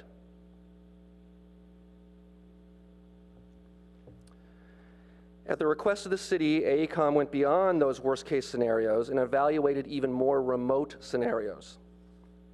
And then the neighbors wanted AECOM to model an event that was so remote that AECOM originally rejected it as too remote of an extreme event to occur: an earthquake that collapses the plate shop building. These events are highly unrealistic. And as noted on the slide, there are a couple of things that AECOM didn't put into their modeling that has a significant difference in their results. And one of them is the nitric acid release was at a temperature greater than 90 degrees outside, and a CPI prohibits delivery on those days. There's also other controls that weren't taken into account, such as a deadman switch, which means the operator has a foot on a pedal while the pump is working to pump in the nitric acid, and if he takes it off, it shuts down the pump.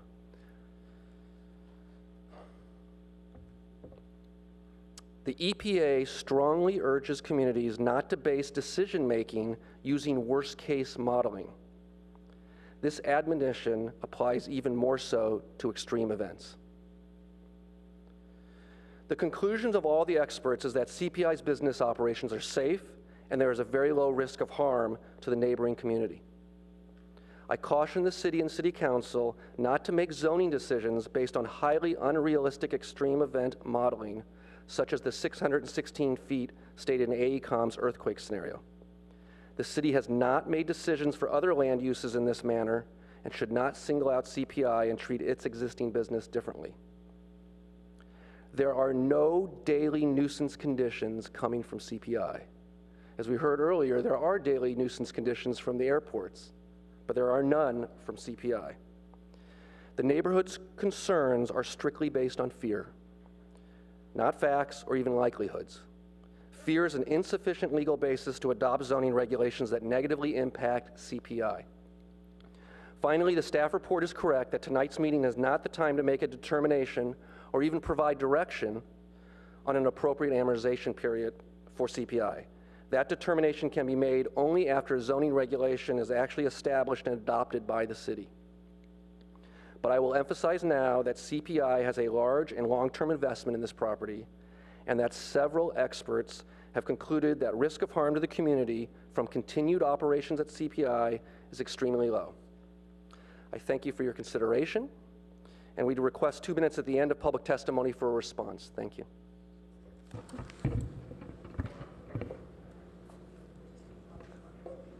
Take public comment and then 2 minutes.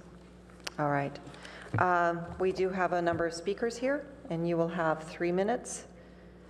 And our first speaker will be Bob Fickett, to be followed by Mark. Hang on, I've got you, Mark. Okay, and Bob, no. Yeah. Okay, we're. Fewer comments. Fewer comments. Ramallah, Georgia, or is it Georgia, Ramallah? Ramallah, Georgia. Thank you. Ramallah, thank you. And Robert Moss, and Samir Tuma, and Stephanie Munoz, and Lydia Koo. I should just start? Go ahead. You've got 3 minutes. Thank you. Good evening, council members, Mayor Shepherd, and staff. I last stood here before this council on January 22nd of 2007, the year after CPI released toxic nitric acid fumes into our North Burn Park neighborhood. And I was at that time asking you to make our neighborhood safe. I'm Romy Georgia. I've lived at the corner of Chamalis and Tipawingo for 34 years. My house is located about midway between the chemical storage area and the second story plating shop. Problems connected with this facility are ongoing.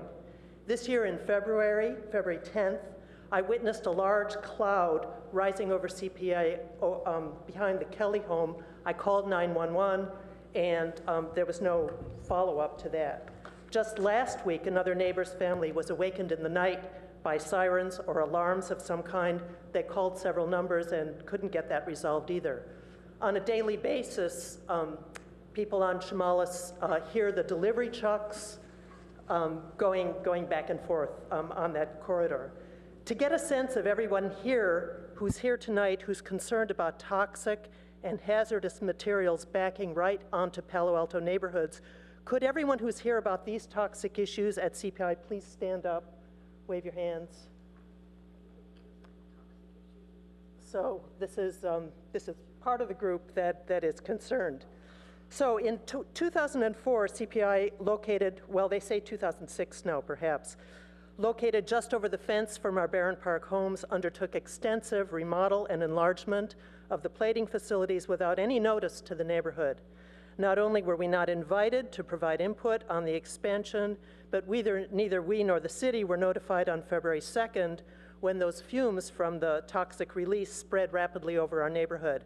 Ironically, a city safety inspection had taken place only a couple of hours before that accident.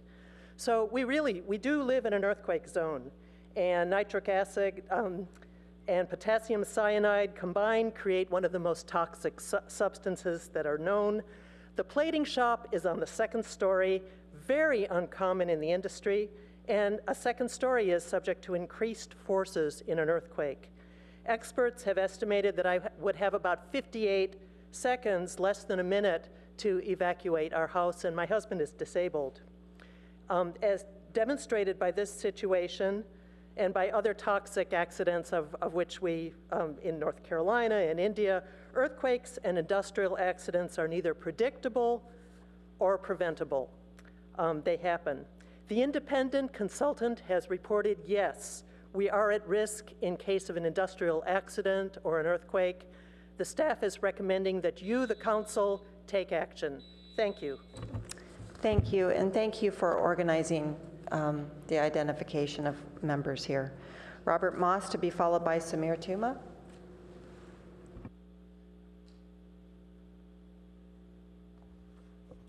Thank you, Mayor Shepherd. Well, it's interesting. CPI apparently had no problems for almost 50 years, and in the last 8 or 10 years, they've had a number of spills, and obviously something is wrong. And when AECON looked at the site, they didn't do a thorough job of investigation. If you look at their report, they said that they didn't, for example, look at the toxic gas sensors. They didn't do a complete evaluation. They didn't talk to the employees and find out how well they were trained or employed. They didn't look at the potential dangers from failure of some of the equipment. They just did a survey, a very brief overview. Now, in one of the slides that CPI proposed, said that you should not consider worst case analysis when you do evaluations. That is absolutely wrong. You do, when you are protecting people's health, life, and safety, look at the worst case analysis, and you take that into account. Because if you don't, people will die. Now, it's important, since it's the basic responsibility of city government to protect people's health and safety. And therefore, when we have a problem, and by the way, in one of the other slides it says, well, we're not going to have anything come off site if we have a spill. We've had it come off site and people have gotten sick. So don't believe what they tell you. I think that the only proper approach that the city can take, because you can't force them to immediately remove the plating shop from the location where it is to put them on notice that they are going to have to leave, amortize them out, and in 6 or 8 or 10 or 12 years, whatever the lawyers can agree on, they say the safety will be returned to the community because the plating shop will be gone. That's the only safe approach you can take. It's the only sane approach you can take. And I certainly hope that you begin the amortization of that site immediately. Samir Tuma to be followed by Stephanie Munoz.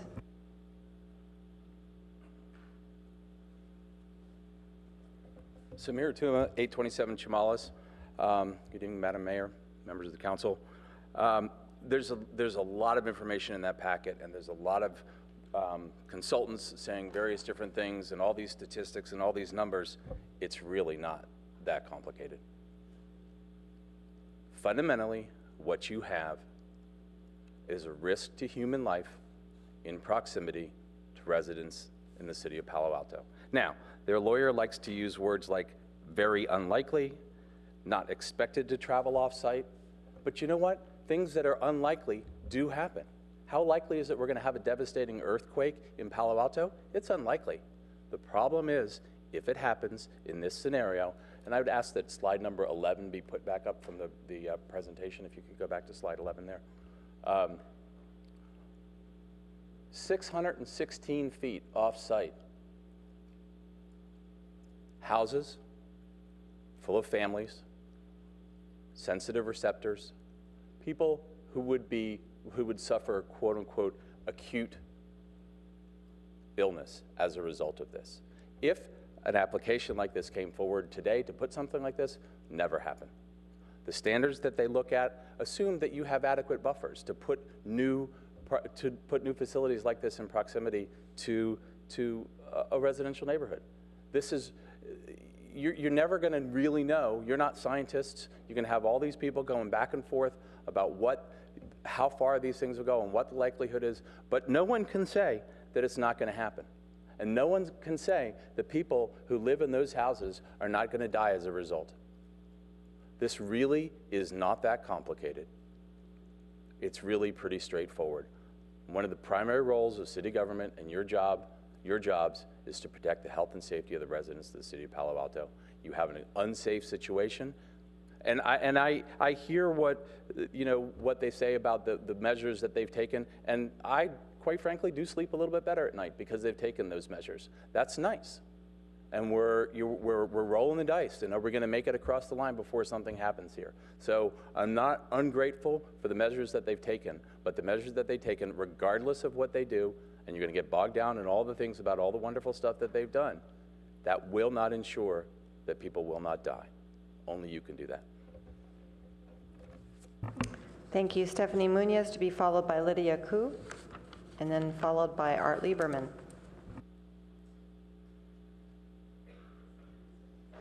Yes, that's lots of eloquence we've heard, and I haven't heard the council lectured like that from the company representatives since Mr. Nellis told you that we were going to go to hell in a handbasket if we didn't have a blade sign for grocery outlet.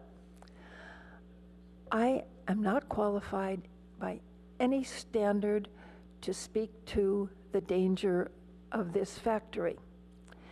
I believe, however, that you have at your command the people who can give you the right information, and I believe you have the inclination and the commitment and the dedication to listen to them and to act accordingly. So I leave that up to you. But I want to talk a little bit about the context of this situation. For years and years and years, for the whole industrial revolution centuries, we've had a land use idea that factories were not desirable mostly because they were smokestack factories and they let go lots of noxious fumes. In 1955, not 56, 57, the Russians let loose a satellite, the Sputnik satellite, and that occasioned a lot of soul searching in America. It seemed as if we weren't as the best and the brightest as we thought we were. And that prompted Terman, the fine engineer at Stanford, to see a great possibility for development of a whole electronic defense and space industry, which he proceeded to develop. The catch was that the Stanford land had been zoned or had been planned as residential. It was the land down by the bay where they had put 101 alternate to serve any factories that might come along with their noxious fumes. Well, here we are, noxious fumes, anxious neighbors, time to rethink whether that was the best thing to do. And the other thing that gets to me is the amortization. When the plastic bags came up, nobody proposed to amortize the poor plastic bag manufacturers for not being able to have a business that they had counted on having and was legal and paid taxes on it. No. When the 400, almost 400 neighbors, after some, 60, 70, 80 years of living in Buena Vista, nobody proposed amortizing them, did they? Now you want amortization. It seems inconsistent. Thank you. Lydia Ku, to be followed by Arthur Lieberman.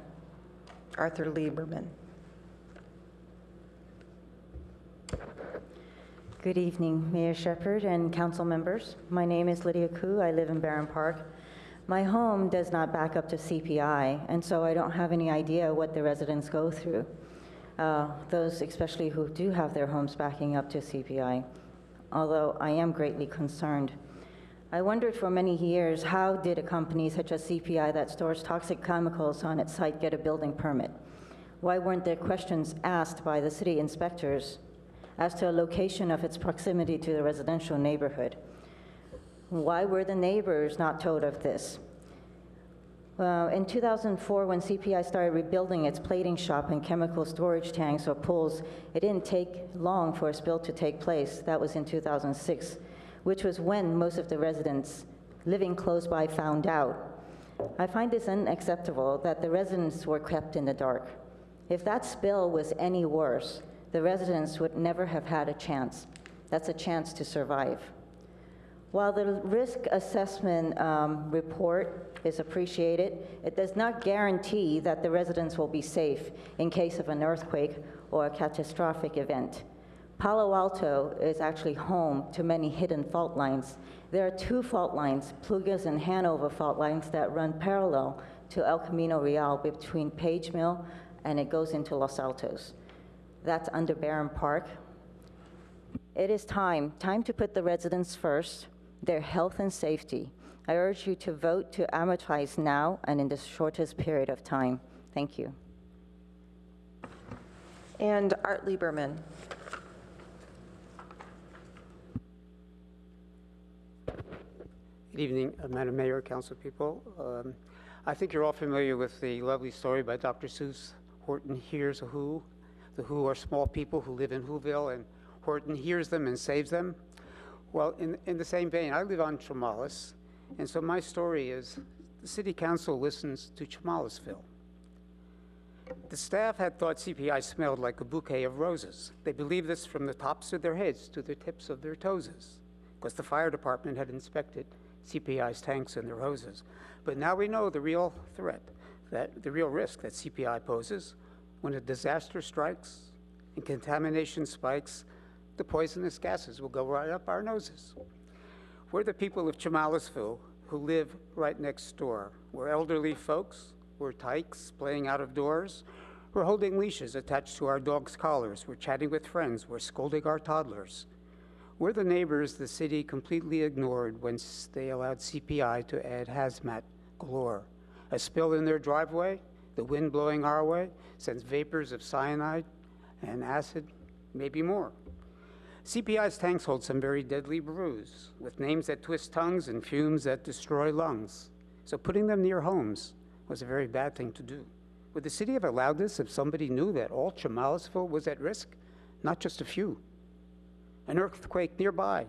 Into the air, the toxics will fly, tanks will flip over, and the pipes will be busted, because seismic analysis can't always be trusted. While over in Chamalisville, it's a very sad view. Somebody is crying, somebody else has turned blue. It's more than bad smells and foul odors. Someone feels faint, someone else just fell over. Getting rid of hazardous chemicals some at Title 19 level will make life in Chamalisville a whole lot more healthful. Our groundwater already contains a noxious stew. An accident at CPI could ruin the air we breathe too. So banish those huge tanks of dangerous acids, easily mishandled and certainly not placid. And there's hazardous waste that CPI's placed behind us in sheds that are not, to me, very strongly encased. And out with the silver and copper cyanide. It's time to step up and for you to decide. No more nitric acid and potassium cyanide. Please ban them all from the research park. To non-conforming uses, add an exclamation mark.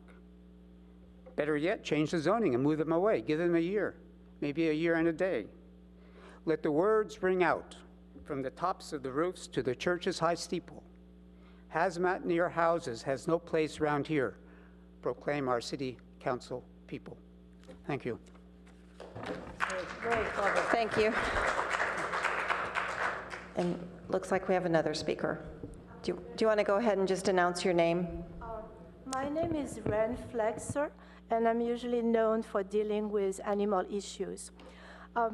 From what we saw on the map tonight, I discovered that I'm not on Chimalas, I live on Matadero, but I'm still impacted by the big circle.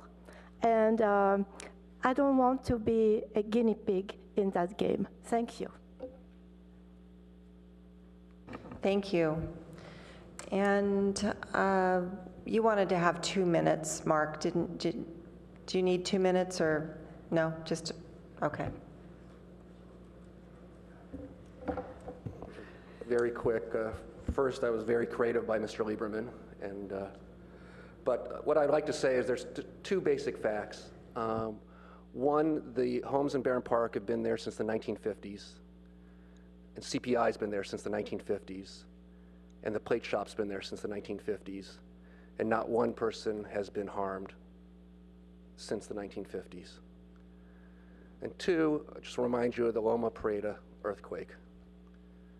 Not one drop spilled from that plate shop, and that was prior to the seismic upgrades that occurred both in the upgrade of the plate shop by an expert in the field, Mr. Milley. We presented that information in April of 2012, and then the seismic upgrade that also occurred at Building 2. Thank you very much. All right, thank you.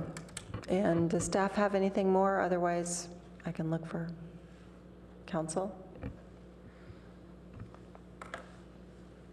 Caught us off guard. Well, Councilmember Burt. So one thing is I'm looking at the recommended motion and comparing it to the guidance that was given from what was, I believe, my motion 2 years ago. And there are some areas that I don't see addressed, and then one aspect that I don't think was maybe discussed in that prior meeting, but I don't think we had clear guidance. So the first one is on the types of facilities. In the staff report, it mentions that we were looking at having regulations that would cover not merely plating shops, but other types of facilities that have similar materials and similar volumes. And the motion doesn't address that. And I want to make sure that we're not just creating an ordinance as a reaction to one specific circumstance. We want to address whatever we think is appropriate for that, but we basically want rules that don't make the mistakes we've done in the past, which is not looking and anticipating things that haven't yet happened or that we haven't yet recognized. So there are similar types of facilities that are in printed circuit board manufacturing, that are in metal etching. There are chemicals that frankly don't have to do with any of those processes that in sufficient volumes have equal or greater risk than these chemicals. So we need to look at making sure that the ordinance that we craft identifies facilities that pose risks that we feel an obligation to mitigate. Second, we're talking about having zoning in a certain distance to residents. We should also be looking at schools and potentially any other incompatible uses. Third, it talks about whether it's plating shops or printed circuit board shops or metal etching or whatever types of facilities, but it doesn't make any distinction on the volumes. So this facility was formerly above the Title 19 thresholds in CalARP. It's now below them. And those are thresholds that are defined in state law, but they're set at an arbitrary set of limits for different chemicals.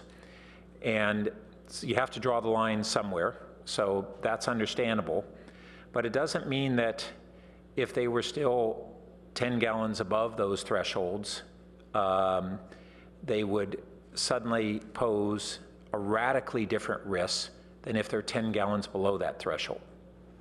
The risk is still very similar as you move in a continuum there. We still have to draw the line somewhere, but we need to be realistic on that. And that pertains as well as we set an ordinance.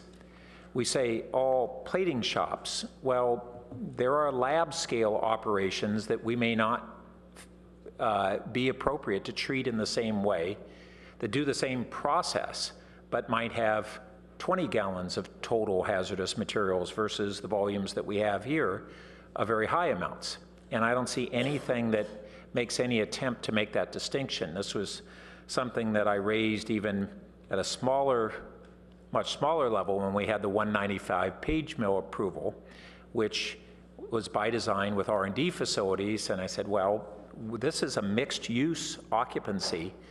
What amount of chemicals would be permitted in those R&D buildings right above or below a residence?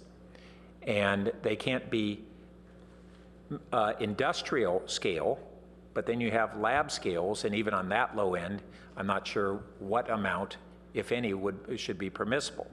But we do need to set boundaries that reflect risks. And that's not an easy thing. And it's one of the things that I was hoping to see back in and have greater discussion from other jurisdictions. Now, in some ways, our new ordinance may push the regulatory zoning codes in ways that we haven't seen examples of in other cities. And so it isn't necessarily going to inform us to simply look for what to copy, but these kinds of issues that I just raised, I would think at least a good portion of them are informed by other cities, the best practices, the strongest practices that may exist in other cities. And then I had a question that, Rod, when you made your presentation, and I'll see if I can find the spot, you talked about under certain scenarios that there was the 35-foot or 33-foot distance from the toxic to the toxic endpoint.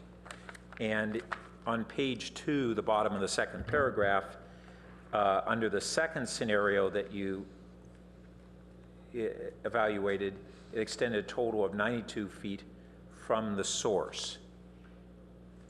Can you explain those two scenarios?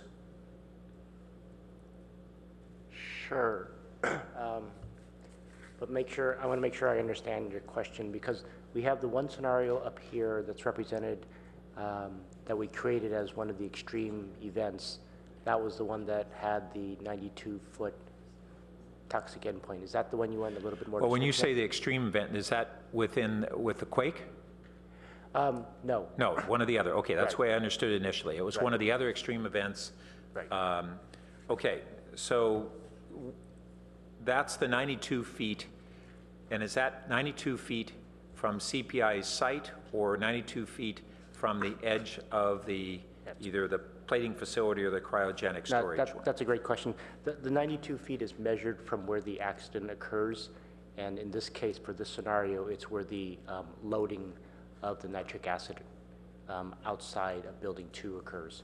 And how far is that from the nearest back fence of a residence? Well, that would be within the 15-foot alleyway behind building 2. So it's loading in the alleyway? Yeah. And, okay. And then the 33 feet is describing what condition? The 33 feet was two scenarios that were considered previously in the risk management plans, the 2007 and the 2008 documents. And in those cases, both the nitric acid and the potassium cyanide, there was an assumption that the storage tanks that contain either of those two chemicals ruptured, and the release of the amounts that are shown in that slide occurred. And then there was the sort of typical meteorological assumptions made and the air dispersion associated with it. Okay. And then on this most extreme scenario, I saw in the report that it didn't model in, I'm sorry. No, I'm just listening. I'm talking about the quake scenario. Yes. Okay. It didn't model whatever level of seismic protection exists. First, why didn't it? When we had the discussion with the neighbors, the first direction in consultation with city staff was, let's take a look at a seismic event that is sufficient to cause the mixing of the chemicals that are held separately in different storage tanks. In order for that to occur, our basic assumption was that the storage tanks would fail and the containment barriers around each of those storage tanks had to fail. Otherwise, there wouldn't be the mixing of the chemicals in the fashion that allowed for this release scenario to be evaluated. So if we, and I think it's one of the points that we were making in why this is an extreme event. I think I might get it. Let me try this. Yes, please. Did you look at a seismic event that wasn't of a specific earthquake scale, nor against a specific building, but simply a result that some seismic event that would cause the catastrophic failure, and it wasn't defined how big of an event it would take to collapse this building? Exactly. Or where that, our that starting seismic point, event might be centered. You're right. Our starting point was a seismic event occurs, these are the consequences, these are the results that are associated with that earthquake, but there was no attempt to identify the magnitude of that earthquake. And would it take a different outside expert to be able to appraise this building and determine what kind of event it would take to collapse it? Well, you are leading us, Councilman Burt, into the seismic evaluation that was prepared by CPI. In response to the scenario, there was an effort to go ahead and take a look at what sort of seismic load would be required to cause the building to collapse, and therefore for those consequences to occur. I don't know if you want me to go into much detail. It's one of the attachments that is in the staff report, but it basically took a look at the probabilities of such an earthquake occurring. So I saw their conclusion on that probability, and I didn't follow what was the basis for that. So they did some analysis of what scale of quake at some distance, I assume, from the facility, because of course, you know, we have a scale of a quake, but your distance and other factors influence the impact of that quake on a given site. Did you have an opportunity to review their calculations, and can you let us know what you think of that? Yeah, in brief, we had an opportunity to take a look at their document. The basic conclusion is that the approach is logical. The methodology that was used in the CPI report by AKA Albus Keefe Associates made sense. The conclusions are rational. However, in the document that we received for the peer review, there were no drawings, there were no calculations, there was no information that would allow us to verify the calculations. So we did identify some areas where some additional information would be particularly beneficial, and we pointed out some areas where information that had been presented was nice to present, but if we had a little bit more background and a little bit more context for why those particular pieces of information were being presented, it would be helpful. Okay.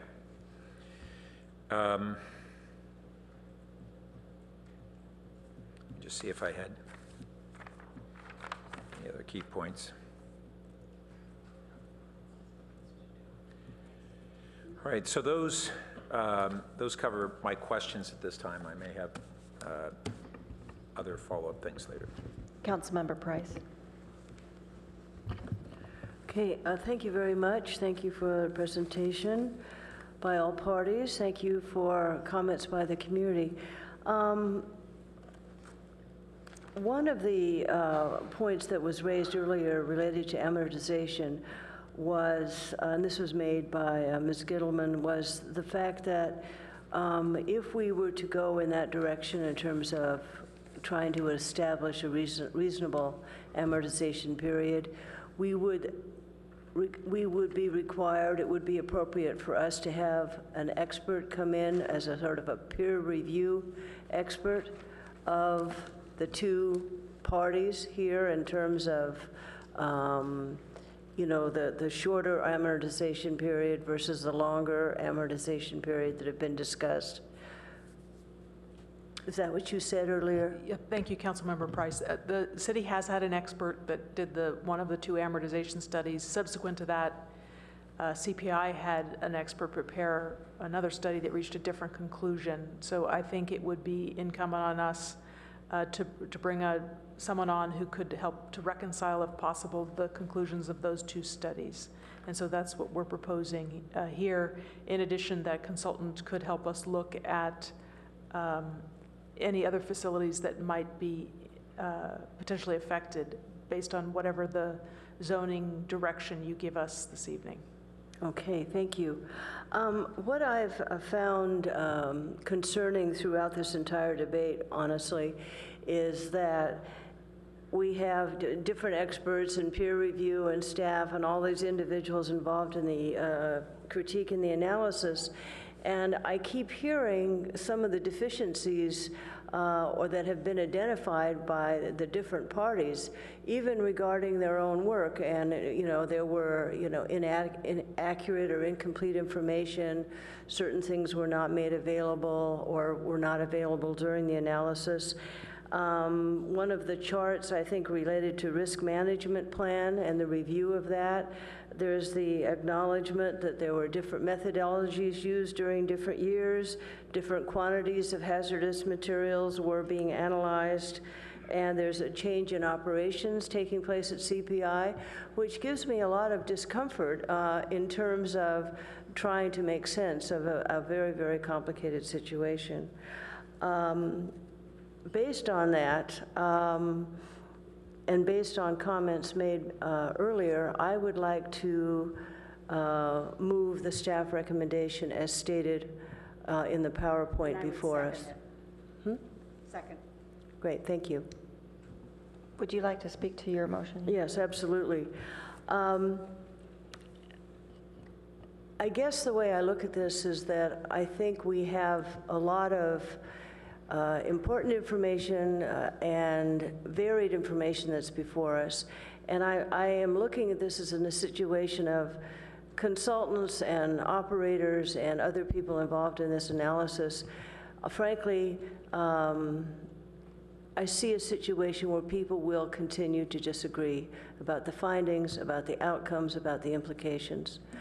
I sit here as a member of the City Council, and I am trying to weigh the pros and cons of different approaches, et cetera, and it seems to me that the most prudent and the most reasonable and the most compassionate approach, in my opinion, is that we take the staff recommendation and prepare the ordinance that lists the uses in the zoning code explicitly identifying plating shops, et cetera, as noted on the recommendation, and that we make sure that this is an ordinance that protects our communities, protects our neighbors, and we do a thorough analysis in terms of what is an appropriate amortization period.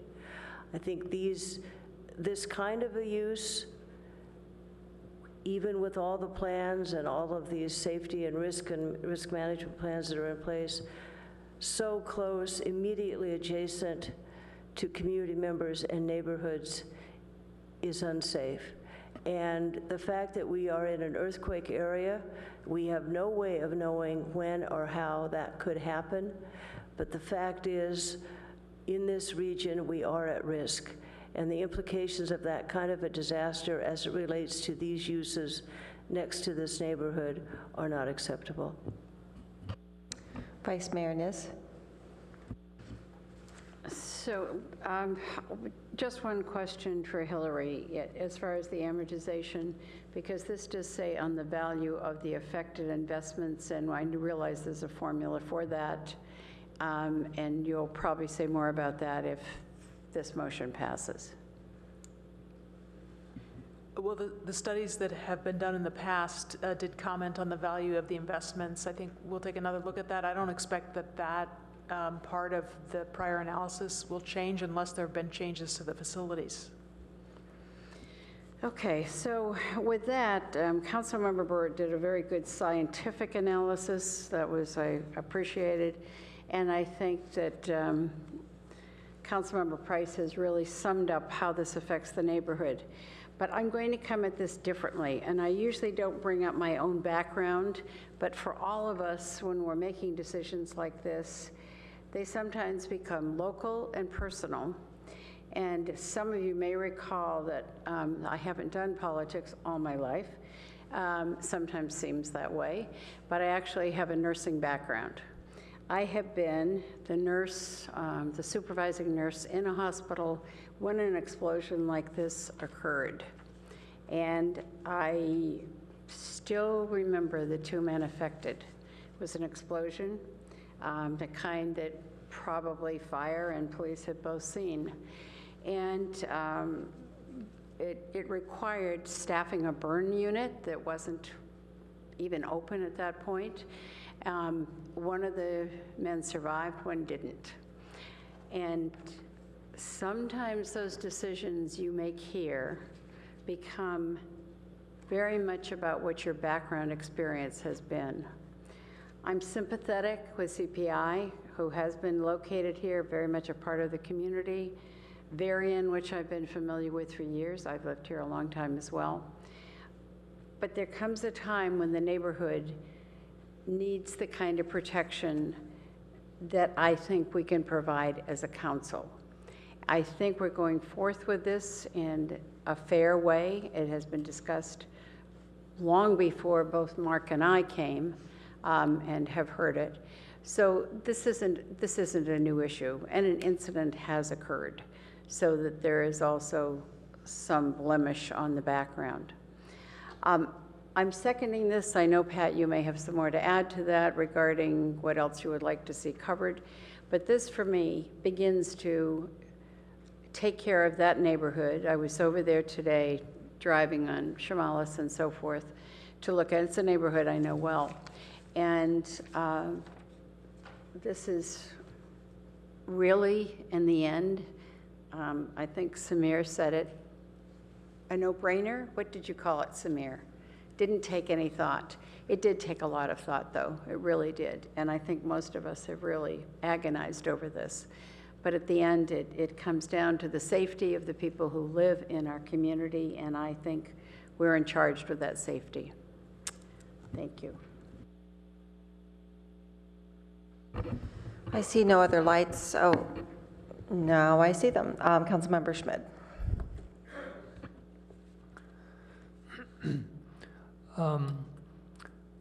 I guess the data was convincing to me that there was an expansion of the plant starting in 2004. There were 3 recorded incidents that came after that. And obviously calls for a response to that. In the scenarios, though, I had a little trouble with the extreme scenario of seismic activity. I mean, you didn't state clearly what the activity was, but I immediately thought of the San Bruno incident, that if you have an intensive seismic activity in this town and in Barron Park, the gas lines are likely to go as well. The question is that more dangerous than what we're talking about, or how would the two compare? So a convincing case was made to me up to 100 feet. Beyond that, I guess I'm not sure. But I think the motion does call for a response to plating plants explicitly, and to a gradual, or to amortization taking place in a reasonable period of time. But since the choice was made to consolidate here next to a neighborhood, that certainly should be taken into account.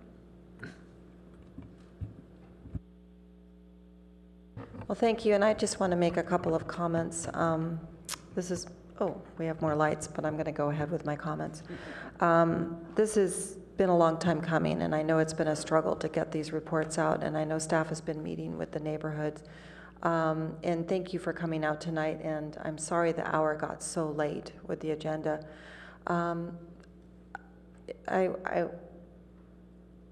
My comment to CPI is I think the nail on the head for me is that we just don't mix this R&D, this hazardous materials, this close to neighborhoods anymore. That's just not how we plan our community. And so it is time to go through this process of finding the right sequencing for amortization. But I don't want you to think I'm being disrespectful to you. You were the originators in the research park.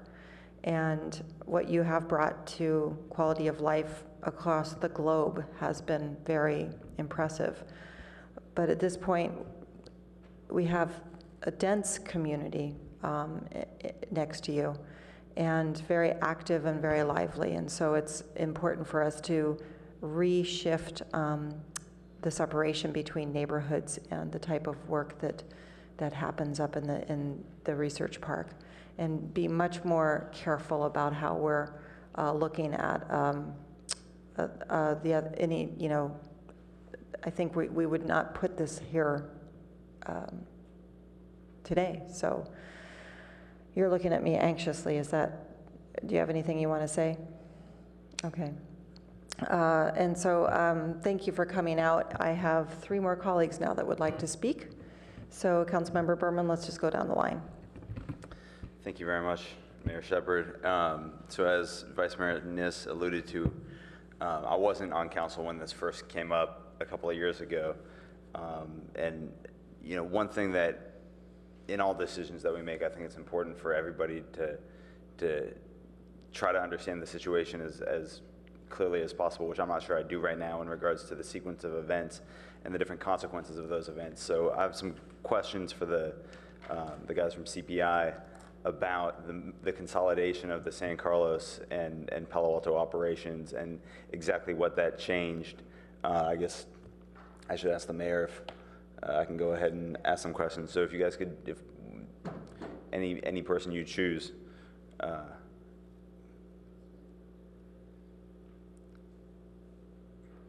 So I guess in regards to the operations at issue, in regards to the plating operation in its current location, how did that change pre-San Carlos consolidation and post?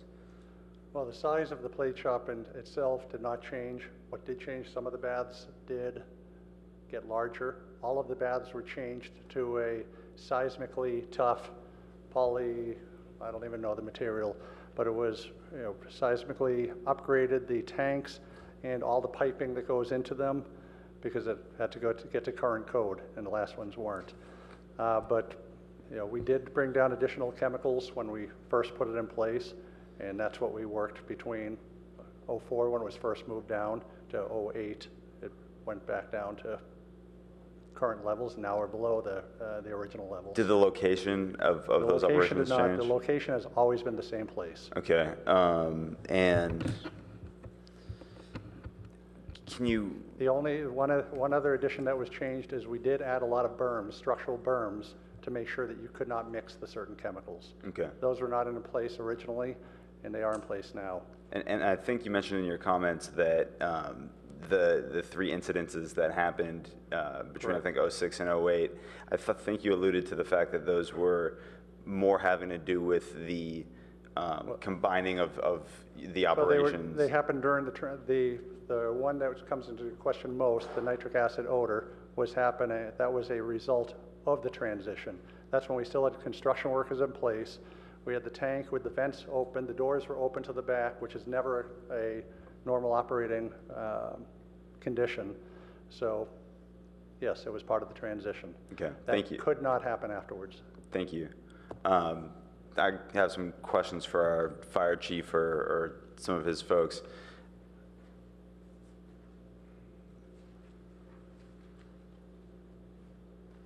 Hey, Chief. Good evening. Evening. Somebody from the public had mentioned a plume of smoke that they saw appear over CPI. I can't remember what the time period of that was. Are you guys, and they weren't sure what the resolution of that was, and neither am I. Are you guys familiar with that incident? We are. So Eric Nickel, Fire Chief. This came to our attention through the neighborhood, and I believe it was January, February of this year. It was early in the morning. There was a hydrogen transfer, and the byproduct of that was a water vapor. Okay. They did call 911, and there was... They being a member of the public, or they being CPI? Member of the public. Okay. The dispatch center either, they contacted CPI to confirm what it was, but they never dispatched a unit. And we addressed that internally. That's not the appropriate way that we respond. We have made it very clear to the neighborhood on multiple occasions, and it sounded like it was exercised last Friday night. If you smell or see anything, call us, we'll go out there. So we were out there Friday night for 2 smoke checks in the Chamalis area, about 9:30 Friday night. Were those the alarms that got mentioned, or? No, this was just somebody smelled something an odor funny. of smoke in the neighborhood. We've had a couple other instances where they have either smelled something, and we have followed up immediately. Okay, thanks.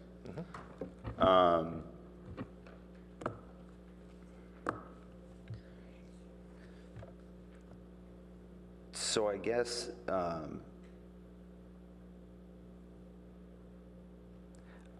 I agree with the direction we're going with the recommendation. You know, I think it is important that everybody in the public and you know, folks understand you know, all the situations about how long CPI/Varian has been there, you know, and the facts about where they've been doing certain things and for how long they've been doing those things and what has changed. But what's also changed is just, even though some facts about how you guys are doing your business haven't changed, you know, things have changed in Palo Alto. And things have changed in that neighborhood, and things have changed in regards to what are best practices for zoning, and the fact that we wouldn't allow that type of a use so close to a residential neighborhood today.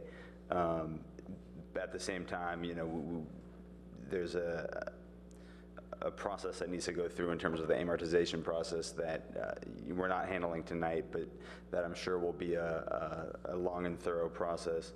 I have concerns about the fact that, and I think this is what Councilmember Burt was kind of alluding to in regards to you know, whether or not this is comprehensive enough, whether or not this is you know, what we end up doing here, what other sites this will impact.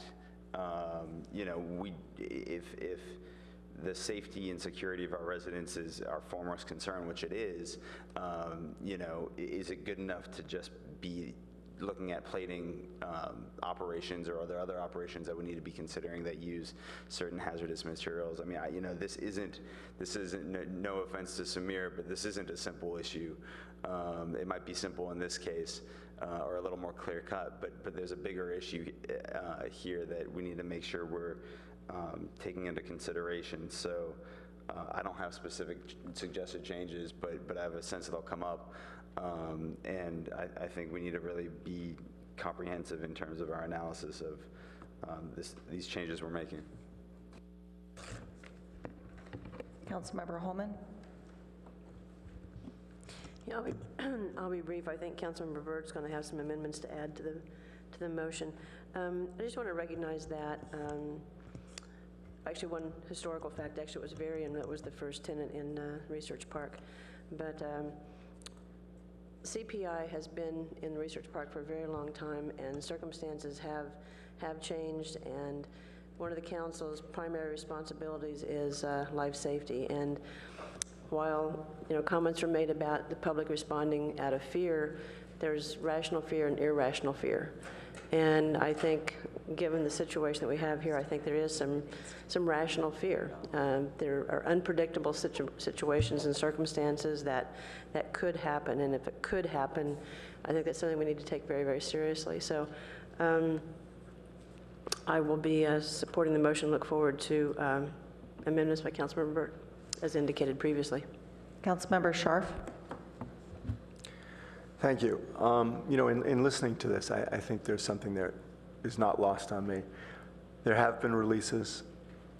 The fire department gets up and says that somebody smells something in the neighborhood and they come out. I think to myself, to live in fear like that every time you smell something, you say to yourself, is this it? Are we going to be in trouble? And then I hear people say, we only have a minute or two response time.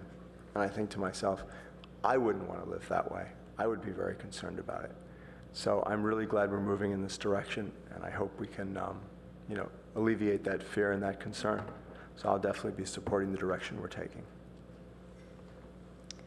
Councilmember Burt.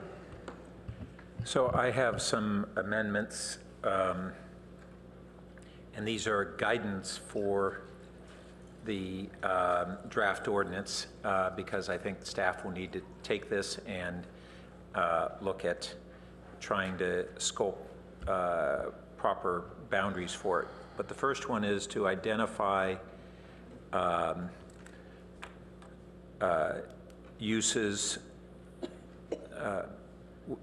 from similar operations with similar hazards.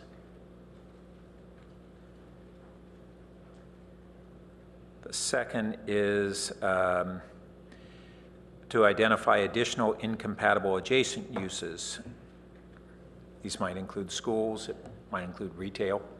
I mean, should a restaurant be located next to a plating shop? Yeah. So we haven't discussed that. Third is identify appropriate volume thresholds that would apply to whatever ordinance or perhaps tiers within the ordinance for the facilities covered.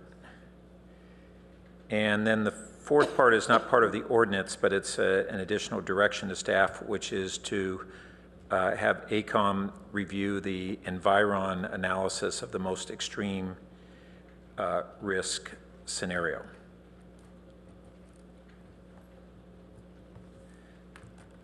So if those are acceptable to the maker and the seconder, I'll do it that way. I have one question. You're talking about appropriate volume of hazardous materials thresholds. Correct. Could you add that? Could we add those two words? Sure. Mayor Shepherd, if I can interject, I'm a little outside of my league. I'm the land use planner in the room, but we did spend a considerable amount of time looking at the regulatory standards that are in play when businesses handle hazardous materials. The CalARP standards that we talk about in the code obviously are no longer applicable to CPI. There are other codes, the Coupa standards set the, I don't know exactly what they are off the top of my head, but that's the state regulations that are implemented through the county Department of Public Health, and some of them are delegated to the fire department. That sets a very low bar. There are many uses in Palo Alto that are at that threshold. And then we looked at whether there was another threshold somewhere in between the CalARP and the Coupa standards, and we didn't find something that would allow us, or that would that it made sense to separate risks that are acceptable to the community from risks that may not be acceptable. So I totally understand where Councilmember Byrd is heading, but we've been down this road, and we were not able to identify quantities or a threshold that made sense in a zoning context, which is the reason we ended up back at the idea of regulating by use rather than by chemical or quantity. But the problem, Hillary, is that in your report and the way this is written, you didn't even identify the Coupa threshold. So use, I can tell you, you can do electroplating out of 2 beakers. And so that is not an adequately meaningful distinction. And what I'd like to do is have this direction, and then within that, when it comes back, it's had the consideration based upon these issues, and not for you to attempt to respond to it in an area that you admittedly don't have expertise in. Point taken, Councilmember Byrd. If I can just point out, in the staff report, we do talk about the Coupa thresholds, and we've identified that there are 419 facilities with hazardous materials in Palo Alto, and 268 of them require hazardous materials business plans consistent with those standards. We've also quantified the number of acutely hazardous and hazardous materials facilities that are regulated under the fire code. So we did investigate these other standards and the number of and types of facilities that comply with these standards, and we didn't find it a useful course of investigation when trying to set zoning. If you want us to take another run at this, of course we can, and perhaps offline you'd be willing to suggest some additional approaches that we didn't think of in this investigation. Well, the fact that you weren't able to find an easily available standard is understandable, but it doesn't make this proposal a good one. And so, and part of this is that we're going to want to have ordinances that are sound enough that they are legally sound, and that has to have appropriate technical basis at some level. We can be extremely cautionary, but it can't be kind of everything, and because in fact it isn't. I mean, somewhere in here lines are going to be drawn, and there's very little guidance as to, under the staff proposal, as to where that line might be drawn. So that's why I did not attempt to make specific boundaries in this, but when this comes back as an ordinance, for this to attempt to address these additional areas. And frankly, in the absence of that, for instance, by just going plating facilities, do we really want to be in a scenario where the next thing that happens, because we didn't capture it, because we said, okay, we only said plating facilities, so 1 block up the street, behind somebody else's fence, we have just as bad of a risk, and 10 years from now, we have an incident because we did nothing, because we said, well, we don't know how to deal with this. Well, there are boundaries. There are experts who understand the distinctions of these risks, and there are places you can put boundaries, just like Title 19 has put one level. There are others that can be there. There's another level way down here at the de minimis level, below the Coupa threshold, and I suspect we're looking, if we're wanting to have significant setbacks, we could either put it at that Coupa threshold or something above it, and I don't have the answer to that. But it should include these other things. And I'll add that the cryogenic risks that were very interesting to me, because I wasn't aware of those having this level of risk before this report, have virtually nothing to do with plating. They could be in a variety of different facilities that do zero plating. So we need to have this be a well-considered ordinance, not perfect, but well-considered. Councilmember Price, did you want to respond? Yes, a question on point number 3. There's a phrase that doesn't make sense. Okay, hazardous materials thresholds to any tiers in the ordinance or facilities covered? No. That's not the way you stated it. No, it's not.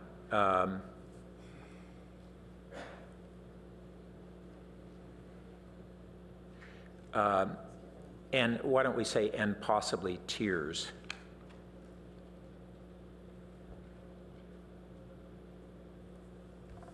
Meaning that as staff were to come. Possibly establishing tiers in the ordinance. Yeah, that's fine. Okay. Good. Okay. May I just make a comment? So I obviously know less about this than Hillary does, so. But I understand the intent too. I'm just trying to think about the process for us to work through 3 as a staff. I'd have a little bit of concern that this might need to be some sort of an iterative conversation about these tiers and thresholds, somehow interactively, either with whether it's additional consultant assistance or some way to check back in with the council in an expeditious enough way.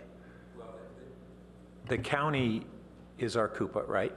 And they have the strongest expertise in the county. I assume we rely on them. We have an expert consultant. I'd like to hear back, or have you evaluate in response to those 2 expert sources, some kind of recommendations. I'm not sure this will add to the knowledge base here, but Palo Alto's current ordinance does contain this tiered approach. It has 2 tiers. It has the CalARP thresholds and it has the Coupa thresholds. So under the first tier, the Coupa thresholds, it requires notification after a building permit is issued for facilities that meet that Coupa standard. Under the second tier, the CalARP, it requires this 300-foot buffer for any new facility and any existing facility that expands or improves.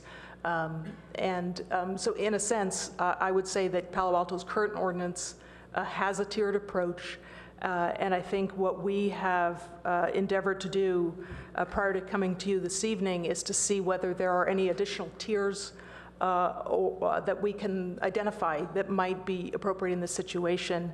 And after many months of racking our brains, discussing with our experts and with our staff who has a knowledge of the Coupa program, we concluded that this comes down to a land use compatibility issue. It is about whether one land use is compatible next to another. And it's because of that land use has inherent risks associated with the hazardous materials at whatever of these tiers as you've described them. So, I mean, that's really why we came to you this evening with the recommendation that we did. If you'd like us to take another run at a quantitative threshold in between the Coupa and the CalARP, of course we can do that. I'll just say I don't know at this point what that would be, but we can give it another try. Good, that's what I want. Okay, with that, let's go ahead and vote on the motion with the amendment. All right, Councilmember Scharf. So you accepted the amendment, is that correct? Yes. Okay. So the only concern I had was, is this going to delay getting relief for the neighbors? I mean, where does this go in terms of coming back and in terms of how long this takes? And what is the impact of this on a practical point of view? Like, I mean, do you come back to us? I mean, it's been 2 years since the last time you came back to us. So I'm very concerned that we're moving to solve this problem, and that, I mean, I hear Councilmember Burton, I think he makes some good points, but I'm very concerned that this will just now drag on in a way. And I heard you say that there are no clear standards on this, and it's a land use. I heard you saying the opposite of Councilmember Burt, Director Gittleman, and I'm not sure I understand, I know what we're doing right now and where this ends up and what the impact on the neighbors are. I guess I'd like to know that. Well, through the mayor, I think either with the amendment or without the amendment, we're talking about doing some additional analysis before we sit down and craft an ordinance. And until I consult with our experts and sort of debrief from this evening, I'm not sure that either way I can tell you exactly what the time is involved. We're interested in moving as expeditiously as possible. I think we have a good team assembled, although I do want to bring on, as I mentioned, a real estate economist to help us on the amortization issue. All I can say is we'll do this as, again, as quickly as we can. So we could. I know it doesn't. So I guess I would like to just add one other possible amendment. I'm thinking I would like you to come back to us in a status, Information or some information or something in a reasonable period of time, since this doesn't just, drag and get lost in. And that's really, and the status of where we are on all of this. When we've done the assessment as to what this will take, we can come back, put an item on your agenda. If somehow that time frame was disturbing So I to guess you, I want an you'd be in a update position to within be able 6 to- months of where we are on this. Sooner? I'm Yeah, I happy to think do sooner sooner. than that. No, I mean, I'm this happy is to a do sooner. status on How what about it'll take. before the end We of could go- 2014? Is that reasonable? Pardon me? Before 2014, could you give us an update? On what we think the timeline would be. No, I think that's right. Yeah. I think we can try and get an info report with a status schedule and to you before the end of the year, certainly. Yeah, I think that's what we should shoot for.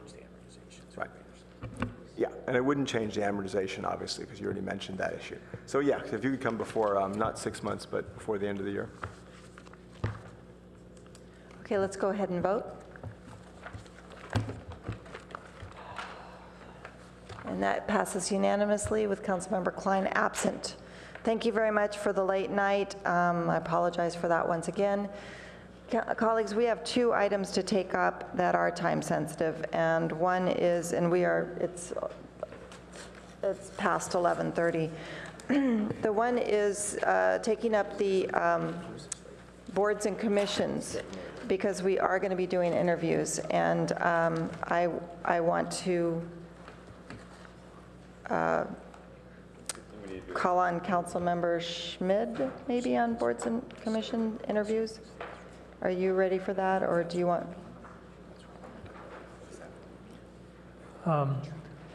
I guess my suggestion is we have identified PTC interviews to go on for 15 minutes. There's 11 of them. That comes out to about 3 hours. Question is whether we can interview for 3 hours and give the same attention to detail as we do in the first hour. And it might make more sense to put a time limit of 10 to 12 minutes on the interviews for the PTC, given we have 11 candidates. Well, there's a couple things. I guess there are also a number of candidates who are appearing for different boards or committees. And the question is, should we have them identify one committee, or cut the time that they appear at each of the committees?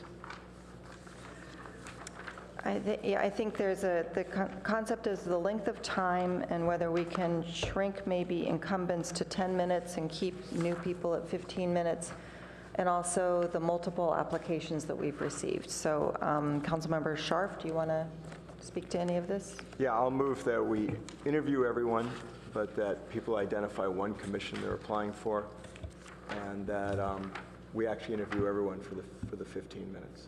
I mean, not everyone, but for the PTC, for the 15 that if there's an incumbent, I don't want to shortchange. There's only one incumbent. Okay. There's only one incumbent, and I don't want to shortchange Arthur. I mean, I think it's that simple. Second. Councilmember Holman. Oh, I'm sorry. Do you want to speak to your second? No, I don't think I need to. Have you spoken? Yes. No. I think that is a fair way to do it, but I think that as you've indicated, each of these needs to choose which position they're actually applying for. And not interview, one person has applied for 3 different positions. Right. Make a choice. And 2 have applied to 2. Yes. And so in that case, make a choice. And I think PTC, yes, gets the extra time, but I think the others you could really do in 10 minutes. Yeah. Yeah, no, that's where we are. ARB? I don't think so. For ARB and HRB? Yeah. I have a, This shouldn't be 10 minutes? No, 15. No. It's fif- I'd say 10 minutes. I have a question on the I think a issue. lot of people. Okay, question? I have a question on the issue of having a candidate apply for one position. Can we put that in policy or procedures or wherever it fits so that from this point forward, we have that as a practice? Because this has happened over and over in different times. So what would be the mechanism to do that? Donna, would you like to answer that? Policy and procedures? I think policy and services could bring that forward I quite think we should easily. take that up with the chair of policy and services. Okay, add it to our list. Yes. Before the Have a end of talk the with year. yourself, yeah. Okay, so, and possibly multiple applications. Councilmember Holman? Could I do my one last question that I want to ask? Because with Donna, we had, she's done outreach in a completely different way. And I want to ask, do you think that's been successful? Did we come up with far more than we would have? Too many. You feast or famine, right? You go, we have received more. I really would encourage that we get a policy that says that candidates can only apply for one position, because my staff did contact these people and tried to get them to go down to one, and they refused. Now we're going to go back and say, council said, pick one. Thanks. Right. Okay, Councilmember Holman? Well, my thoughts were going to be really quite in line with the motion that's currently out there. I did have one request, though, of the clerk's offices in looking at some of these applications. You know, we had asked, especially for ARB, to identify some projects that they thought were good projects, and some, like one I think said that they couldn't access the online capability. So if that could be facilitated so that when we actually do the interviews, if you can provide some way to. I don't think it's required. It's suggested for the ARB, because I think that person that had computer problems, not an architect, so I don't think he's going to be able to bring forward any plans. So remembering the application, it's a suggestion that they bring examples of their work. But I understand, and it's not a requirement, but as I read the application, it seemed like they wanted to but couldn't access it. And it doesn't matter if they're an architect or not, they're going to have an opinion. they had a problem just with their computer. They came in at 4:30 and it was due at 5. I mean, so their computer was jamming, and we had them do it in writing. It really didn't do that he couldn't bring his plan. It was he rushed in at the 12th hour. Okay, well, at any rate, if he can get those to us before the interviews, that would be great. Okay, thank you. Okay. With that being said, we're going to go ahead and approve the applications, all of the applications for interviews, but we are going to ask the clerk to go and have the multiple applicants pick one of the commissions. Let's go ahead and vote. And that passes unanimously with Councilmember Klein absent. And we are going to move right into Cubberley real quickly and see how far we can get. Jim. This is our last item for the night. Yeah, well, you have as you have requested, we have put on an item tonight in open session for the council to decide to direct us to go into closed session. That would be my recommendation. Is there anything that you would like to update the community on with Cubberley? Well, we are, you know, I think as the council would recall, back in February, the council adopted in open session, a series of lease terms that you wanted me to pursue as your negotiator. I've worked through several sessions with the former school superintendent. We came back with an update to the council in a closed session in June, and I got some more specific direction from the council. There's been a change in the superintendents, and I've had 3 meetings with the new superintendent, and actually he was before his board on September 22nd in closed session. And, you know, I have some potential terms to discuss with the council to get further direction to see whether or not I could, or we could collectively come to some tentative agreement on some terms that could be then taken both to the board and to the council in open session. But I would not, I don't have permission from the school superintendent to discuss those terms other than in closed session at this point. Okay, can I get a motion to go into closed session? I'll move again. Second. All right, let's go ahead and vote. So we will be moving into closed session on this. It's unanimous with Councilmember Klein absent, and we have 2 items to just take up. Councilmember Schmidt, I see your light on. Is that right? No. Okay. We have city manager comments to finish up, and then also colleagues reporting out of Councilmember questions, comments, and announcement. Skip over most of them just real quickly, just since it's timely. This is Fire Prevention Week this week, October 5th to the 11th. Everyone test your smoke detectors, please.